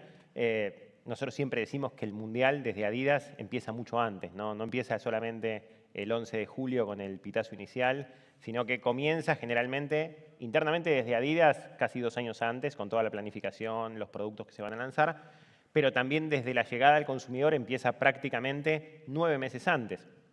¿Por qué 9 meses antes? Porque allí empieza el lanzamiento de los productos que van camino al Mundial, ¿no? Y así fue el lanzamiento de la playera, por ejemplo, en mi caso, hoy estando a cargo de marketing en México, hemos lanzado el jersey de la Selección de México ya hace prácticamente 8 meses. Entonces allí se presentó el jersey de local, de casa. Luego presentamos en febrero el jersey alternativo, el jersey blanco, que también particularmente para Adidas fue un momento espectacular porque vamos a nuevamente en un World Cup tener la presencia del logo Originals, del logo retro de la marca. Y particularmente esta semana acabamos de lanzar el tercer jersey, que va a ser una colaboración con una institución que se llama Someone Somewhere, que busca colaborar con artesanas y con comunidades locales. Entonces, por primera vez vamos a tener 3 jerseys para un mundial. O sea, es algo que sí ha sucedido en algunas ocasiones y en algunas federaciones en el pasado, pero habitualmente son 2 jerseys por equipo, el de local y el de visita, y en este caso, por ser un host nation y un host country, desde Adidas creamos 3 jerseys para México. También se lanzó el balón, y a partir de ahí un poco lo que decía Pedro, ¿no? Cómo nosotros colaboramos con nuestros partners, ¿no? Desde los jugadores que van comunicando sus productos, luego vamos a tener el pack de calzado, el pack de botas, que son las que se van a utilizar en el Mundial, luego vendrá el balón de la final y así sucesivamente. Entonces realmente es un journey que nosotros lo vivimos prácticamente desde el punto de vista de cuando empezamos, 9 meses atrás, y que obviamente se corona en el mes del Mundial, donde obviamente la pasión, como bien decían, es lo que termina de masificarlo, ¿no? Y termina de hacer que lleguemos a las masas y a los consumidores, tanto los superfans como los que se suben a la ola durante el Mundial. Y mantienen la emoción arriba todo el tiempo. Carlos. Bueno, para nosotros el Mundial es un poquito complicado porque el sponsor del Mundial es nuestro competidor directo.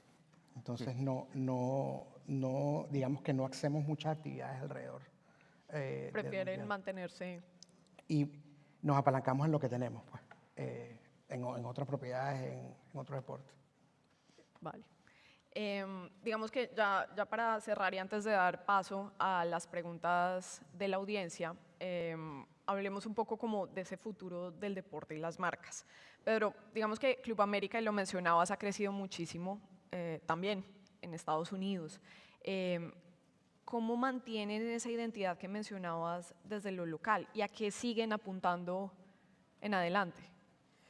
Creo que al ser un equipo de fútbol en un mercado en el cual no es el tuyo, ¿no? O sea, el Club América está basado físicamente en México y el no tener cada 15 días a tu equipo representante en Estados Unidos, recurres a varias cosas diferentes.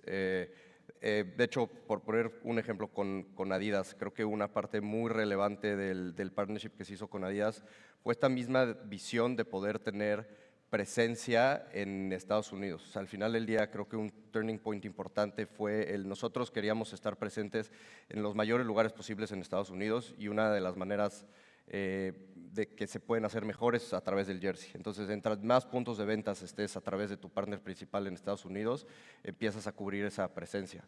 Hablando de presencia, el año pasado nosotros jugamos 13 partidos en Estados Unidos entre el equipo femenil y el equipo varonil.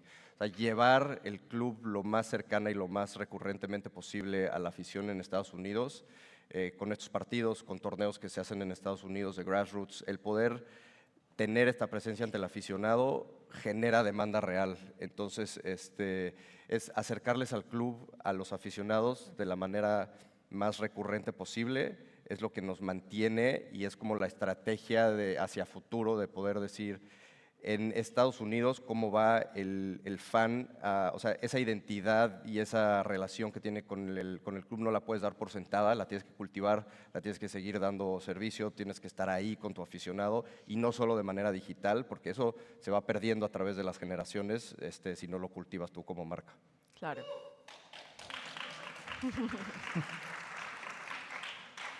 On y off. Bueno, Pablo, nos has contado un poco a lo largo de esta conversación estrategias que funcionan, que se fijan, pero si tuvieras que decir que ya no funciona, que ya no conecta, ¿qué dirías? Sí, totalmente. Creo que hoy el foco está en este tipo de alianzas que definitivamente sean orgánicas, ¿no? Lo decía Carlos también, que realmente la marca se conecte de una manera natural con quien está, ya sea un consumidor, ya sea un embajador, un atleta, un club de fútbol. Entonces, eso es lo que hoy de alguna manera, esa función orgánica, ese cruce de ADNs, es lo que sí funciona. No funciona cuando forzamos meter dos mundos que no tienen nada que ver entre sí. Entonces, creo que eso el consumidor hoy, no podemos subestimar al consumidor en ese sentido, porque si Adidas se une con atletas que no representan los valores de la marca, si Adidas se une con embajadores, con artistas, con músicos que no están alineados a nuestro core belief, a lo que pensamos como marca, a lo que queremos comunicar, a la forma que le hablamos al consumidor, todo eso el consumidor lo identifica muy rápidamente y termina castigando a ambos, ¿no? Termina castigando tanto a la marca como al atleta, al consumidor o al partner, por así decirlo, ¿no? Entonces creo que eso es muy importante de tener en cuenta de vuelta, tener alianzas naturales, orgánicas y evitar forzar las cuestiones que no conectan entre sí. Carlos, y termino contigo, un poco ampliando también esto que estábamos mencionando. ¿Qué identificas tú? Ya no conecta, no funciona y es cierto, Pablo, lo que mencionabas un poco está como esto que los consumidores tienen ese radar de la autenticidad, pero súper prendido. Mira, dos cosas. Uno, la autenticidad, súper importante, que estén alineados los principios de la propiedad y de la marca.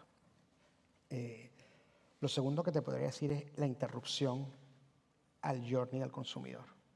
Si tú ves tradicionalmente el advertising, es una interrupción, básicamente. O sea, tú estás viendo algo y sale la marca y es una interrupción. Entonces, esa interrupción yo creo que cada vez va a ser menor y menor y menor, ¿no? Porque realmente la marca se convierte en una molestia y por eso hay tantos ad blockers, por eso hay tantas cosas que pasan. Entonces, para mí es cómo integras la marca de manera que no sea una interrupción, sino que te dé un valor añadido. Y para nosotros en Mastercard lo que nos enfocamos mucho es en las experiencias, siguiendo el journey del consumidor. Si tú ves el consumidor, nosotros tenemos mucha data de gastos, ¿no? Y si tú ves el consumidor ahora está gastando la plata en experiencias. No las está gastando necesariamente en comprar cosas. Y es un cambio que se ve cada vez más, ¿no? La gente quiere gastar en experiencias. De hecho, se endeuda por gastar en experiencias, ¿no? Compran un ticket para un partido de fútbol y lo compran con la tarjeta de crédito y lo pagan a cuotas porque realmente quieren vivir esa experiencia en ese momento. Entonces nosotros estamos tratando de crear cuáles son las experiencias on top of, ¿no? Por ejemplo, un ejemplo que me enorgullece muchísimo de Mastercard es la experiencia de los capitanes. En la Champions League nosotros tenemos los capitanes, los que salen con los jugadores al campo, ¿no? Un niño que sale con un jugador al campo que se le agarraba de mano. Es una experiencia que nadie te puede dar. No la puedes comprar. Nada más te la puede dar Mastercard. Entonces, alguien que hace eso nunca se le olvida. De hecho, hay una historia, el hijo de mi jefe, el sobrino de mi jefe, la hizo cuando tenía 10 años y ahora tiene 20 años y tiene la camisa de ese día guindada en su cuarto. Eso jamás se te olvida. Entonces, esa persona va a crear un vínculo con la marca, claro, permanente, que jamás se le va a olvidar. Y en eso es lo que nos estamos enfocando. Y ahora la segunda parte de esa experiencia la pueden vivir los 11 niños que salen. ¿Cómo haces que las demás personas vivan esa experiencia? Porque al final es el reach, ¿no? ¿Cómo haces esa aspiración, esa inspiración? Y lo que estamos es creando sorpresas que vayan y estén virales. Pues, y los invito a que vayan a la página de Instagram en Mastercard porque lo estamos haciendo cada vez más y más.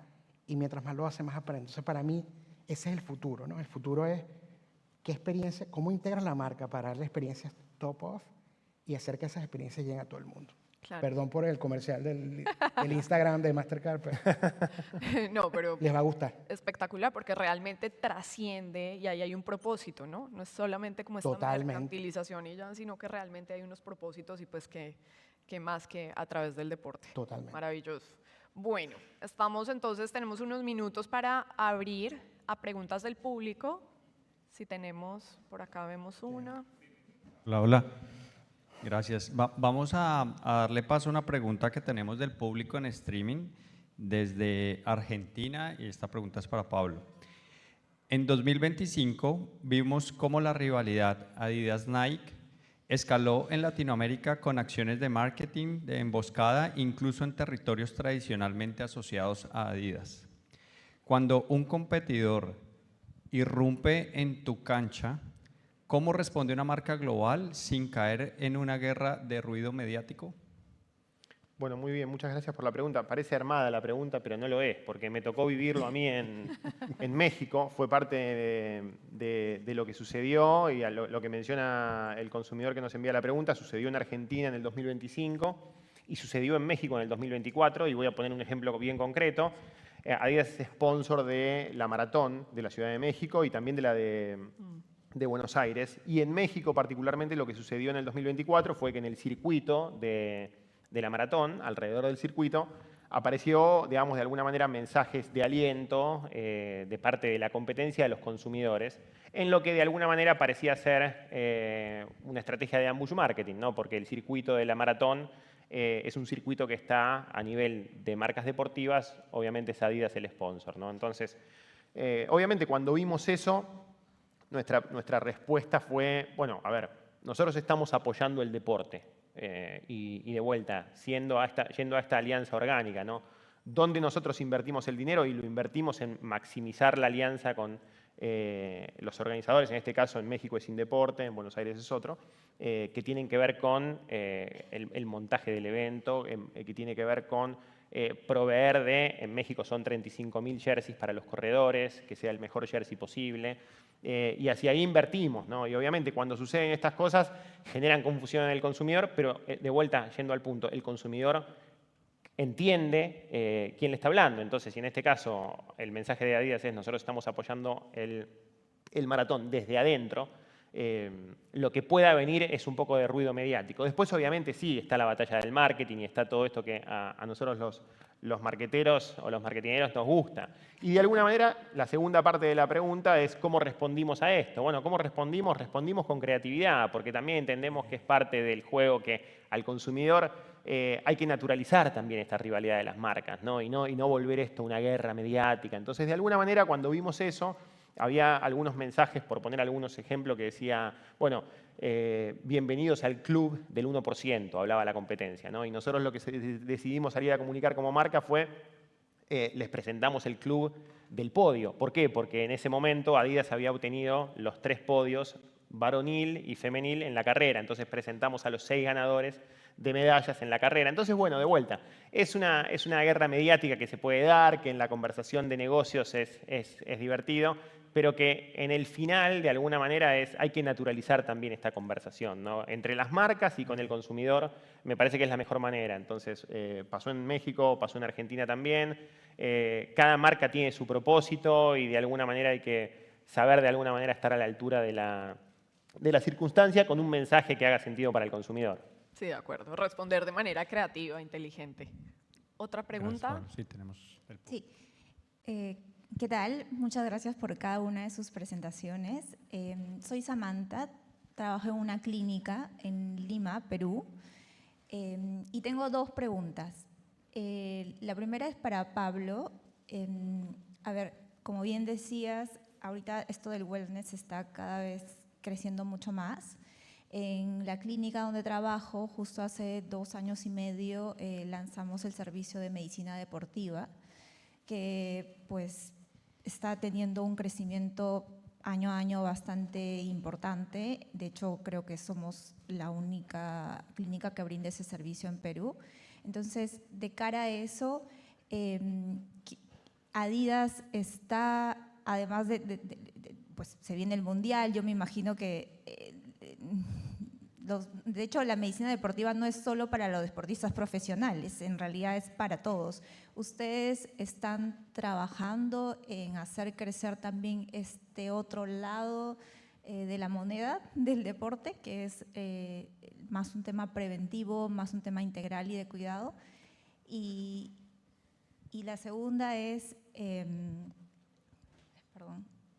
para Carlos.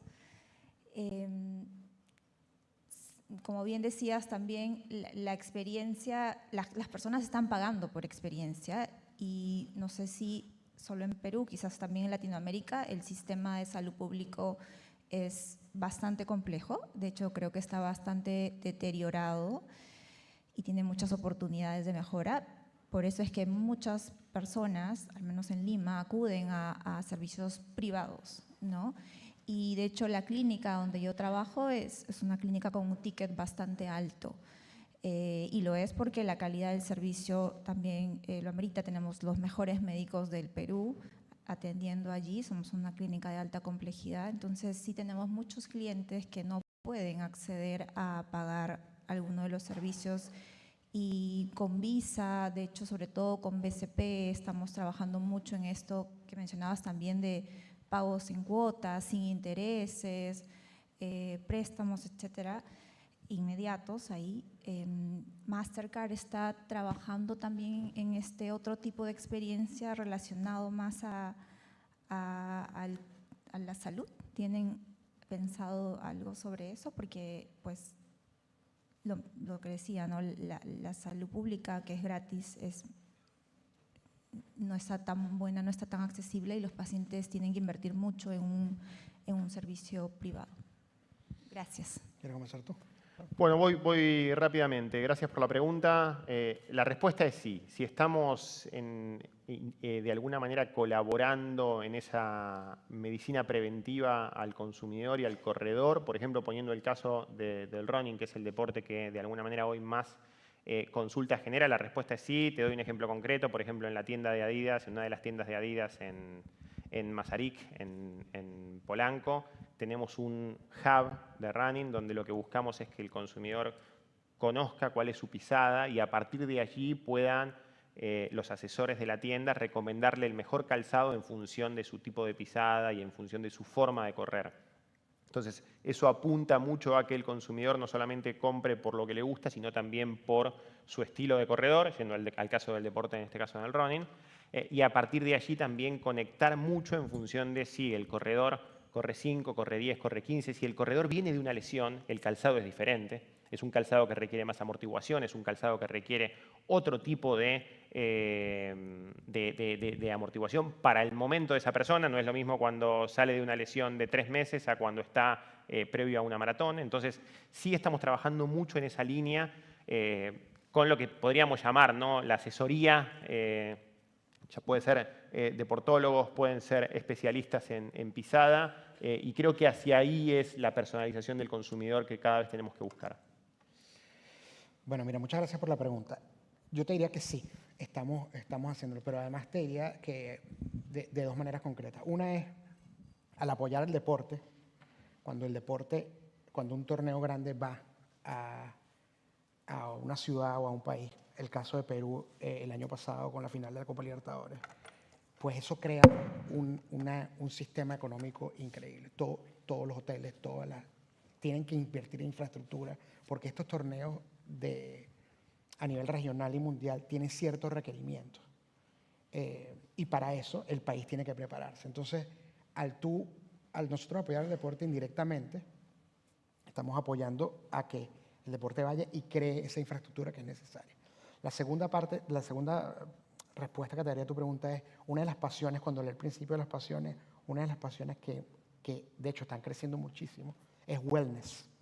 Es cómo la gente previene las enfermedades, cómo la gente tiene acceso a nuevas tecnologías, nuevos tratamientos, que simplemente prevengan, más allá de reparar, prevenir, ¿no? Y nosotros estamos muy metidos en eso. Así como apoyamos el deporte, pues también apoyamos este tipo de beneficios que te da wellness no solo a nivel físico, sino también a nivel mental. Por acá atrás, yo soy Agustín Londoño, de Producto Ramo, Colombia. La pregunta, Carlos, para vos, ¿ustedes han logrado medir en algún momento lo que significa la antirrivalidad de hacer un sponsorship a un equipo en particular? Hablabas del tema de Boca Juniors, 50+1, o sea que el 49 te odia.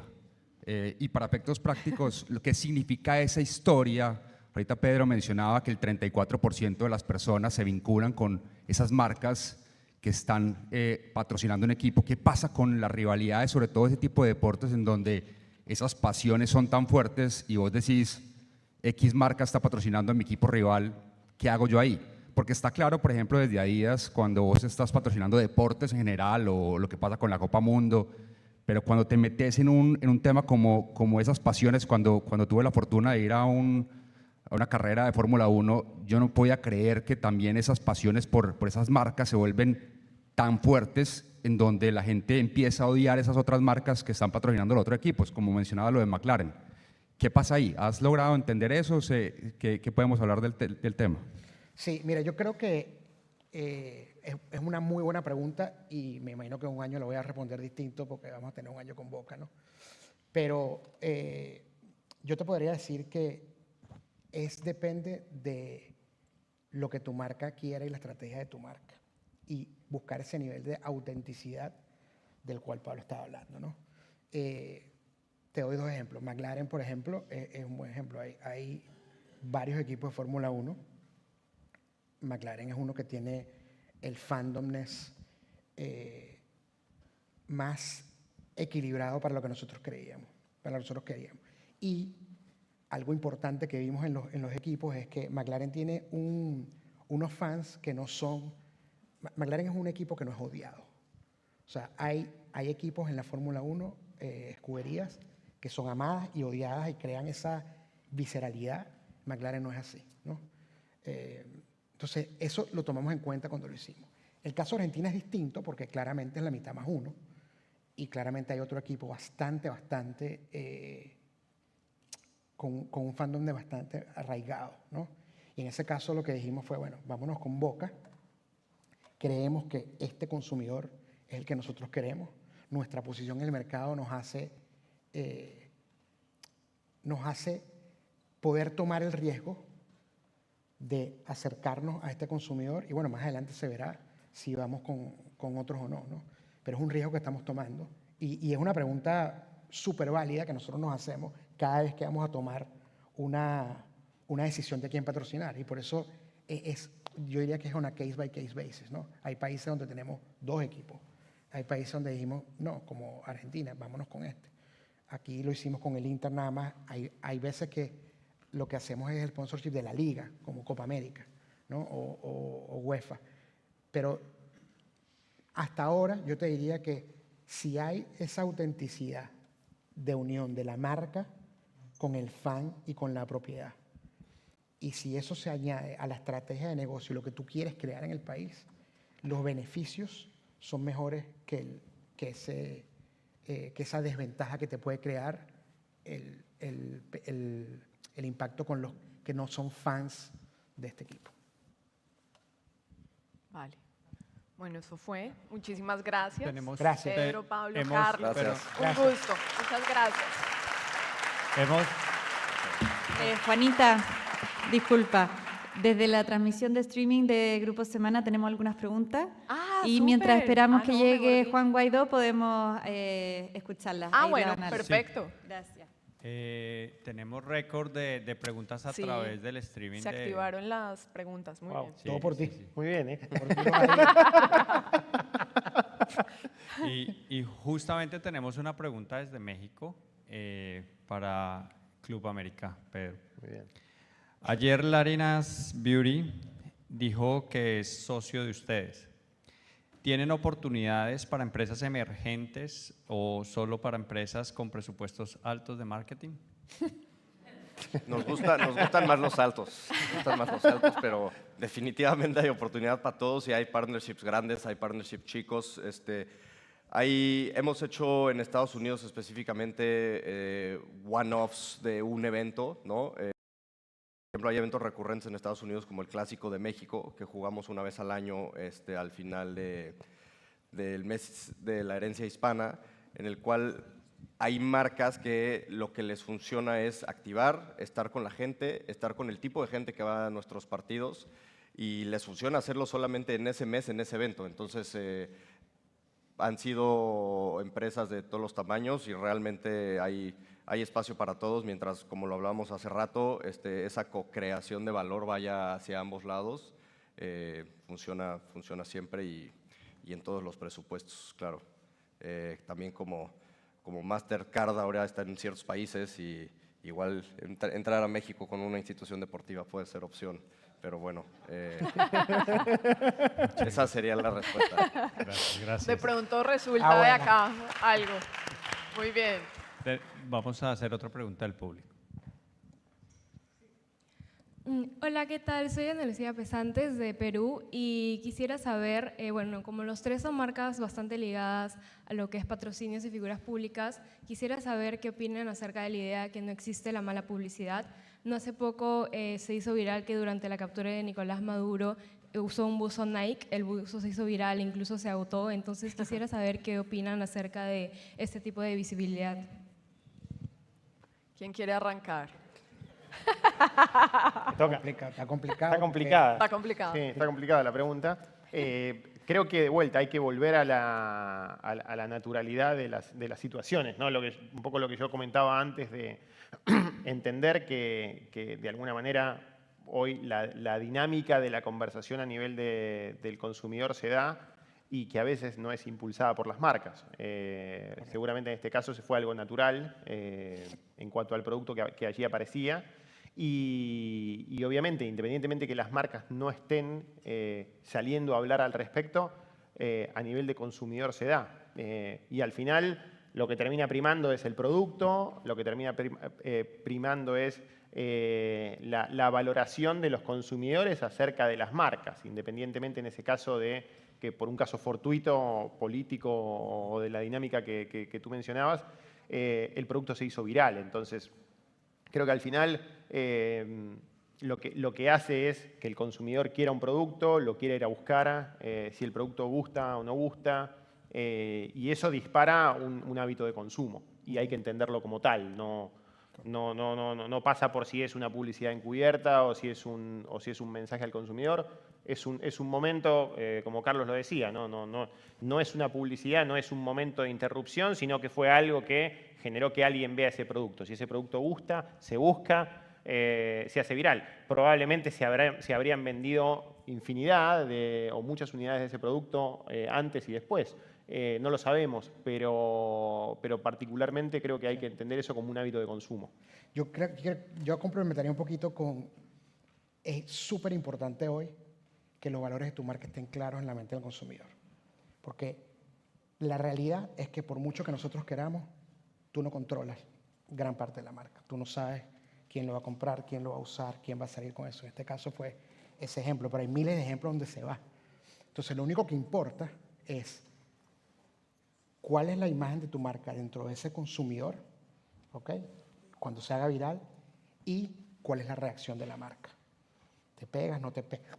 No te pegas, te defiendes, no te defiendes. Entonces, si pones ese caso en particular, yo creo que Nike no habló y todo el mundo está claro de los valores de Nike. Entonces, es importante para nosotros, cada vez es más difícil tener control de dónde va tu marca con cosas como TikTok. Y por mucho que tú quieras, hay cosas que no vas a poder controlar. Lo único que tú puedes controlar es lo que haces tú como marca y tu imagen en la mente del consumidor.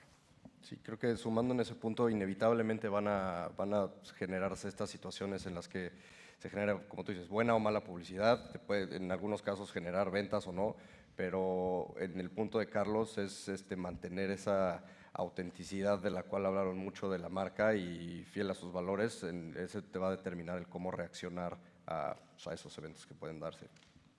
Sí, y más ahora con videos que además en un segundo una imagen le está dando la vuelta al mundo como ocurrió en esa oportunidad. Tenemos otra pregunta, esta vez desde Chile, llega a través del público en streaming, a través de Revista Semana, y es para Pedro. ¿Qué política tienen para definir cuántos sponsors tener en la indumentaria oficial? Por un lado, son muchas marcas queriendo estar presentes en la camiseta o el short del América, con los millones de dólares que eso puede generar, pero a la vez la camiseta con tantas marcas pierde la identidad y la belleza de los colores originales del Club América. Sí, gracias por la pregunta. Somos el equipo con menos marcas en el uniforme en el fútbol mexicano, o Chivas está igual que nosotros, pero la intención es, tú no puedes cobrarle el mismo valor a una marca si la vas a poner en un jersey con otras 4, 5 o 6 marcas. Al final lo que nosotros buscamos, aparte de identidad, es más simple como limpieza visual. No nos gusta, creo que todas las decisiones son correctas, cada club tiene su estrategia, pero por lo menos en el Club América es el darle a la marca que ya confió en ti, darle el valor de no amontonarla en un jersey lleno con otras marcas. Va más por ese lado. Muchas gracias. Creo que tengo espacio a una última que llega desde Chile y es para Carlos de Mastercard. La Fórmula 1 llegó a un nuevo público con la serie en Netflix.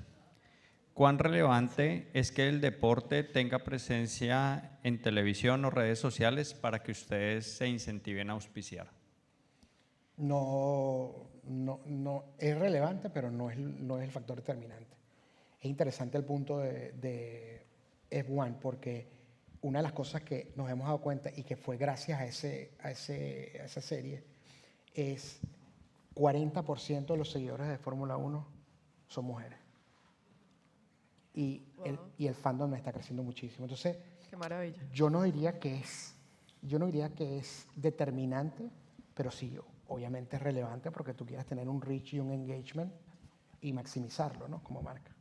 Claro, al final es tendencia y también correcto. Chévere que se catapulte desde ahí por un lado u otro. Correcto. Bueno, siendo entonces ahora sí la última pregunta, muchísimas gracias. Qué placer que Gracias. haber estado acá.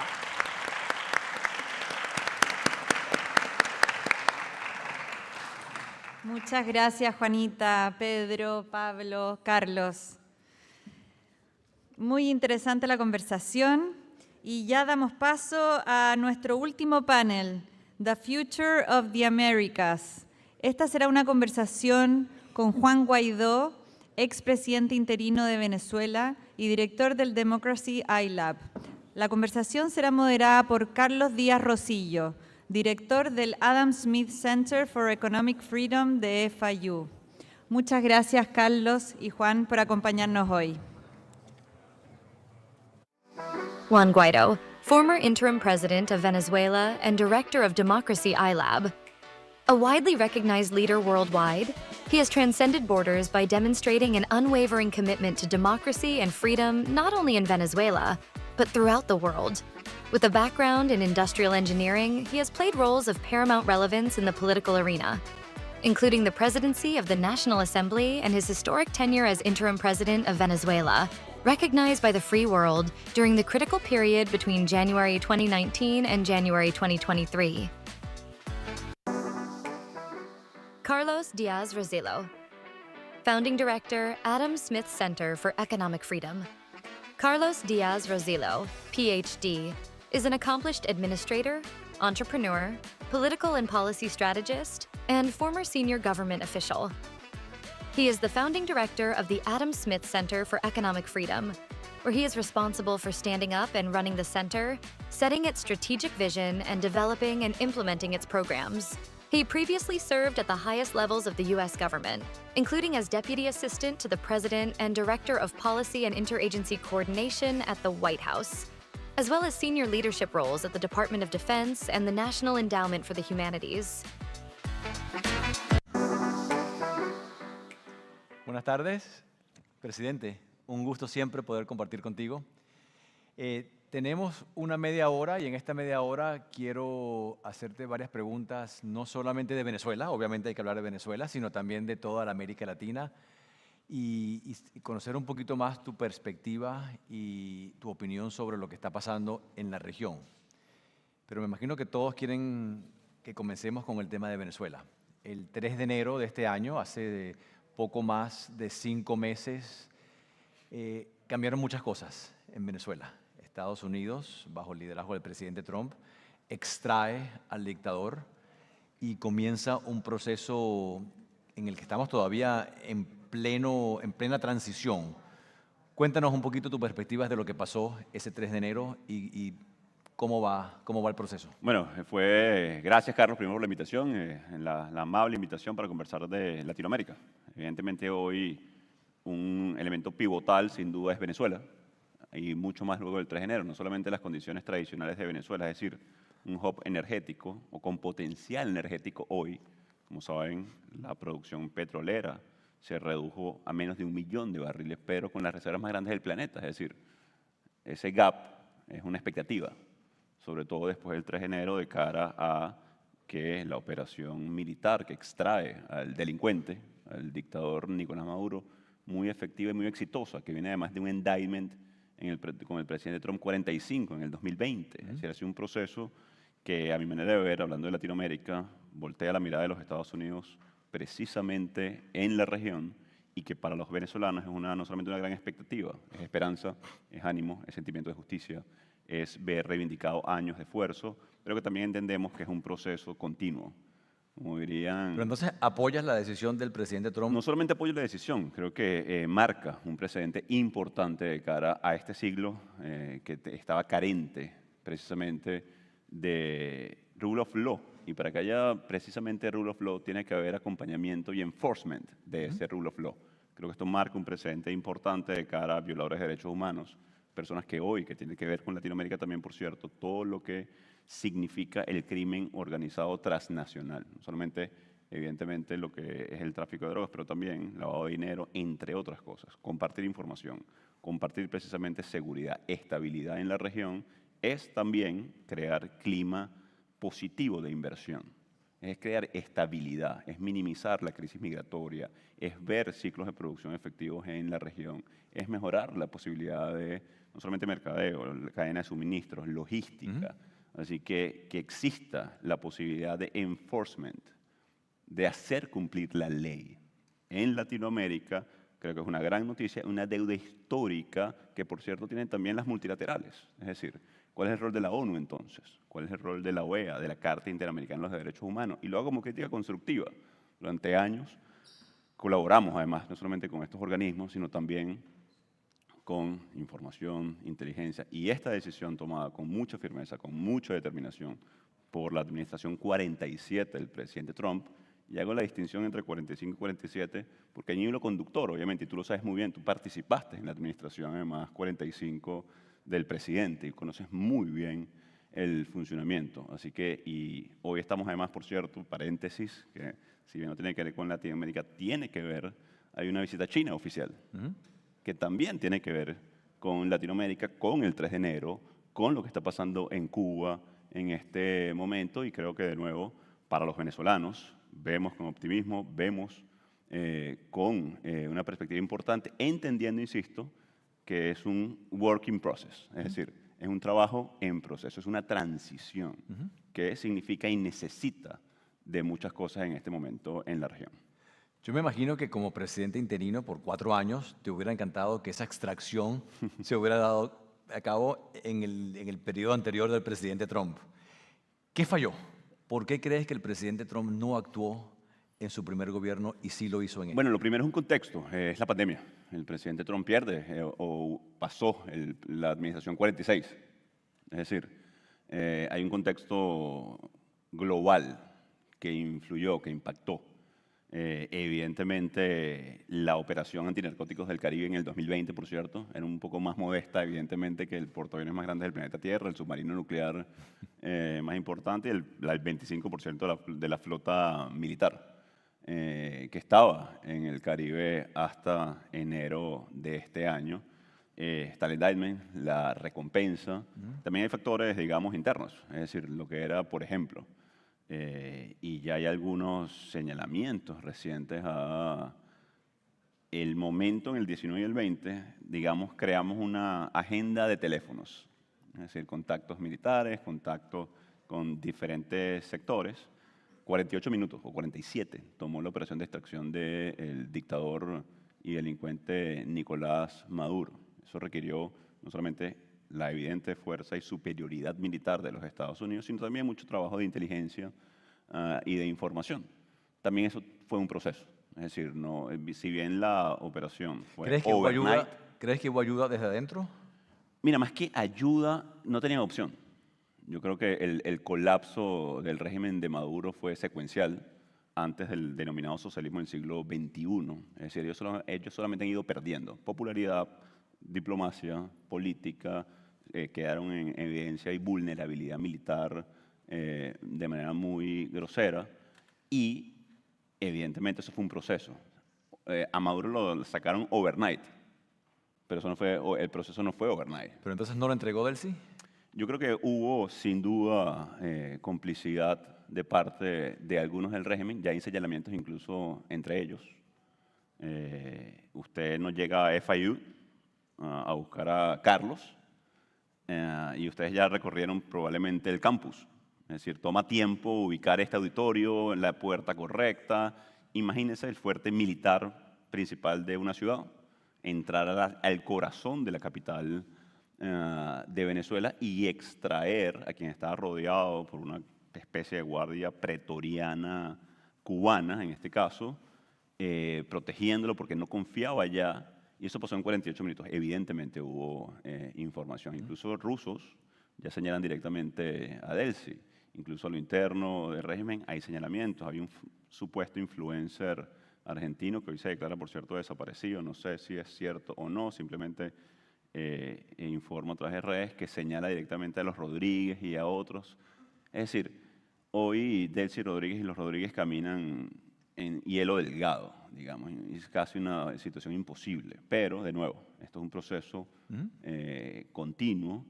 Y, por cierto, ellos tenían un lema, el socialismo del siglo XXI, entre comillas, decía traidores nunca o leales siempre. Yo creo que ahora es al revés, ¿no? Traidores siempre.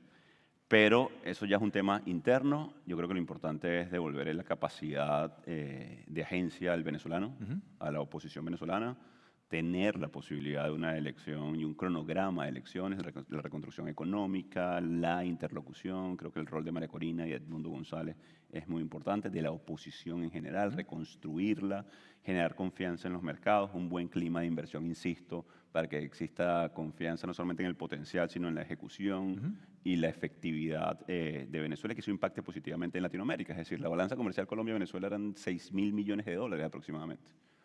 Eso se redujo a menos de 100 millones. Es decir, eso tiene un impacto directo, sin ir mucho más allá de lo que representa un posible hub energético, no solamente hablando de petróleo y gas, también de lo que puede ser el grid energético, hablando de supercomputadoras, procesamiento de datos, enfriamiento de estos procesadores. Es decir, el potencial que tiene Venezuela no se limita únicamente a lo que pensamos tradicionalmente. En este momento, que es pivotal para la región, vamos a tener elecciones en Brasil muy pronto, en Colombia, ya en Chile sabemos que asumió el presidente Kast. Estuviste presente, y lo sé porque te vi en la toma de posesión del presidente Kast. Así que es un momento, insisto, pivotal para Latinoamérica, que es una ventana de oportunidad, y como cualquier ventana de oportunidad se abre o se cierra. Es decir, Latinoamérica también tiene que hacer su parte para asociarse con los Estados Unidos de Norteamérica. Es decir, no es solamente automático, porque hay una posibilidad, producto de las conversaciones, por llamarlo de la manera más diplomática posible, con China, en este momento, que pone a Latinoamérica y a los capitales americanos con un potencial interesantísimo. Y también lo sé porque también te he escuchado hablando de eso. Yo hablaba mucho del tema y mencionas la oposición al presidente electo, no sé si llamarlo presidente electo o el presidente que fue electo. Presidente electo. El que fue electo. El 28 de julio. A la premio Nobel. Y yo he sido crítico del presidente electo porque, si bien no me cabe la menor duda de que fue la persona elegida por el pueblo de manera abrumadora, supuestamente más del 70% de la población votó por él, también he dicho públicamente que su primera acción como presidente electo fue huir del país. Y en un país donde hace falta un liderazgo fuerte, donde hace falta oponerse directamente a un dictador, y no hay manera de decirlo bonito, un dictador, la primera decisión que tomas como líder no puede ser huir. Y lo he dicho públicamente, y me parece que fue un gran error. Pero bueno, independientemente si fue error o no, mucha gente ha criticado la decisión del presidente Trump de trabajar con la señora Rodríguez como líder interina del país, como presidenta en funciones.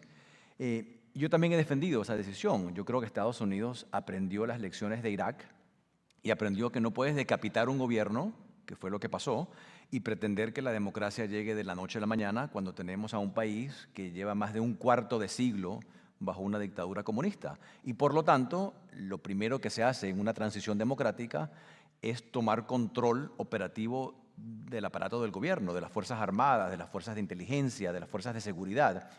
Y por mucho que queramos que la democracia llegue, no va a llegar de la noche a la mañana, y la única persona que en este momento puede garantizar que los Estados Unidos tenga ese control operativo es precisamente la señora Rodríguez. Por muy detestable, por muy criminal que sea, es útil para los intereses de los Estados Unidos, que fue el único que actuó, porque todos los líderes decían que lo que pasó en las elecciones fue inaceptable, que no se puede tolerar que se roben la democracia, pero ningún país hizo absolutamente nada hasta que llegó a Estados Unidos. ¿Qué opinas de esa decisión del presidente Trump de trabajar con la señora Rodríguez y darle todo su apoyo? No me cabe la menor duda que está haciendo todo lo que le dice Trump, pero ¿qué opinas de esa decisión de trabajar con este gobierno que es, repito, total y absolutamente detestable, pero es lo que hay?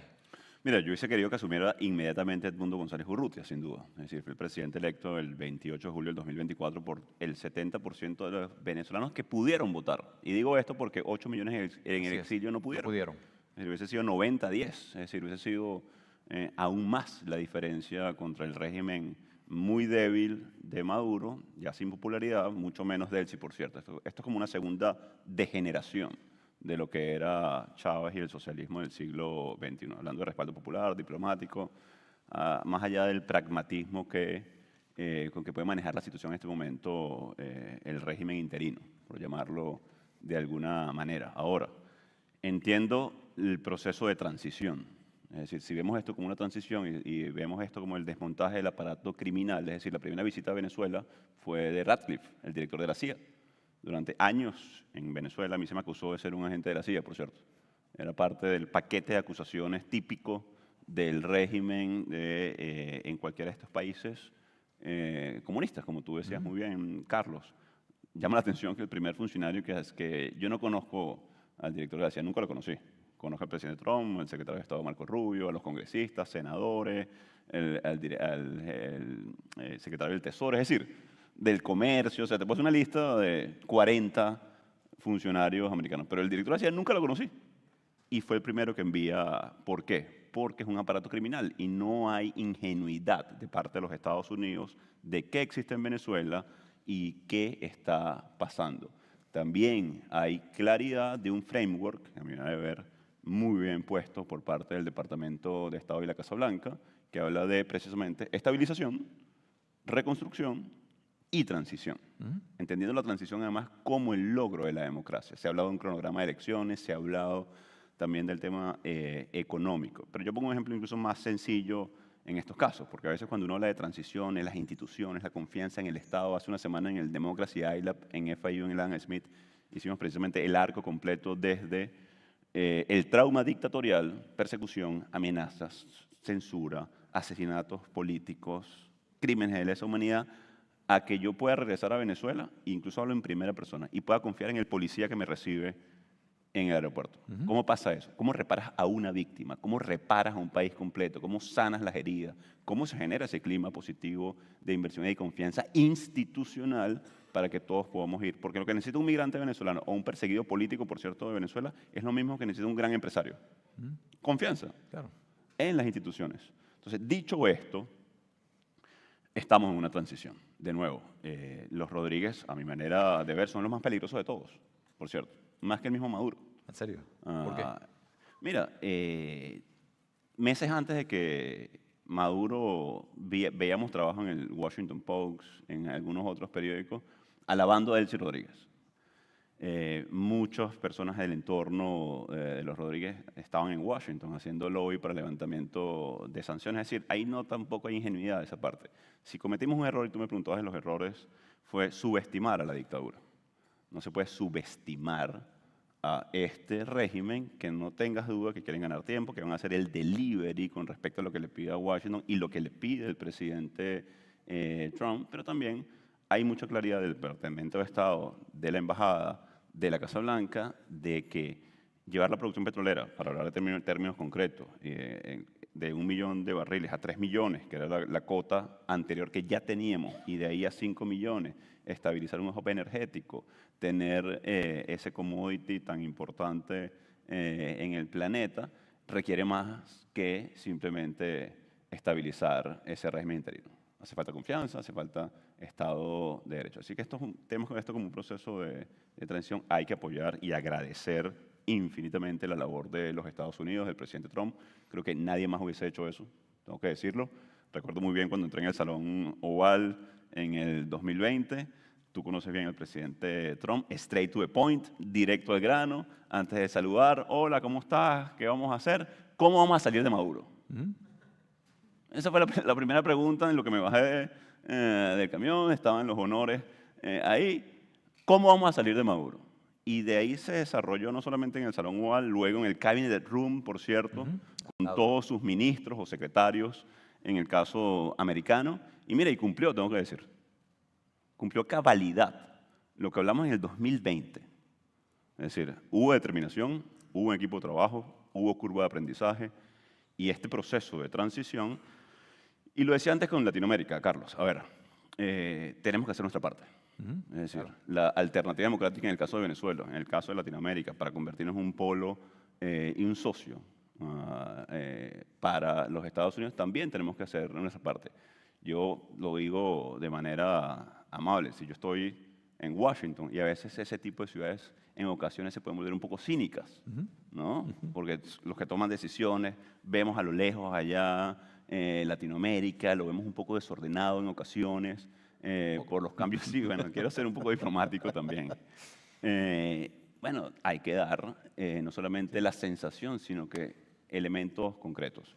Yo espero que muy pronto completemos el proceso de transición en Venezuela. Y no solamente completemos el proceso de transición, sino que evitemos rebrotes autoritarios. Hemos visto retrocesos en otros países, como el caso de Nicaragua, por ejemplo. Somos muy conscientes también de esto y creo que la clave, sin duda alguna, es acompañar este proceso y hacer nuestra parte en Venezuela. Te pregunto de ese proceso. El secretario de Estado, Marco Rubio, ha dicho que este es un proceso que tiene 3 etapas. La primera etapa es la que mencioné, tomar control operativo del país. Estamos en esa etapa. La segunda etapa, yo diría estamos empezando a comenzarla, es el proceso de reconstrucción económica. Y la tercera etapa es el retorno de la democracia. La transición, así es. La transición hacia la democracia. Desde tu punto de vista, ¿cómo lo ves y cuánto crees que va a tardar cada una de estas etapas, si estás de acuerdo con estas etapas? Yo no las veo secuenciales. Yo recuerdo cuando yo hablaba de gobierno de transición, cese de la usurpación y elecciones libres en Venezuela, la gente lo asumió como que era un diagrama Gantt, ¿no? Es decir, uno prela al siguiente y no logramos el C hasta que logramos el A. Yo creo que en esta etapa no son secuenciales. Yo creo que se solapan. Yo creo que se pueden trabajar en conjunto. Porque, de nuevo, no va a haber completamente estabilidad económica en Venezuela sin Estado de Derecho. Claro. Y el Estado de Derecho solamente es posible con democracia. Entonces, yo creo que vamos en secuencia. Mira, aquí hay empresarios, consultores, grandes empresas. Si usted compra una ferretería, cuando usted compra la ferretería o adquiere una empresa, bueno, hay cosas mínimas. ¿Dónde están tus proveedores? Las cuentas por pagar, las cuentas por cobrar, quiénes son los empleados, el RAC se dice en Venezuela, el registro de asignación de cargo, por ejemplo, dónde están las cuentas de esa empresa, dónde están los socios, cuál es la junta directiva, es decir, en un mínimo. Y estamos hablando de una ferretería, imagínate un país, el Banco Central de Venezuela, los ministerios, PDVSA, los militares, un factor fundamental de cualquier transición, no solamente en Venezuela, sino en el mundo entero.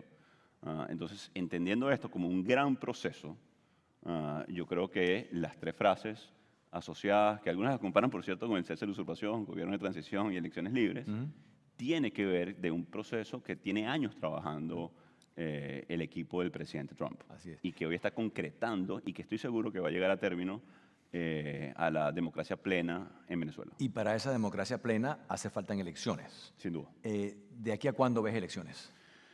Mira, como lo dije hace ya unos meses, a mí me gustaría que fueran mañana, es decir, de quererlas de inmediato, pero voy a poner términos concretos. Por ejemplo, quisiéramos registrar a la diáspora venezolana. Estamos hablando de más de 5 millones en edad de votar, de participar. Entonces vamos a hablar de algo incluso técnico operativo.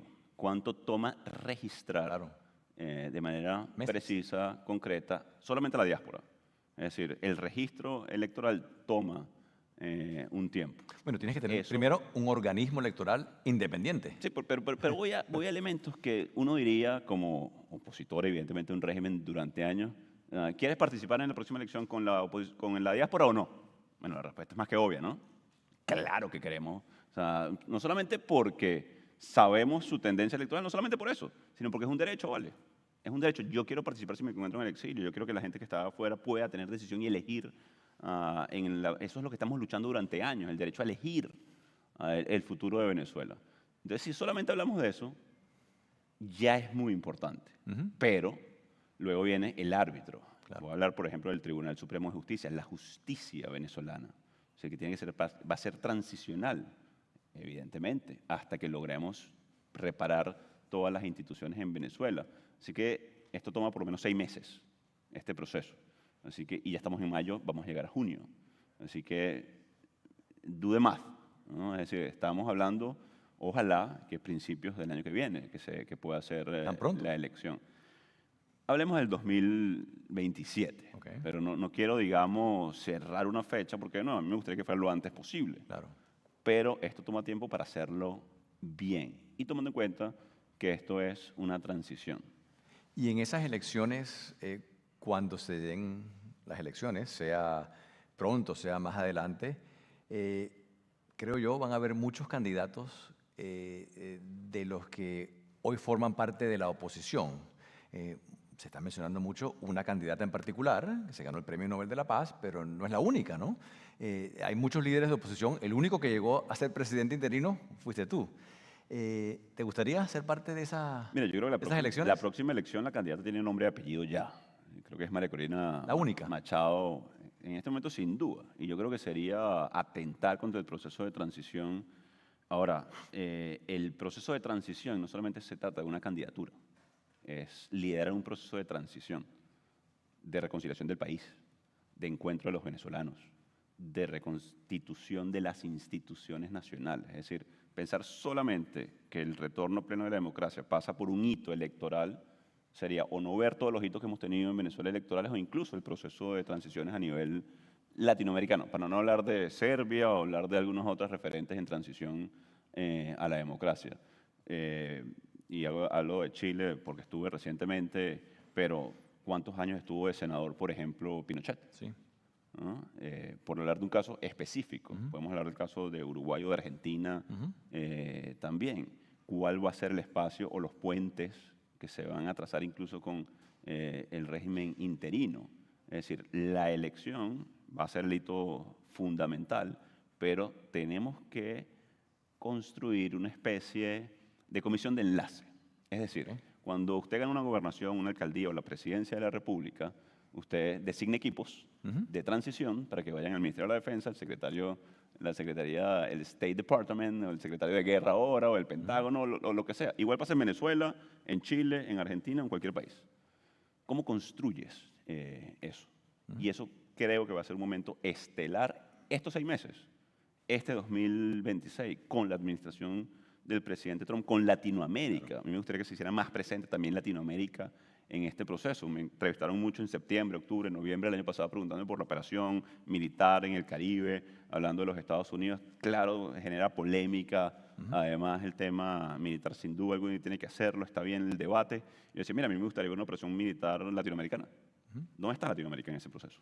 Entonces, yo creo que esta transición va a requerir del tema económico, porque hay que ser el delivery para la gente. Es decir, hoy sigue la emergencia humanitaria compleja en Venezuela. Hoy hay apagones en Venezuela. Hoy continúan las deficiencias técnicas en las diferentes áreas. Es decir, entonces no podemos centrar únicamente el debate en la elección, que para mí está casi obvio en este momento el debate. Y eso es muy importante, porque en un momento casi de posguerra en Venezuela, donde la gente se siente hoy sin confianza, contar con un referente como María Corina, Premio Nobel de la Paz, Edmundo, la oposición que ha resistido, que ha sobrevivido a los embates de una brutal dictadura, yo creo que ya son buenas noticias, y ampliar ese espectro, aunque nosotros en el pasado, y eso también es un error que hemos cometido en el caso de la oposición venezolana, siempre nos enfocamos en el hito. Claro. Porque es fácil, además. Imagínense un país, bueno, y ustedes lo conocen bien y tienen la suficiente empatía para acompañar el proceso, que falta el agua, que falta empleo, que falta todo. La esperanza es muy poderosa, es intangible. Y esa elección genera esperanza, pero ahora la sabiduría del liderazgo y esa curva de aprendizaje que nos ha tocado pagar muy dura en el caso de Venezuela, tiene que entender que eso es mucho más amplio que eso. Y esa respuesta me sugiere a mí que ves a la oposición unida, que no siempre ha sido el caso en el pasado, ¿no? ¿Está la oposición unida? Está trabajándose siempre, ¿no? Construir consensos es como, yo pongo el ejemplo de amarrarse los zapatos. Yo fui parlamentario, presidente del Congreso también, jefe de la fracción parlamentaria. Construir consensos es una de las tareas más complejas que hay. Inténtenlo en su casa, con su familia, con su pareja, con sus hijos. Es decir, incluso en la casa construir consensos es complejo, todos los días. Igual funciona en la política, todos los días tienes que abonar en el proceso de construir consenso. Eso se está haciendo y tengo la certeza de que el liderazgo de la alternativa democrática en Venezuela, que hemos pasado por muchísimo, va a tener la sabiduría de lograr esa necesaria, porque es un requisito. Atención, la unidad en sí mismo no es suficiente, pero es un requisito para enfrentar a cualquier necesaria, pero no régimen. suficiente. Totalmente. Sí. Antes de hablar un poquito más de la América Latina en general, el ejemplo de otras transiciones democráticas, no solamente en la América Latina, sino en otras partes del mundo, sugiere que en algunos casos hace falta algo así como un proceso de amnistía. Sí. ¿Crees que este sea el caso? Sin duda. Es más, te lo pongo así. Hace unas semanas el régimen interino propone una ley de amnistía y me preguntan, mire, mire, yo no he cometido delito. Ahora, si pasa por un proceso de entendimiento nacional, muy bien. Ahora, que escriban muy bien esa ley, porque los va a beneficiar principalmente a ellos. Claro. Los que se han cometido delito, los que tienen recompensa por su captura, los que tienen juicios internacionales, los que tienen seguimiento, es el régimen interino. Es decir, está la oposición, la alternativa democrática, dispuesta a abrir espacios de conversación, de comisión de la verdad, de seguimiento, de justicia transicional, de perdón y reparación, para lograr estabilidad ¿Y la respuesta y sí? una democracia plena. Yo creo que no puede haber duda. O sea, porque en este momento se sigue pasando hambre en Venezuela. En este momento sigue la crisis y no podemos olvidar que este proceso venezolano empieza por la gente, no es por la toma del poder. ¿No? Tiene que ser venezolano centrista, es decir, hablando de la necesidad profunda en este momento del venezolano. Para ampliar un poquito más la conversación en la América Latina, hemos visto que en elecciones recientes, en cuestión de meses, el mapa de la América Latina ha cambiado de estar casi todo rojo a mitad y mitad rojo y azul. Cosa que no es nueva, ¿no? Hace varios años estaba todo rojo, después todo azul, después todo Ha sido rojo. un péndulo. Ahora está cambiando. Hemos tenido elecciones recientes en Argentina, en Chile, en Ecuador, en Honduras, en Bolivia. Y en todos esos casos, el resultado ha sido mucho más favorable a gobiernos que se pueden llamar gobiernos de centro-derecha o derecha. A mí no me gusta catalogar a los gobiernos de izquierda o derecha, pero es útil en el sentido de utilizar una designación política que la gente entiende. Entonces, en todos esos casos, repito, Argentina, Bolivia, Chile, Ecuador, Honduras, el resultado ha sido favorable a lo que podemos llamar la derecha. Hay elecciones muy importantes ahora en Perú, en Colombia y en Brasil. ¿Cómo ves este panorama político que aparentemente le está dando más favorabilidad a aquellos gobiernos, llámalos de derecha no, pero que se ven un poco más alineados hacia los Estados Unidos? Yo creo que va a haber una oportunidad histórica. Yo creo que el péndulo va a girar nuevamente y casi completo. Hay muy buena perspectiva para los candidatos de centro-derecha, tanto en Perú, Colombia y Brasil. Yo creo que eso va a ser un hecho de corto plazo. Ahí la gran pregunta es qué vamos a hacer con eso. Claro. ¿No? Yo creo que ahí la clave del éxito, digamos, que esa ventana de oportunidad con gobiernos con pensamiento mucho más similar y mucho más aliado naturalmente a los Estados Unidos, cómo se traduce eso en una consolidación gran americana, en la mejora a los temas de seguridad hemisférica, a la presencia en el hemisferio, no solamente de empresas estadounidenses en Latinoamérica, sino latinoamericanas también en Estados Unidos, cómo se facilitan procesos, por ejemplo, de los tratados de libre comercio pendientes, por ejemplo, el de Uruguay, por ejemplo. ¿Cómo se facilita? Hay una inversión muy grande, por ejemplo, de una empresa grande de carros eléctricos china en Brasil, es decir, que gane potencialmente Flavio Bolsonaro en Brasil, eso no automáticamente cambia la balanza económica. Hay que tener presencia también de las grandes empresas, pero sin duda alguna creo que es una gran oportunidad para superar la retórica y pasar a la acción, no solamente con valores compartidos que van a estar clarísimos ahí, y si todo apunta a lo que está pasando, porque de nuevo, no saquemos de la ecuación de cara a Latinoamérica de esta visita a China. Así es. Es decir, de esta tensión comercial, o que se traduce en tensión comercial, para retomar, porque podemos hablar de los gobiernos, pero podemos hablar también hoy de qué país tiene más o menos inversión en países en Latinoamérica.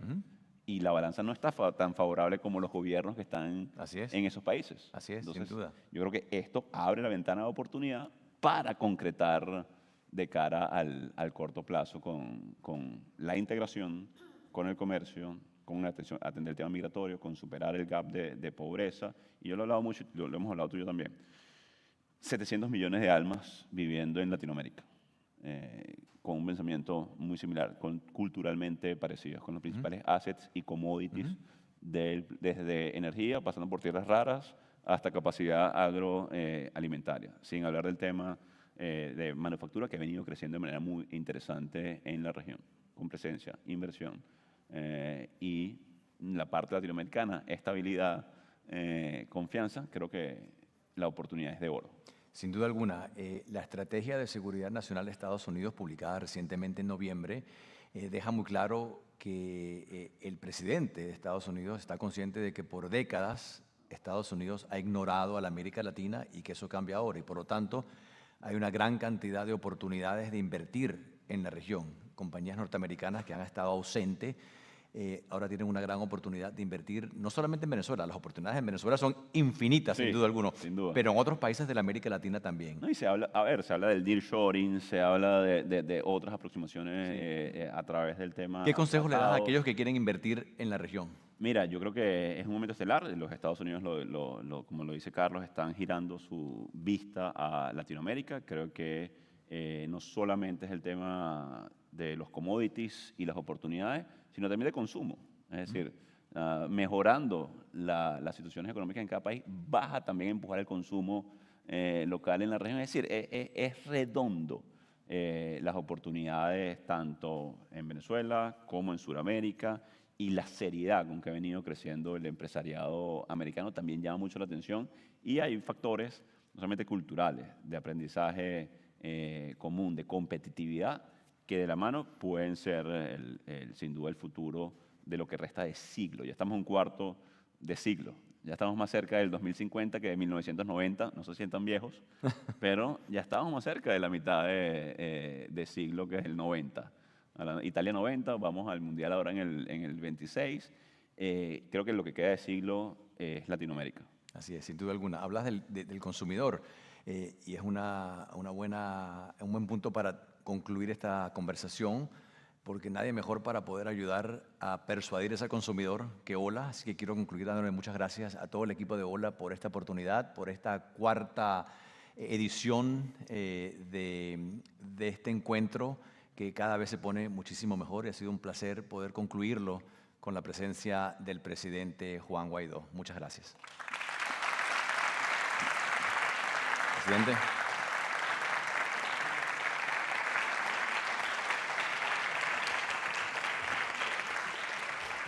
Muchísimas gracias, Juan Carlos, por tan interesante Gracias. conversación. Gracias. Foto, Carlos, muchas Gracias a ustedes. Aquí, Flaco.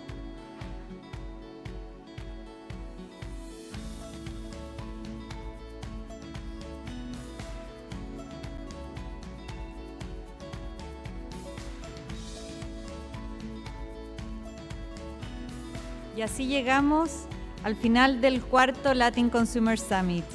Queremos agradecer especialmente a todos los asistentes que han estado aquí y a quienes se han conectado desde toda Latinoamérica.